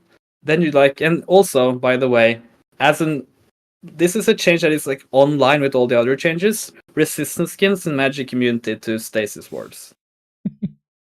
Like that stasis ward changes are going to be freaking enormous change if they go through. You can't dispel them. They don't have that little HP. Like I don't know. You have to probably go only mass air against it. Yeah, that's was my suggestion as well to Dark at the end. I was like, yeah, what else would work than mass air? I actually think it might be even worse for Elf than any other race, Yeah, actually. of course. As it always is. I mean, legit. Yeah. So there's like a lot of these changes that I feel like I just wish that it was like more of a these are the changes. If you look at how the StarCraft 2 banned balance counts, but also before that, right, the percentage changes, they had like this is what we want to address. These are the more like core things, and we also want to try these 3 things out because these units are used to little to do this. But yeah, I just like when I read it, it was like okay. Kind of hard to attack this document, basically. Let me put it up real quick because that is how StarCraft does it. They have the changes for the race. Here's their description, what they do, and what is changing. And then you have like 6 lines or 7 lines of text, what the target is, what the interactions are, what the goals are, and that makes it a lot clearer what they want to achieve with it. Even GIFs, dude. Yep. Yeah, so people know what StarCraft is doing because not too many people will watch StarCraft PTR patch notes, I guess. Yeah, and just like have some reasoning behind it, right? So I did that in a document, try to like give at least a couple of sentences between each. Should I show it? And so like, yeah, sure, you can like just to show example, right? But that's also like this Blizzard have the ability, I think, to make cooler graphics than just like plain text on a Google Doc. But yeah, like so I think like this like to use my example when we talked about because we also I'm going to be honest here. If you look at the core, yeah, so this was just like the full list of everything that could be obvious target for change, in our opinion. And then you have the actual changes like in core balance changes. These are more like directional ideas. So we kind of do it like in steps, right? We do okay, we get a lot of feedback that these things might be too strong. What are the things you could do to change it? And then we like go from there, and then we have a long list, and we try to like keep it lower and lower and lower. And you see, like Blood Mage has or and because you don't think you should do 4 nerfs at the same time, but you have a lot of different directions you could go, right? Which are both valid, all valid. Mm-hmm. But let's say okay, the elf thing, right? So. I also had a mana burn slight nerf in my suggestion, so before, so I'm not going to be like this is insane. But my suggestion was that you change the cooldown so it's more in line the whole way. So it's 1 more second cooldown at level 3. Mm-hmm. But I also suggested quite a bit of the buffs, the trio life build time, slight like reduction in build time and more HP. So it's easier to get up counter expo, and also then a buff to Keeper. Because if you only nerf Demon Hunter, and I also had a slight rebalancing of Warden, then you can't like also just keep the other heroes as weak as they are, right? So that was like the idea. Okay, you give a general buff to elves, maybe that will have like big effects against human, because you also do some general nerfs to human, because human are very strong at the moment. Keeper you can buff. Keeper is not a problem in any matchup. Probably needs a buff. And then you do a slight tone down of a demon. That's not necessarily the perfect, and people might say if that was in the PTR that's bad, but at least it has like some logic, right? And we do like give a few sentences on what the idea is. Yeah, there is a compensation. And that's what I'm really missing right? from this document. It's 100%. Like just the reasoning. Yeah, 100%. I think your doc, yours and Save Orcus, of course, makes a lot more sense. There's trades within the race. You see there's a lot of green for the Night Elves because they need some help now. There's a lot of red for the human because they might not need the help right now. And then, yeah, there's some nerfs for the weak race as well, but it gets compensated here and here and here. And there's a clear, like if you read through the changes, everything makes sense. Everything has a direction. And yeah, that is indeed, as always, missing in the PTR of the billion-dollar company. Yeah. I also think actually I still wonder about like the win rate or level change is kind of big, especially for Undead Orc, but I'm not sure. It's kind of hard to decipher, but I mean the reason Undead wins that matchup now, quite convincingly, quite often against there, is because they get hero level advantage. So it's like a pretty big change, I would say, for that specific matchup. A lot bigger change when you add that plus the Nova reduction range. It doesn't compensate, I think, for and faster expo, which Wyverns tend to go for expos. It doesn't quite compensate for the 1 damage less per tick for sure. for Venom Spears, because that in practice that doesn't matter much, I think, than Venom Spears tick. There's stuff. There's probably like stuff here that's obvious. It's like when you test, it's going to be, oh my god, this strategy is not going to be broken, and some be broken, and you like find a counter over time. But yeah, in general, just like I do find it kind of hard to like decipher every single point because like the whole thing lacks cohesion. Yeah. So it's not like meant to be like a negative Debbie Downer. It just actually just makes it like from a problem solving perspective kind of hard to address, because should we do like every single change and write like a sentence if that change is good? But like when you sail with dark, right? Should they remove this or add this? Well, if you remove one thing, then you're kind of okay. How does that affect everything else, right? So that's why it would be a lot easier if it was like split more into like core and experimental, right, or something. Just like give us something to like go from, because it would give it a lot, like I think, easier to address. But yeah. Beyond that, like there's a lot of stuff I think we can talk about, probably every single change and how it affects stuff. But yeah, I think you've done that already, probably. To a certain extent. Pretty much. I mean, if something stands out for you, of course, if there's something you think is addressed in the wrong direction, or they're not accomplishing what they probably want to accomplish, I can say if we talked about it or not. But you can go ahead. It's your space right now. Yeah, I mean, we can go from race to race, I guess. Like, so, this will probably help a bit against for or make Power Rifle weaker. I don't think it makes it that big of a difference. I think what you see from the Power Rifle University is kind of that they're somewhat relieved. So I don't think maybe it could be even like harsher, but it's fine to start there and go from there. I think it also adds to the militia armor though, which kind of also matters a bit for Pally Rifle. It makes it a bit easier to kind of like creep with solo militia and or defend your base. But yeah, I think it's not a big change for Pally Rifle for sure. It's like will still be a very strong strategy. Build is still perfectly streamlined. Yeah, who knows? Slice, maybe that could use more, but we'll see. I think the heal range increase for priests are stronger than people think. For sure. I think that makes priests first, because you can keep priests further back, more split up, and they will still be able to heal stuff in the front. So I think that's a pretty strong buff, actually. Have you heard this suggestion before? Because this comes kind of out of the blue to me. I feel like, wasn't it in Remo's stock? Wasn't it? Ah, okay. It was in Remo's stock, I'm pretty sure. So yeah, I think the mirror image cooldown increase is fine, but probably doesn't matter. I think you could do more than 2 seconds for that, because I mean 5 seconds is still pretty. It's still a summon with 5-second cooldown. Yeah, question here for me, because I think like it's still relatively hard to get a mirror image build off the ground, as it is in comparison relatively weak in the beginning and super mega strong in the end. Will this hurt mirror image builds as a whole because you can't survive the early game? No, I don't. That's what I don't think, actually. And I don't think so. No. And I mean, defend nerf, for instance, small and maybe not like a big nerf for expo plays, but will help against like this the one base defend against the mirror image blade master now, right? It's like 50% damage. It's not huge, but it helps. Cheaper orb helps quite a bit for the mirror image build. And the faster expo is maybe not the most important for that build, but it still matters quite a bit. Okay. The wards are being immune might be game breaking. Yep. So that needs to be tested. Elf gets 25, 20 wood. I think elves are kind of like screwed. Yeah. I'm gonna be honest. I think they're just kind of screwed with these changes. Yeah. I think their only matchup that's not going to be horrible, semi-horrible from this is probably going to be against human.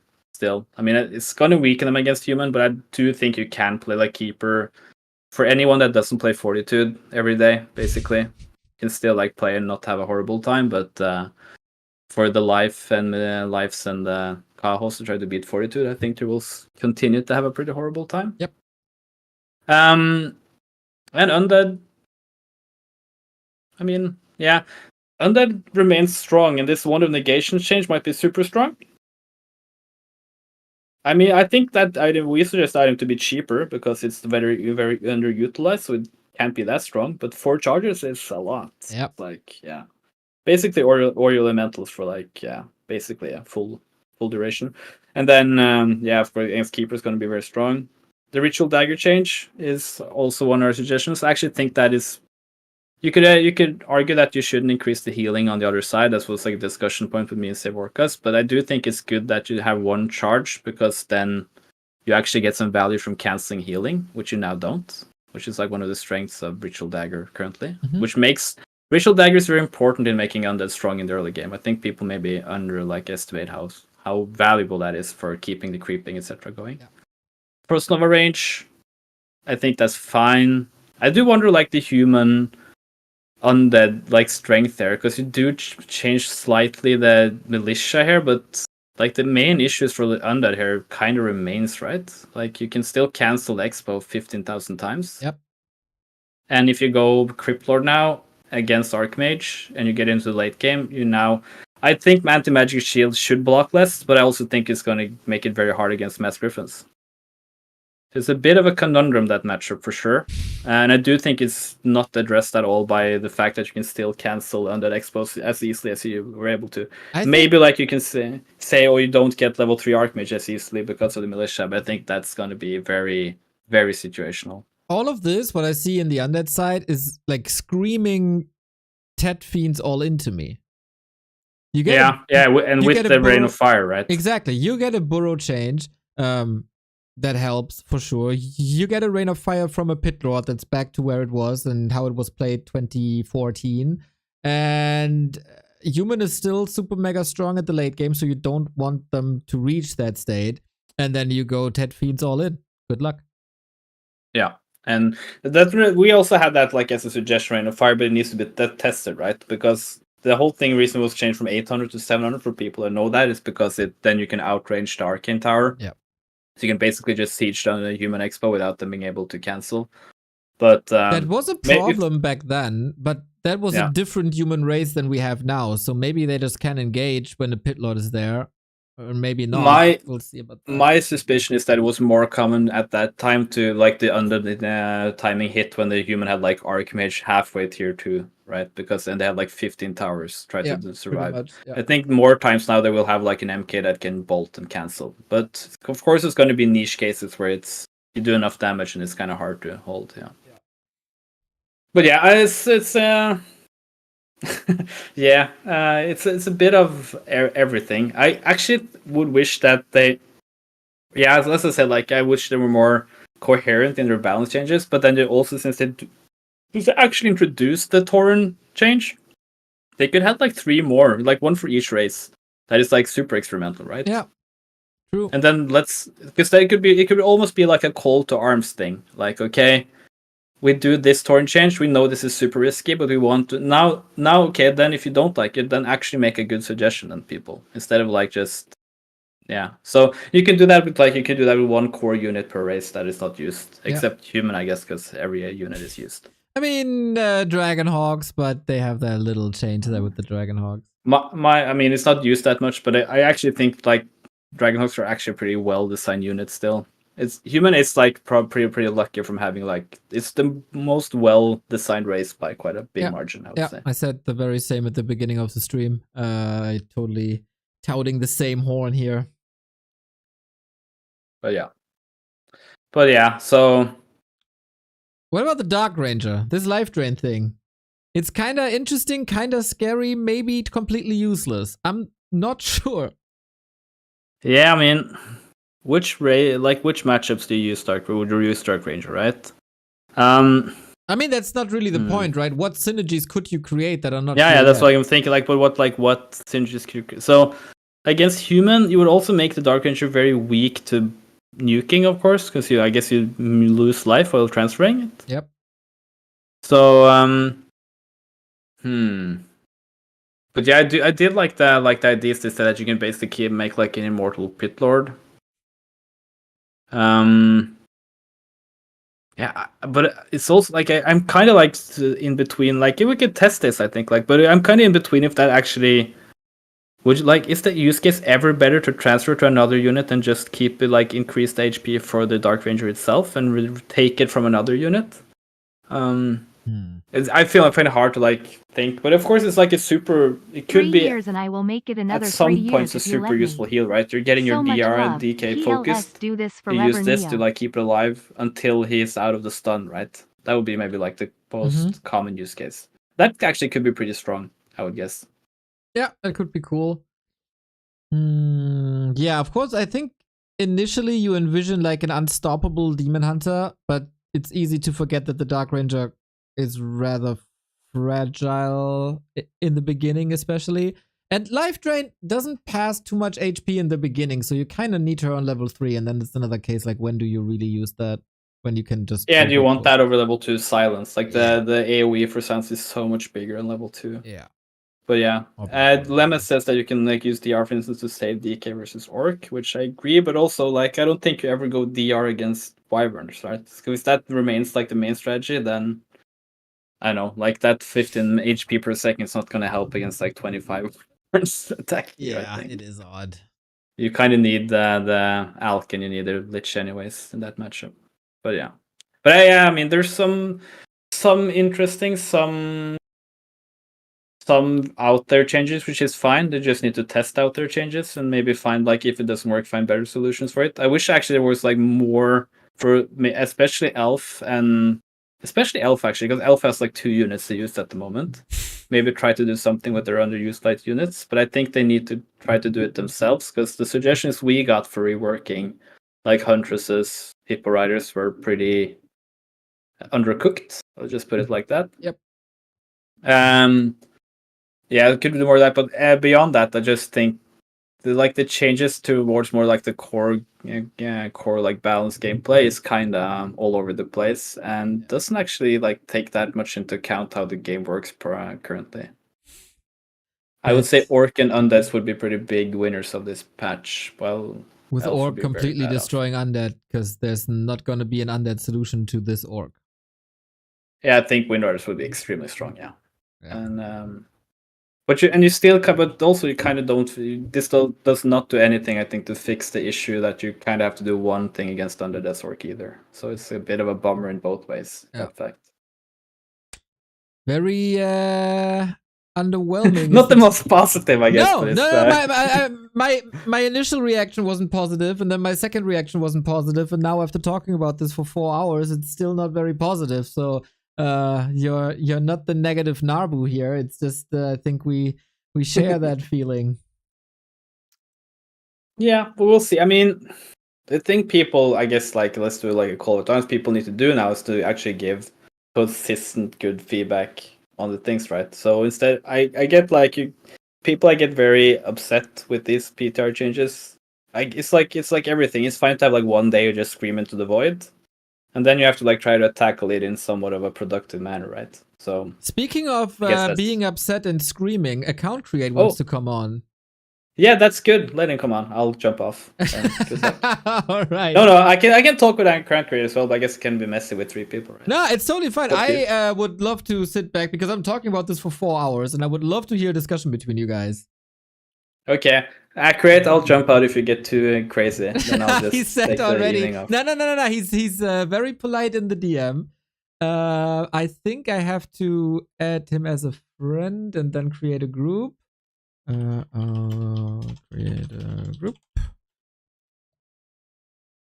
And I think Lemus. I don't know if Lemus wanted to come on as well. We might have to reconnect because it's now a group DM, but should be fine.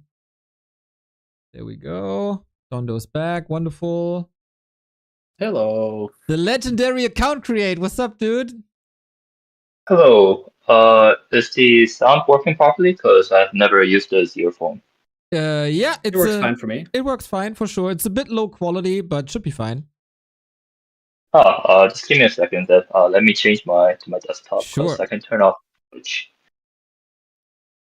Yeah, I think I know what's coming, but we said the same thing. And I heard that Grubby is also not too pleased with the Night Elf changes, so we need you as the voice of the Night Elf Discord to represent you here. Hello. Ah, that's way better. There we go. Perfect quality. That's good. Yeah, thank you. All right, so your thoughts on the patch? We've all been very negative about the Night Elf patches so far, and I think you'll be in the same direction, huh? I can't comment on the other races because I don't know the other matchups. I can only really talk from the Night Elf perspective matchup side. So if there are other matchups that could be, that could be disadvantageous when they verse Elf or other matchups that will break, like I said, I won't be talking about that because as a Night Elf player, I'm going to be very biased, most likely, even if I try to be neutral to just the Night Elf matchups. Is that fine? Yeah, sure, totally. Maybe you can introduce yourself to the people who have not heard about you and why you're the perfect man for this description right now. I'm Account Create. I'm a North American Night Elf player. I'm a very chill guy. I play with Max Zoom while I'm chilling. I'm pretty decent at the game. I think W3CFinals at one point, I decided to grind for just 2.5 or 3 weeks, and I was able to get a bit over 2,300 MMR right now. Unfortunately, the game has I'm having 300, 400 pings experience in back to work in W3CFinals, so I can't really play. But and I have a Night Elf Discord with around 450 members.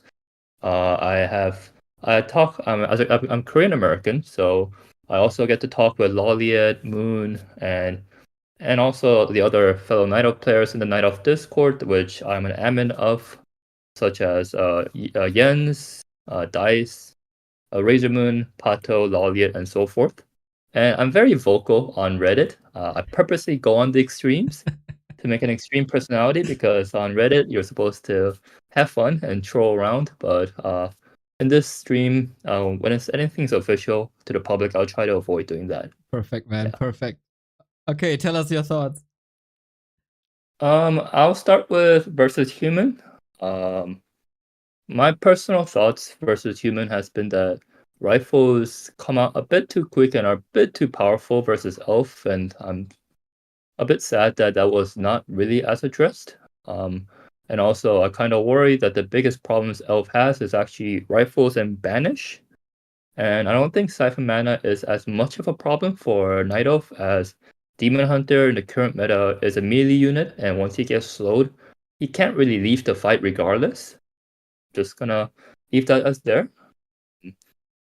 The other worry I have for the human is Night Elf. The mana burn for Demon Hunter is getting nerfed. That is in my perception, gonna be a very strong buff to the Mountain King. And I'm kind of worried that Mountain King will be like a counter to Demon Hunter. And it's already difficult from my experience to counter Mountain King in certain matchups, certain maps. So I worry about that. As for Orc, I think Mirror Image is great change. Great. Just one thing. Yep. Can I butt in when I address one point? Yeah, of course. I think actually what you say about the MK is also would have a very strong synergy with invisibility range actually, because it makes it easier to invis the MK after a bolt. Oh yeah, so you can do that more easily. Then that's actually pretty difficult usually to do because the range is so limited. Just a small comment. So.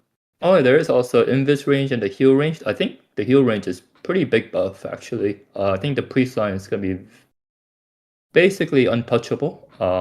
And the biggest sadness I have is I feel fairy dragons basically disappear from the meta versus human.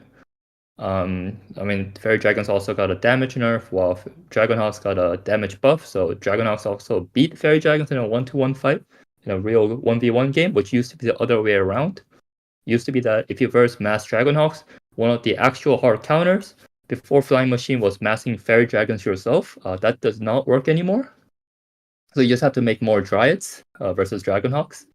And in the current rifles, they attack very fast. So if you go Mana Flare with a Fairy Dragon, which is a huge commitment, making an Ancient of Wind, let's just say that Fairy Dragon kind of disappears within like 2 volleys from the rifles.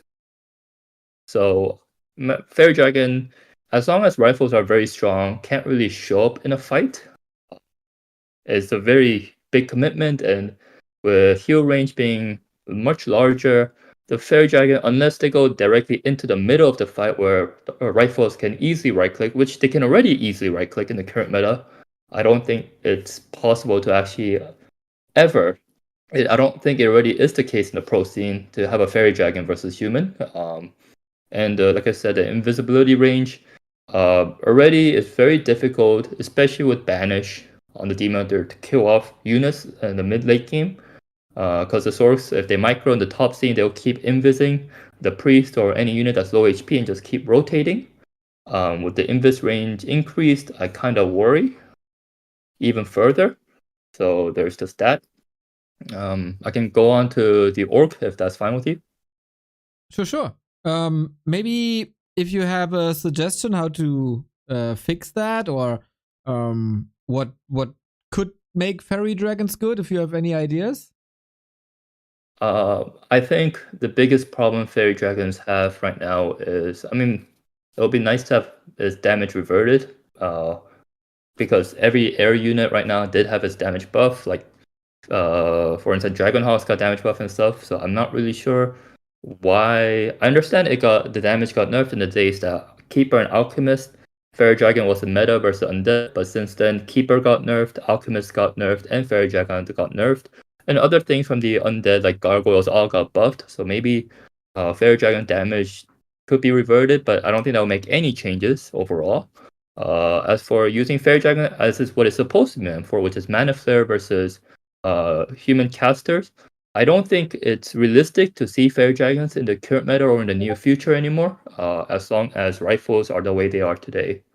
And I think that's going to be inevitable because if we want to see rifles in other matchups, it seems the community wants to see rifles versus Undead. If we nerf rifles and their cooldown, and especially their blacksmith, then we're going to go back to the old meta. And it seems the community as a whole really wants to see rifles in the other matchups. So as I think because there are 4 races, multiple matchups, you kind of have to accept that, like, if you want a certain unit to be used in most other matchups, another unit that used to show up will just have to disappear from the game as its intended form. Maybe I'm wrong. Someone in chat says if you change the armor type of the Mana Flare Fairy Dragon to medium, is that a help? Because then they take less damage from. We'll rifles? have to test it. Yeah. I'm not someone who can know right away. Okay. We'll have to Can I- test it. These changes are pretty big, so yeah. I want to butt in on that Fairy Dragons. This is like up my alley because there's 2 different values that affect how much damage you do, and you have a different armor value, like for different stuff. Fairy Dragons are like interesting because I do agree you currently don't see them. Human compositions have become very rifle heavy, and you like often quite transition maybe into workshop. Even before you get a lot of breakers, you can then add flying machines if you don't have enough rifles anymore. So like a lot of reasons they don't see as much. It's kind of somewhat also then forgotten how strong they used to be. Like I think that's like why White got nerfed, because like it's interesting because it's like a lot of commitment in building a national win, but it also felt, I think human players felt earlier, like this is years now, but it still feels pretty recent, that when you use like a 2-food unit to counter a full caster range, right? That's kind of like what it felt like when it was at its strongest. There's like a lot of stuff you probably could address, right? Like, could they take less damage while being mana flared? It also, like, if you do that and give them plus damage, then maybe like attack damage, and maybe against Undead would be very strong again, because then they would be harder to kill while being webbed, right? Because they just use like the shield form. But that's like one thing you could do, is they're more survivable. Maybe you could also look at the whole like damage situation, because now they do, for any spell that costs more than nothing, basically everything except heal. Everything except heal, they do max damage. They do more, like they hit their ceiling immediately because it's like a multiplicative damage. You can maybe even reduce the max damage more, but just like add the minimum, like, or the multiplicative quite a bit. So they do actually do a lot of damage against priest, right? The thing is, they don't do anything against priest currently. So there's probably values you can tweak here to try if you don't want to touch rifles, because while I do get like the rifles are so heavy in the meta, especially against Elf and in pala rifle compositions, there is an argument like if you touch rifles too much, then again, human orc is difficult. So it's like this whole merry-go-round. But I think you could probably look at some ways to either make Fairy Dragons more survivable while in Mana Flare form, or give them more minimum damage without giving them like that insane burst they used to have, where they could just like 2 volleys killed like a whole caster range without like looking. So yeah. Sorry, maybe I just during wanted to Mana- go in. Continue, accurate. Maybe during Mana Flare, it not completely immune, but it takes a huge, heavy reduced damage from piercing, but it doesn't do as much Mana Flare. It's like a pro and con. It forces the human to get out of the fight, but at the same time, you don't have to worry about the Fairy Dragon just disappearing in the fight within 2 seconds. So, I mean, it doesn't have to do a lot of damage in a flare for it to be useful. If we can just force the fight to be repositioned, maybe that should be the purpose of Mana Flare, to just basically disable, not completely disable, but disable the fight to be outside, to just disengage as a disengage unit. Like I said, I can't really know as much. There are also the changes, the fact that stuff like flying machines do have AoE damage at tier 2, which wasn't the case for a decade. So you can't really mass Fairy Dragons either. But I personally you could also increase the Yeah. range, their effective range, right? So how Yeah. long? So you could position more away from the fight instead of having to be that close. Which also is like there's a lot of stuff you could try to do. So it's not impossible for sure. Yeah. Personally, I kind of do wish that we see Mana Flare versus human. I think that makes sense in a strategy game, that there should be, if a unit is an anti-caster unit, that's what Fairy Dragon's supposed to be, it should be used in some way, in some matchup against casters. In the current form, in a game in which rifles are the way they are now, with their DPS and range, you cannot use them versus casters. So the whole idea of Mana Flare to me as a Fairy Dragon, which is supposed to be a anti-caster unit, is not an anti-caster unit. And I think that's something that could be looked upon. So yeah. I very much agree. Of course, I'm not a great player, but I'm casting quite a lot of games, and Fairy Dragons are really boring when they right-click, but they are awesome when they use Mana Flare. It's such a great moment in the game, super exciting for everyone, and I really miss it. So you made a lot of good suggestions, and I hope they pick up on some. And I guess I can talk about Orc, if that's fine with you guys. True. I'll say the biggest worries I have is honestly the status traps. I don't think there's a single counter in the game for Elf against status trap overall in 1v1, if they're magic immune. And the biggest worry I have is Great Hall is also being buffed. I guess in exaggerated form, I could say it's like a tiny expo available from tier 1 now. In the current meta, the biggest worries I have is the Great Hall will be expanded at tier 2 versus Dryad Bears. And because it goes up quickly, it's really difficult to cancel now. So I'm worrying the fact that Orc will have a tier 2 expo no matter what versus Elf. And Elf will have to all in with all their Wisp, and Bears around 64 food with DH Keeper. Except this time, if the Orc even has, let's say, like 2 Witch Doctors, I don't think Bears can fight. You don't need that many status traps to win the fight. If status traps are magic immune, since versus Orc, Elf can only make Dryad Bears, and mostly from 50 food plus, it's mostly all Bears. Even 2 or 3 status traps just ends the matchup in a fight. And if the Orc can expand easily because the Great Hall is buffed, Elf has to all in. But how do you all in if the Bears cannot fight versus the Orc army plus the status traps? So that is the major concern I have, because to this day, personally, if status traps cannot be dispelled, I really don't know how you counter them. And this is someone who has played Elf for quite some time, and my answer to status trap has almost always been I have to end the game quick and bring all the Wisps. And because status traps, they go invis really quick, they have quite a bit of HP, they're quite tanky, they go off, because they have been buffed multiple times since the past decade, so they go off really quick. And once they go off, it feels like a perma stun on your army. And Orc, when they verse Elf versus Bears, they're gonna have Kodos, Raiders, Walkers, and so forth. If my Bears are basically perma stunned at their expansion, when I'm trying to push their expansion, the Kodos are just gonna reach the bear line very easily, just devour and back off. And my remaining Bears are probably just gonna melt right away. And so yeah, I guess the status trap being magic immune is the most worrisome for me. I could be wrong. So yeah. So would it be a help if we reduce the hit points of status traps, or is that still not punishable? Yeah, maybe. They go off really quick. They go invis really quick too, right? You can't really detect them. Yeah. So do I carry like 2 dust? That's an additional 150 gold, because like 1 dust with 2 dust is not enough from my experience, because you can keep spamming trap cores during the fight, and that takes slots on the heroes. Status trap is one of those things that I feel like if you can get them in an actual game and they don't have a counter, they are extremely formidable versus melee units, and you have to go air.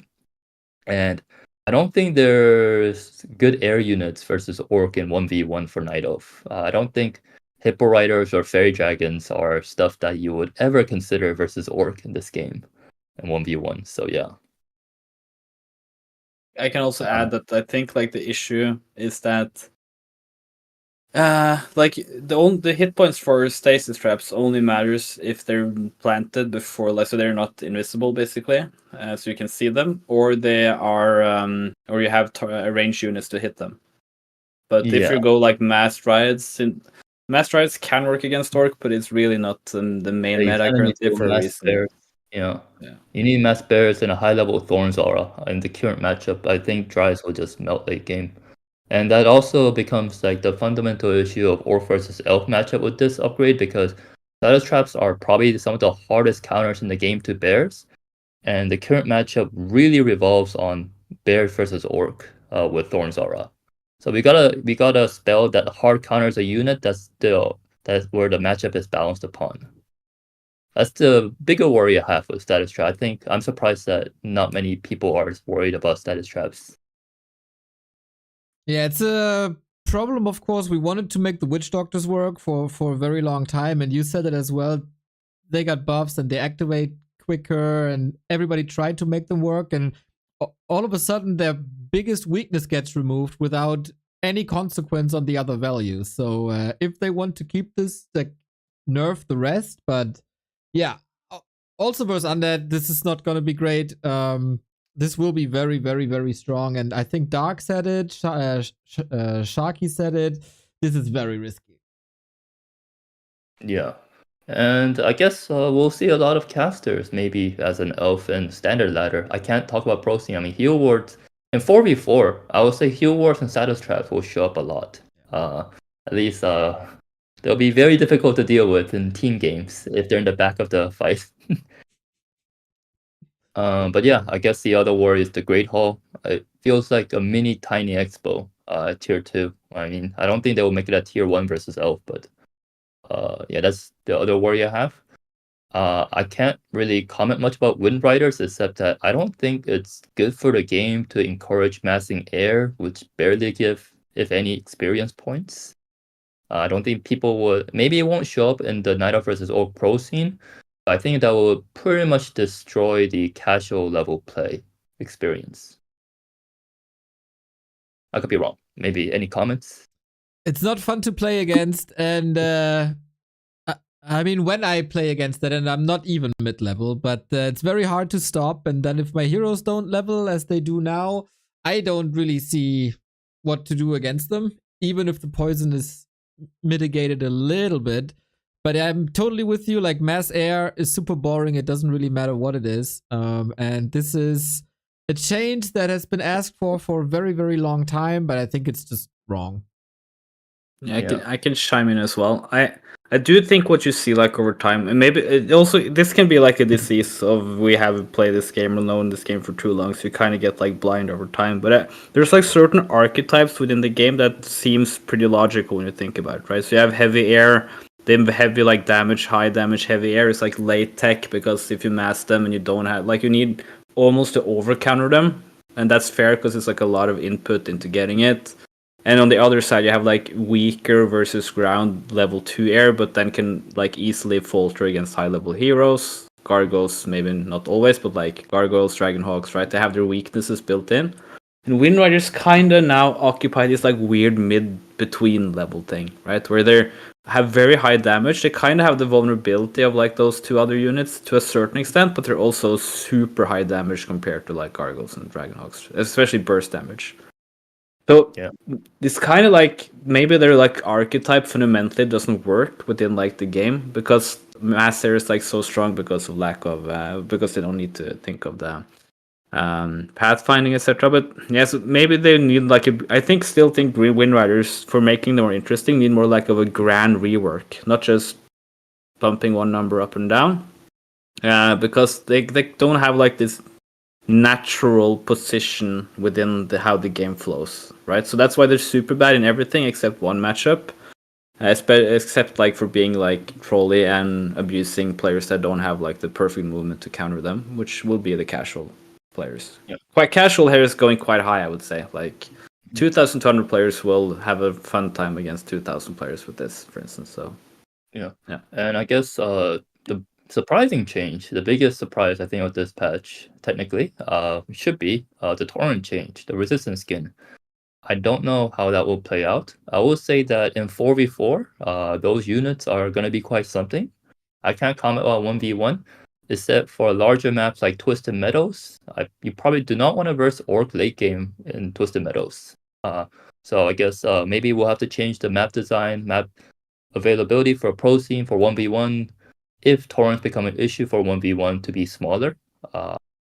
Because the only counter for Elf in the game versus torrents is Chimeras. And maybe it should be fun. Maybe there's no difference, but it's also kind of weird that torrents are 5 food units that comes with resistance skin, but MGs have more food, cost more, and you need to download the resistance skin upgrades, and it doesn't have pulverize.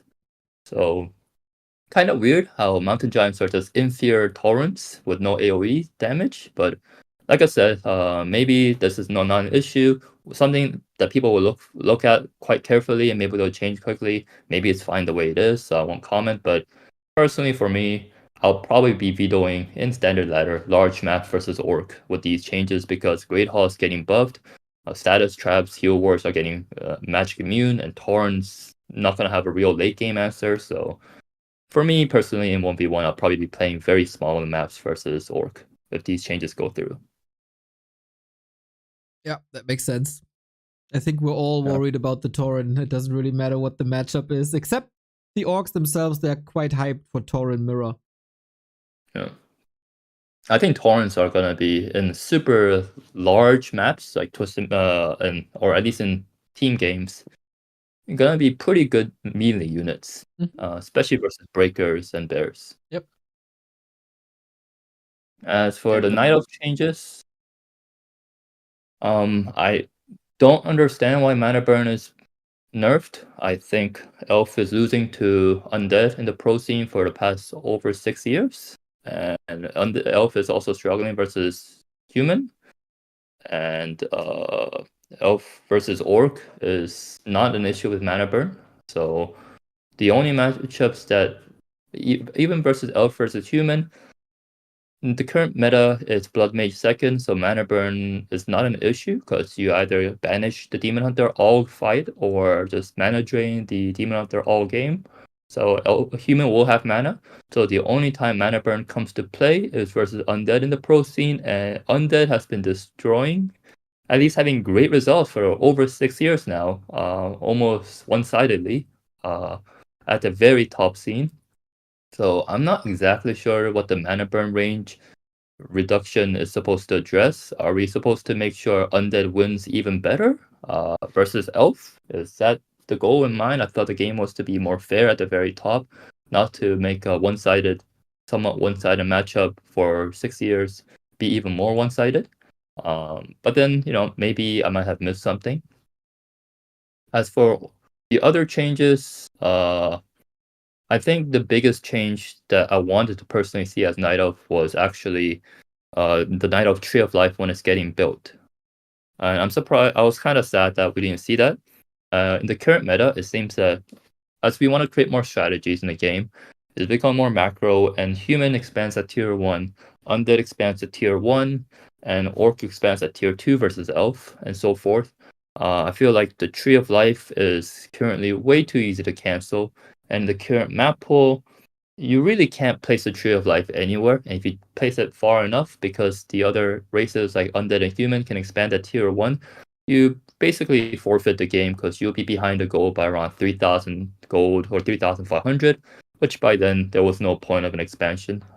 So I was hoping for the Tree of Life being buffed itself, because I currently hate for the past few years how it's going was I see Happy expand at tier 1, he sends 8 ghouls to the elf side and the game just practically ends because the ghouls just walk around and the Tree of Life is either cancelled or never up. And because of that, there's a huge goal difference. And then the undead, at least from my biased experience, I feel like Happy just kind of goes AFK after he expands at tier 1 and just pushes at 72 food. And the elf by then just got their expo up at tier 2 or tier 2.5, and the game just ends with like 74 food undead versus like a 56 food elf who is got a shredder and just has like just started getting gold but no wood to make any more units. So I was hoping that the Tree of Life build time or something will get buffed, and this is a non-issue, but in some ways I also wonder, like, is it healthy for 2 sappers to one-shot a town hall or a Tree of Life when none of the other tier 1 buildings do that by default? But that's never been an issue for me as much, but it is a fundamental strategy game question that doesn't make sense, I guess. So yeah, I was hoping that the expo, the Tree of Life, would be addressed somewhere, whether through build time or more HP or both, or the cost. But yeah, and as for the lumber issue, I feel because the game is becoming more and more 2 bases for the other races versus elf, maybe it should be addressed. Maybe Wiz should be able to do one less cycle to get the same amount of wood, or something. I'm not sure. I don't think that small of a change of Nature's Blessing and Huntress Hall is gonna address the actual lumber issue in 2 base scenarios, which is the current meta in the game at the top. As for the Moonstone is a huge change, it looks like, so I'm not gonna comment. I have not tried, but 30 to 45 seconds is a huge increase. We'll have to see how that plays out. And the Orb of Venom's getting a nerf. That part really does not make sense when Mana Burn's also getting nerfed. Are we just deleting Demon Hunter from the game versus Undead? I mean, if that's the goal, is Demon Hunter supposed to be a glorified grunt? Maybe it is supposed to be. So I'm thinking, okay, so DH does not work versus Undead, and it does not really work versus Undead today. So let me think of Keeper. And then I look at Undead's Wand of Negation having 4 charges. And it's basically stating, we're going to purge Keeper from the game versus Undead. Okay, well, I should not use Keeper. And then I'm thinking, okay, what about Warden? And then Dark Ranger is getting a cool buff. But how Warden works versus Undead is, if Undead plays 1 base at the 9-minute push, Warden fends it off by shadow striking only the Death Knight, which seems stupid, but that's the only actual way to fend it by time.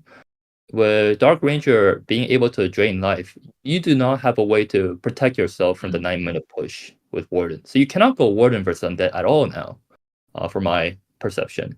So I'm not really sure what hero I'm supposed to go versus Undead. Like I said, I can go Firelord first, but then there's the Wand of Negation with 4 charges again. And the problem with Keeper and Firelord first is you ultimately need a DH second, because but the DH second, the Mana Burn itself is getting nerfed. So I'm not really sure exactly how that matchup Elf is supposed to play when Elf already struggles. Maybe someone could give more creative answers, but yeah, that's my bigger worry. Yeah. Can I jump in here? Sure. Sure. Like a few extra points. Just like everything here. Yeah, the Orb of Venom change is like, of course the DH gathers maybe the most like value from it, giving fast attack speed, but also it's not range, so it doesn't reach every time. I don't think like the damage -1 doesn't matter that much because the main damage from the orb is from the poison. But then again, like the changes kind of doesn't matter much in it anyways. But let's say like it is an impact. I think one of the ways other heroes in DH first becomes valuable is by like stacking orbs. Mm-hmm. So you kind of also reduce like the value of tri-hero non-DH compositions, right? That's one thing. Also, I think like the mana burn change, the way they then addressed it is kind of okay. So I agree that mana burn changing by itself doesn't make sense from like a balance perspective. Now, I guess you can make an argument that it matters, like it makes sense from like a make the game more fun kind of like sense. If you for other races, not for health, obviously.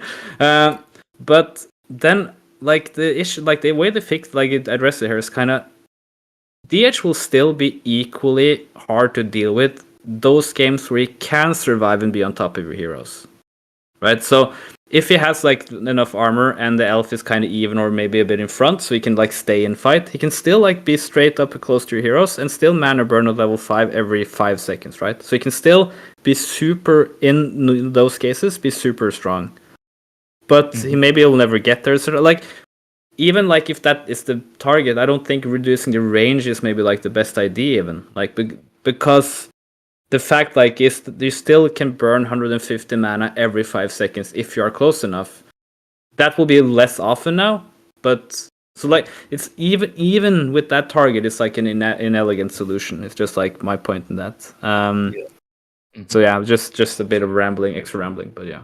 Yeah, I mean, the biggest change for the mana burn range is to get to the undead heroes, you will have to take like 2 more bodies of hit from the entire army with Orb of Corruption, so I'm not even sure I can even mana burn in certain fights before I staff out.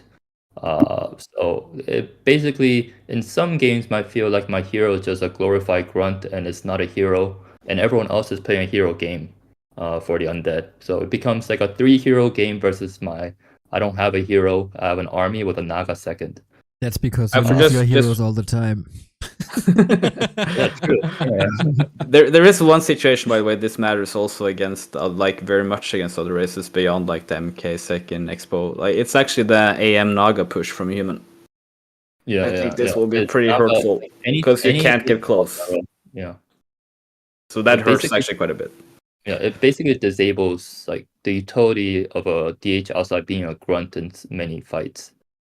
And the Mountain Giant, that's I don't like. I'm in the viewpoint that certain units should not be showing up in 1v1, and that should be fine. These units include Necro Wagons, Mountain Giants, Taurens, Mass Witch Doctors. That's my personal thoughts. The reason for that is Mountain Giants by themselves are pretty damn useless as a regular unit. But there is one map, or at least one map in the pro scene that becomes quite questionable sometimes in certain scenarios. That is Concealed Hills, any maps with fountains.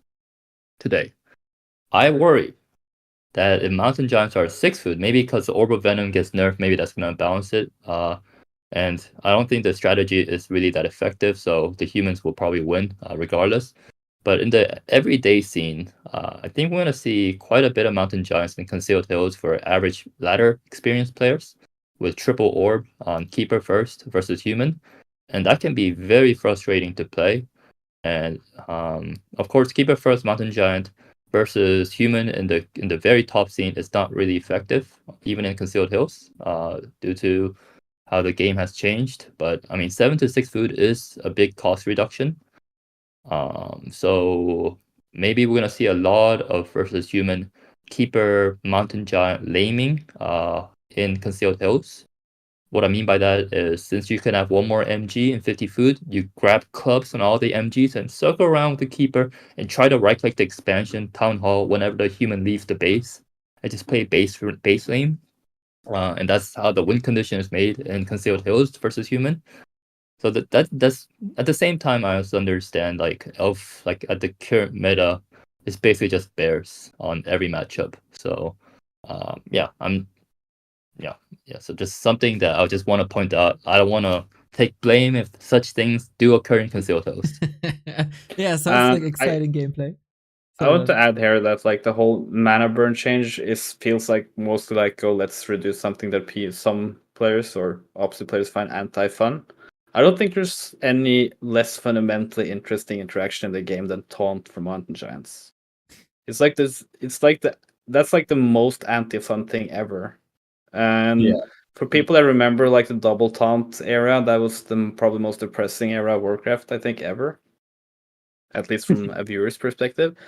So, I think Mountain Giants kind of are like the same, somewhat of the same issue as Wind Riders we discussed earlier. Like they have like a fundamentally flawed placement, like in the game. So that will I was like, if they actually want to target them, they could try to do something a lot more interesting, I think, than this. Because their interaction is boring. They're kind of boring units. Yeah. And in the niche cases, they're useful. They're not just even more annoying, like in that sense. So, but yeah, I just like those things kind of go against each other, right? Because like massing Mountain Giants is just massing Taunt, which is massing your opportunity to not basically do anything with your army. So yeah. Yeah, and I guess from the Night Elf side, personally, I don't understand why all the Ancient of Wind and the Chimera Roost is so bad in the game. I guess maybe I'm biased, but I feel Chimeras are probably the worst unit in the game for the cost and time. The Chim Roost is unaffordable. You need sometimes need 2 shredders to get a Chim Roost, and that's basically when I won the game. I just want to have fun. And once you get the Chim Roost, which takes a while, Chimeras also take forever. And the worst thing about Chimeras is in the current meta, they pretty much get hard countered by everything outside Knight of Mirror. What I mean by that is human in the current meta is very rifle heavy, and rifles obliterate chimeras in low numbers. Like if you only have 1 or 2 chimeras, rifles are gonna obliterate through it. Versus undead, fiends have web, so chimeras are not really viable also. And versus orc has ensnare, so again, chimeras are not viable. So I don't understand why Chimera Roost is so unaffordable and takes so long, and the same with Chimeras. Let alone, unlike Frost Worms, Chimeras don't even have a frost effect or attack air. So that's interesting. As for the Ancient of Wind as a whole, I feel like Hippogriffs lose to every air unit in the game in the practice, and considering it's supposed to be a specialized anti-air unit, I find that a bit ironical as well.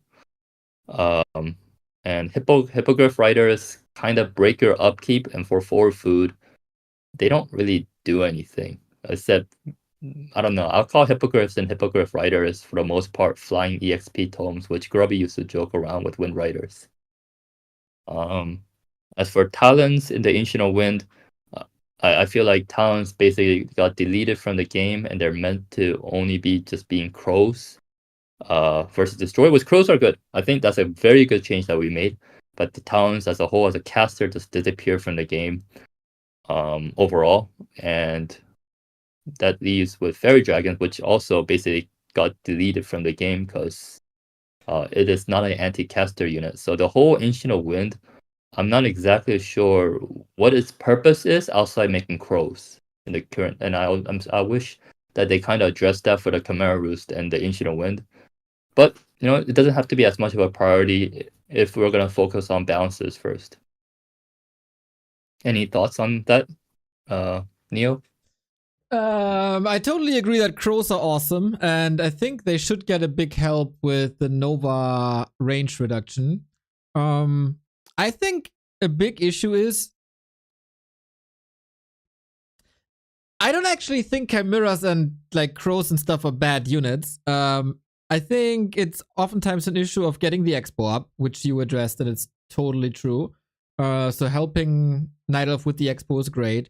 And Night Elves have to get more wood or need more help with wood so they can get 2 lures, 2 wins, and then it can be awesome. I think talents can help in every regard.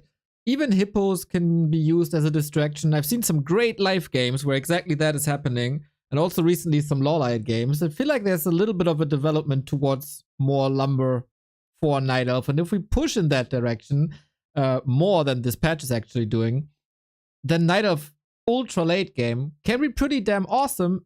Also with chimeras, I guess it's more or less the same as a boneyard, right? It's like a little bit less lumber, but a little bit more build time.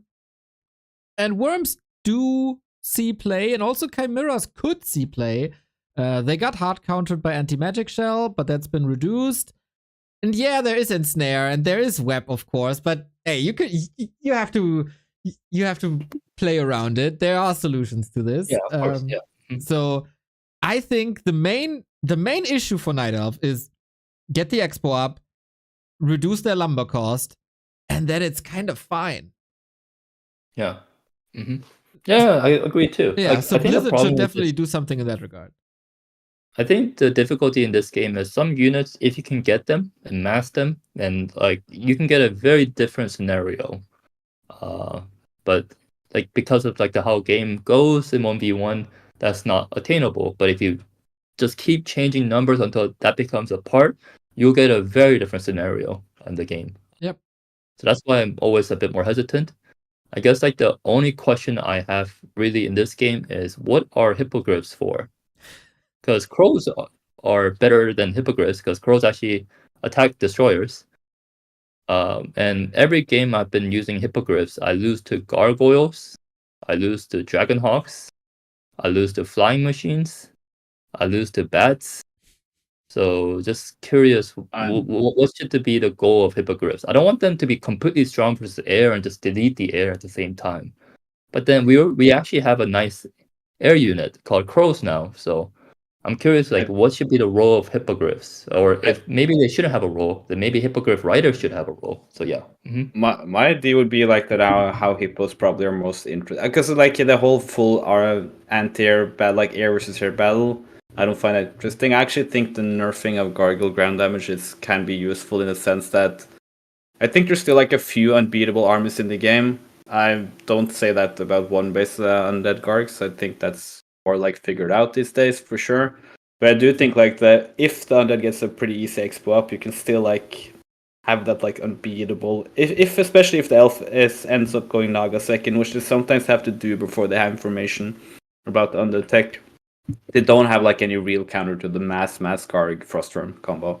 And I don't think like hippogriffs work quite there. But what the hippogriffs like have historically worked as decently is for instance when Mana Flare was more commonly used against human, you added like 2 hippogriffs just to shield against like that first burst from the flying machines. Then you can do like counter reposition stuff like that. They're more useful in like that niche cases maybe than they are as like a main mass.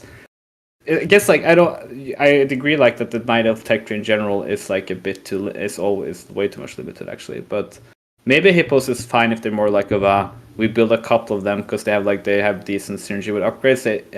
They annoy the other air units enough so you can like do something with your own stuff. Because like 2 hippos can like take out a bunch of flying machines if they're not like microed completely. So they're like stuff like that maybe, and that's also like the same with Dragonhawks as Neo mentioned. Like they're not the most used unit, but they do have like niche cases. So not all units can be like main core components. But that would be probably the best use for like hippos in my mind. They're more like you add them a few of them in certain compositions to make like a form of a shield for the rest of the like units, right? That's the way I would think of them. And I guess like some ideas I think of Night Elf. I also know that Huntress and Glaives are not used except Night Elf Mirror if you go bottom. But at the same time, Huntress can easily become one of the most toxic units in the game if you change the numbers incorrectly. Because they're like rifles, but they can do AoE damage. Except now they're currently for a long time they're unarmored, so they just become fodder. But they can always go the other way. I've been thinking that maybe just because it's 3 food and it's really frustrating to even have 3 food to stay under upkeep. Since Night Elf has no real way to dust for shade properly. I had games where I bought 5 dust of appearance and 3 reveals, and I could not get a shade still, even if I knew there was a shade in the game. Maybe Huntresses, if as like you can just have like 1 Huntress at tier 3 does an upgrade so that sentry wards you can spam them with a cooldown. That way, like if 3 food is a huge commitment in 50 or 80 food, considering like Huntress will just be a fodder in the fight. You'll think them as like a mini sentinel dropping unit as a caster point of view, so that maybe Huntress will have some part at tier 3 where you just make 1 in the super late game. So that's the thing I thought of. As for glaives, in the Ancient of War, I feel Vorpal blades don't do anything. I'm not sure what that upgrade is for outside canceling trees, but I'll just leave that be. I'll just want to say like, because the current meta for Night Elf is so bear heavy, it's just Dryad and bears, mostly bears. Maybe we want to see more variety. Maybe Huntress at tier 3 is more like a caster, just dropping a sentinel from every like 30 or maybe every 45 seconds in a tree. Or maybe Huntress at tier 3 has like a passive regen ability, where units nearby the Huntress at tier 3 has like 0.5 HP regen per second or something like that. So just give like a cool ability that doesn't stack, but like it will force you to have at least once, not force, but it's like a quality of life. Like it's like, I'm risking 3 food. Like, is it worth getting? Maybe I should just get 1 since I have a lot of golden wood and I'm winning the fight. And I just want to, so some ideas to throw out, because I don't want the thing I don't like about Night Elf as much is I feel like late game I'm just making only like 2 or 3 unit compositions. Just Dryad, bears, maybe crows versus undead, or just bears in general. So yeah, maybe I can just have like 1 Huntress as a caster. It's like a troll priest at tier 3. Yeah, it's basically a caster form, because I don't want Huntress to be like mass rifles in this current form, where you just like mass them from tier 1 and just use that all game because of armor change. Yeah. Any thoughts on that, guys? I have to like all Huntress changes I need to like think about. But I mean, you could probably do like a lot of things. I feel like these big changes, like conceptual changes for big units, need to almost be like their own thing. That's like what I'm like. It would be nice if they had like this own department of like, okay, these are 4 core units or like units per race we want to change, right? So we want to change Taurus, we want to change Huntress, we want to change this, and just it could almost be like you don't PTR, and then you could have like, okay, we're gonna aggressively PTR this, not like do like every 4 weeks, do like another version without like, because the PTR activity is gonna be pretty low because there's so many changes. I think like also PTR servers are not usually that best, but I think it's also a lot to do with like there's so many changes that people kind of get like, okay, overwhelmed. I'll just wait for live. It's gonna change anyways. But yeah, I think Huntress changes would be cool to look at. It is. I think it's kind of sad that Elf doesn't have like a melee tier 1 option in general, because all races have like all races always have the choice of going melee or range as their like first round composition choice, basically. Yeah. I mean, for me, my viewpoint was more on like Elf has no way to really counter shade in the game, especially in maps like Twisted Metal, which, you know, having map awareness in a huge map in competitive scene like Twisted Metal it's not playing the same game. You're not really playing a strategy game at that point, where one side basically gets map pack and one side just doesn't have as much idea in a huge map. So I was thinking more like 1 Huntress to be used at tier 3, because Sentinel today you use it once. Unlike every other upgrade in the game, it just disappears from the unit. So like maybe the Sentinel ability could be reusable if you have a separate upgrade at tier 3. So I was just thinking of that usage as a Huntress. Yeah, I don't think this can do any harm. I mean, what can detection at tier 3? That's like, this, yeah, could be a no-brainer. It is a flaw for Night Elf for sure, especially versus Undead once again.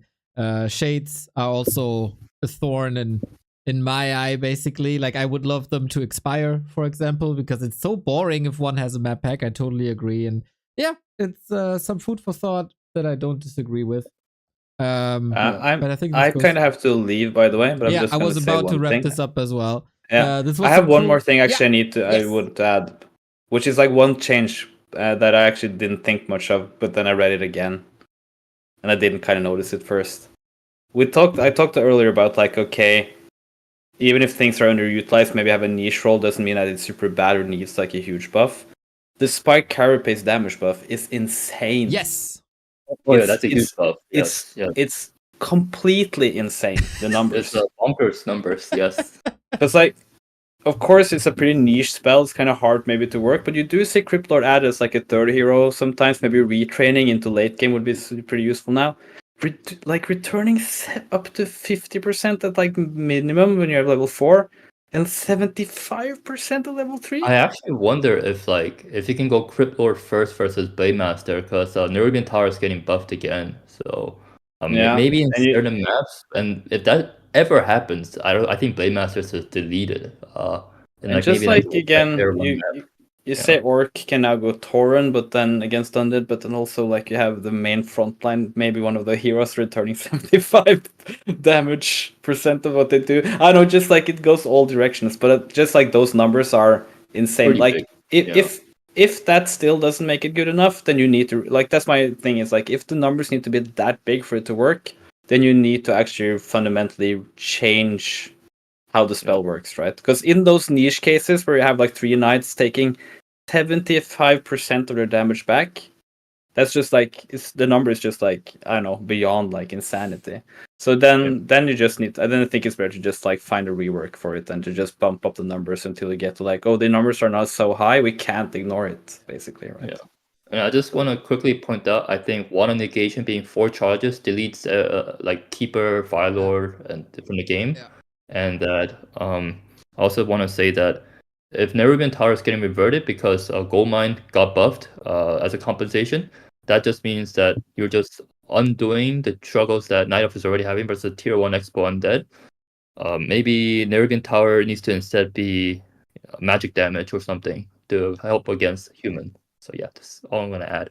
All right, guys, that was very fruitful. That was a very good discussion. Thank you all for your time and for your brain and for your comments. And I'm pretty sure we're going to talk again when the next PTR version is coming out. Yeah, thank you for this time. Yeah, thank you. My pleasure, mate. Take care, boys. See you. Alrighty. I think Lemes, you're waiting for 40 minutes, I see. Lemes, you want to say something? You want to represent the Pally Rifle University? I want to hear. I'm so done already. But what, WTF? What? You can call me. I'm still here. Yeah, I'm still here too. I'm ready. I just had to create some room. Let's go. Wonderful. Because we talked a lot with Leon as a human, account create as the Night Elf, Orcs, they have Grubby, they don't need a representative.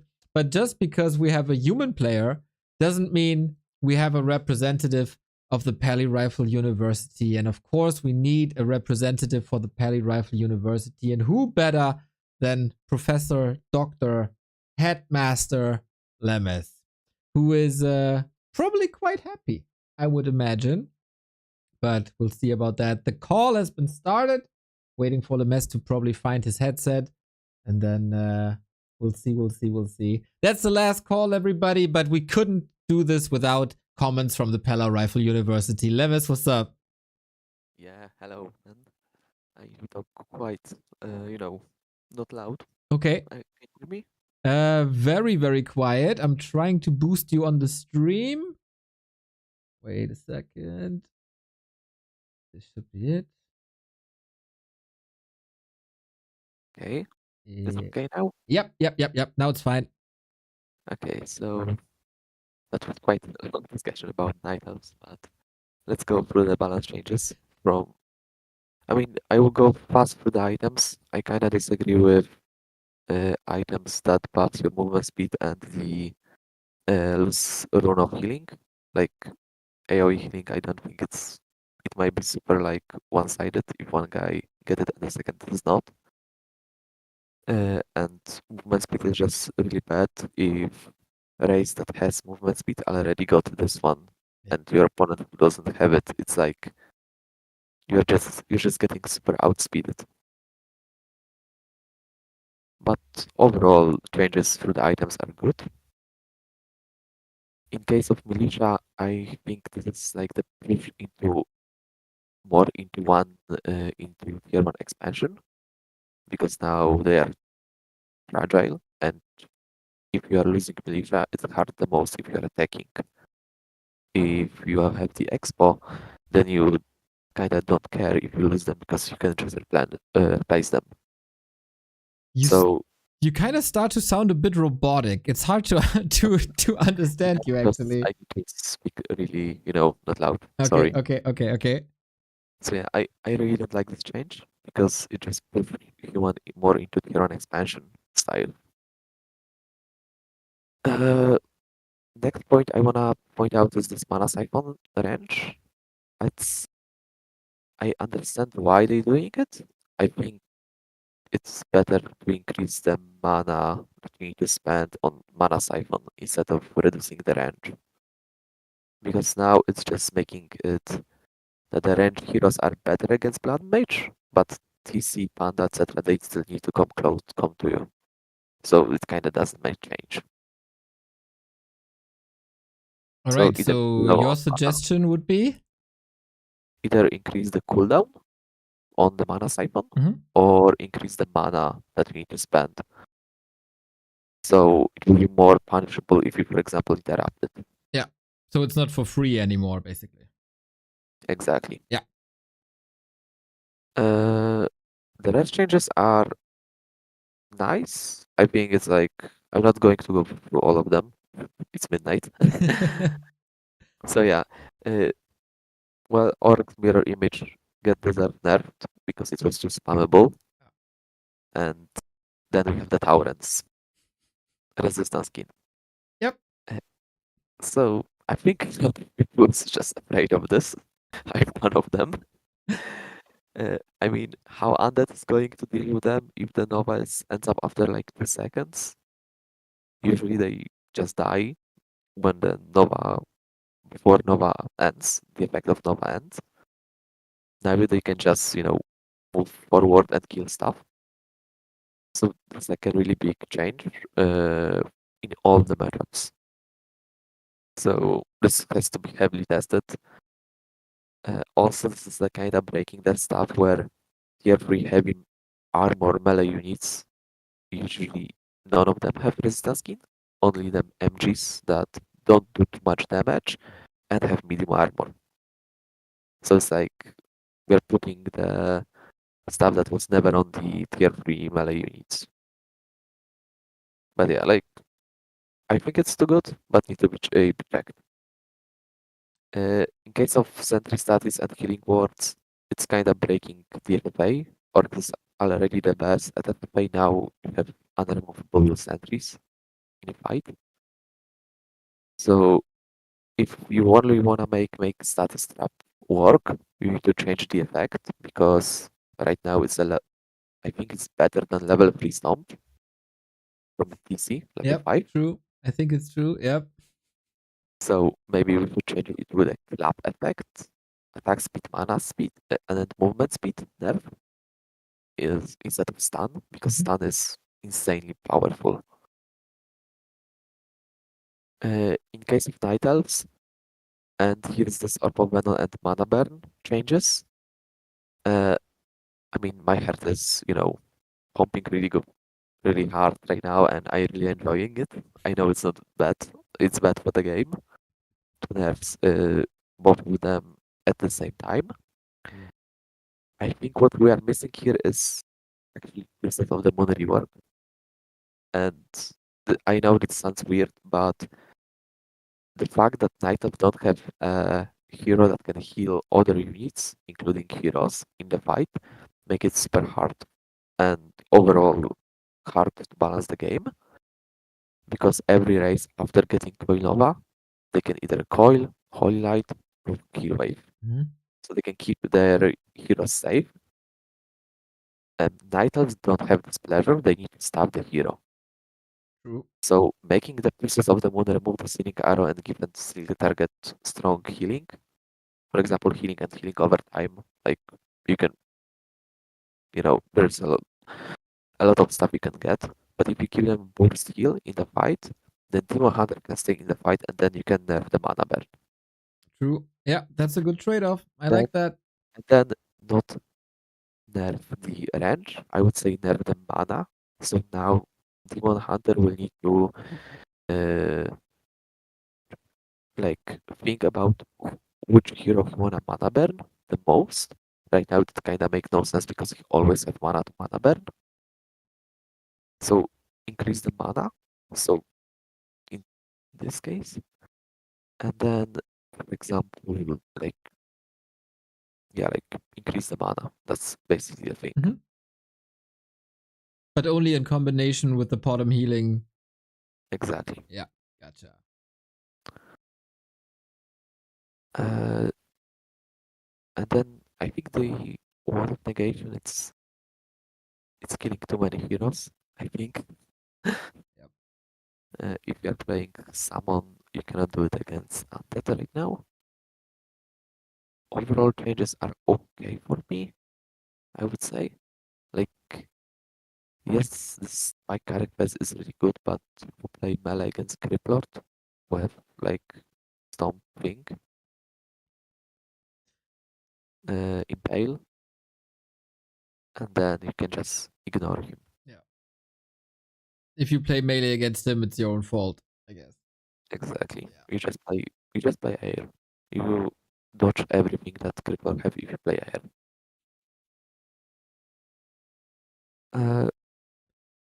And yeah, the slide draping, I just want to address, I posted that in the old meta, then Dark Ranger could save DK when you against York when there was like this Headhunter meta.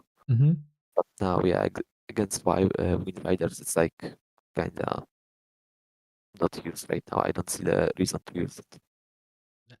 And soon we'll be up against Tauren. Then it doesn't matter anyway.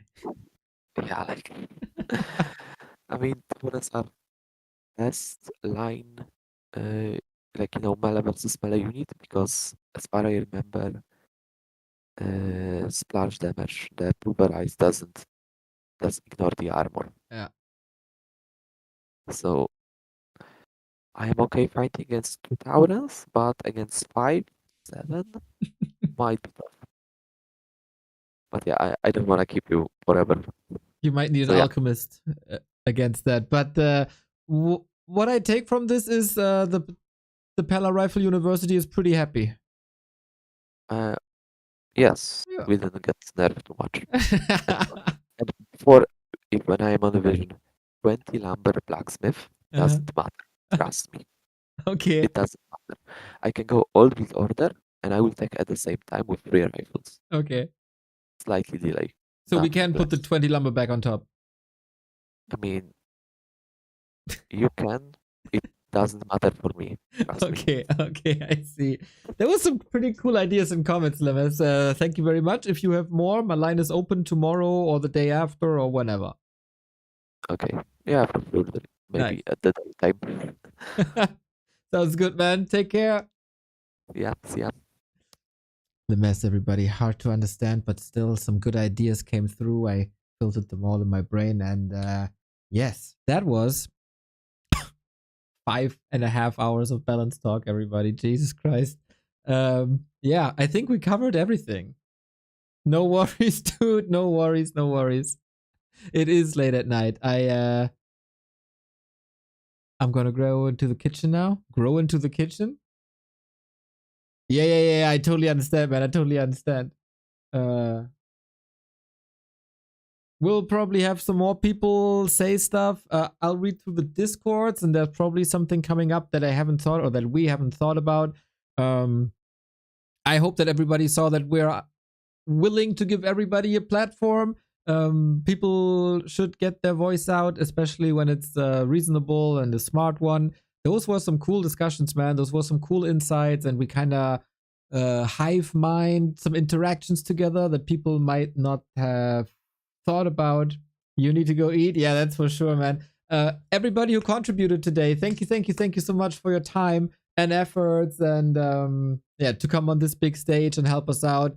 We all want this game to be awesome and fair and fun. And I think if we work together to provide Blizzard with the best feedback, then yeah, hopefully something good is coming along. I'm slightly disappointed from the PTR, slightly worried, but if the lads in Irvine are following our suggestions, I think we're cooking something good. So thank you all for this Hive Mind stream. And I'll be back with B Cup tomorrow. It's Starbuck versus Razor, man. Holy shit, this is gonna be funny.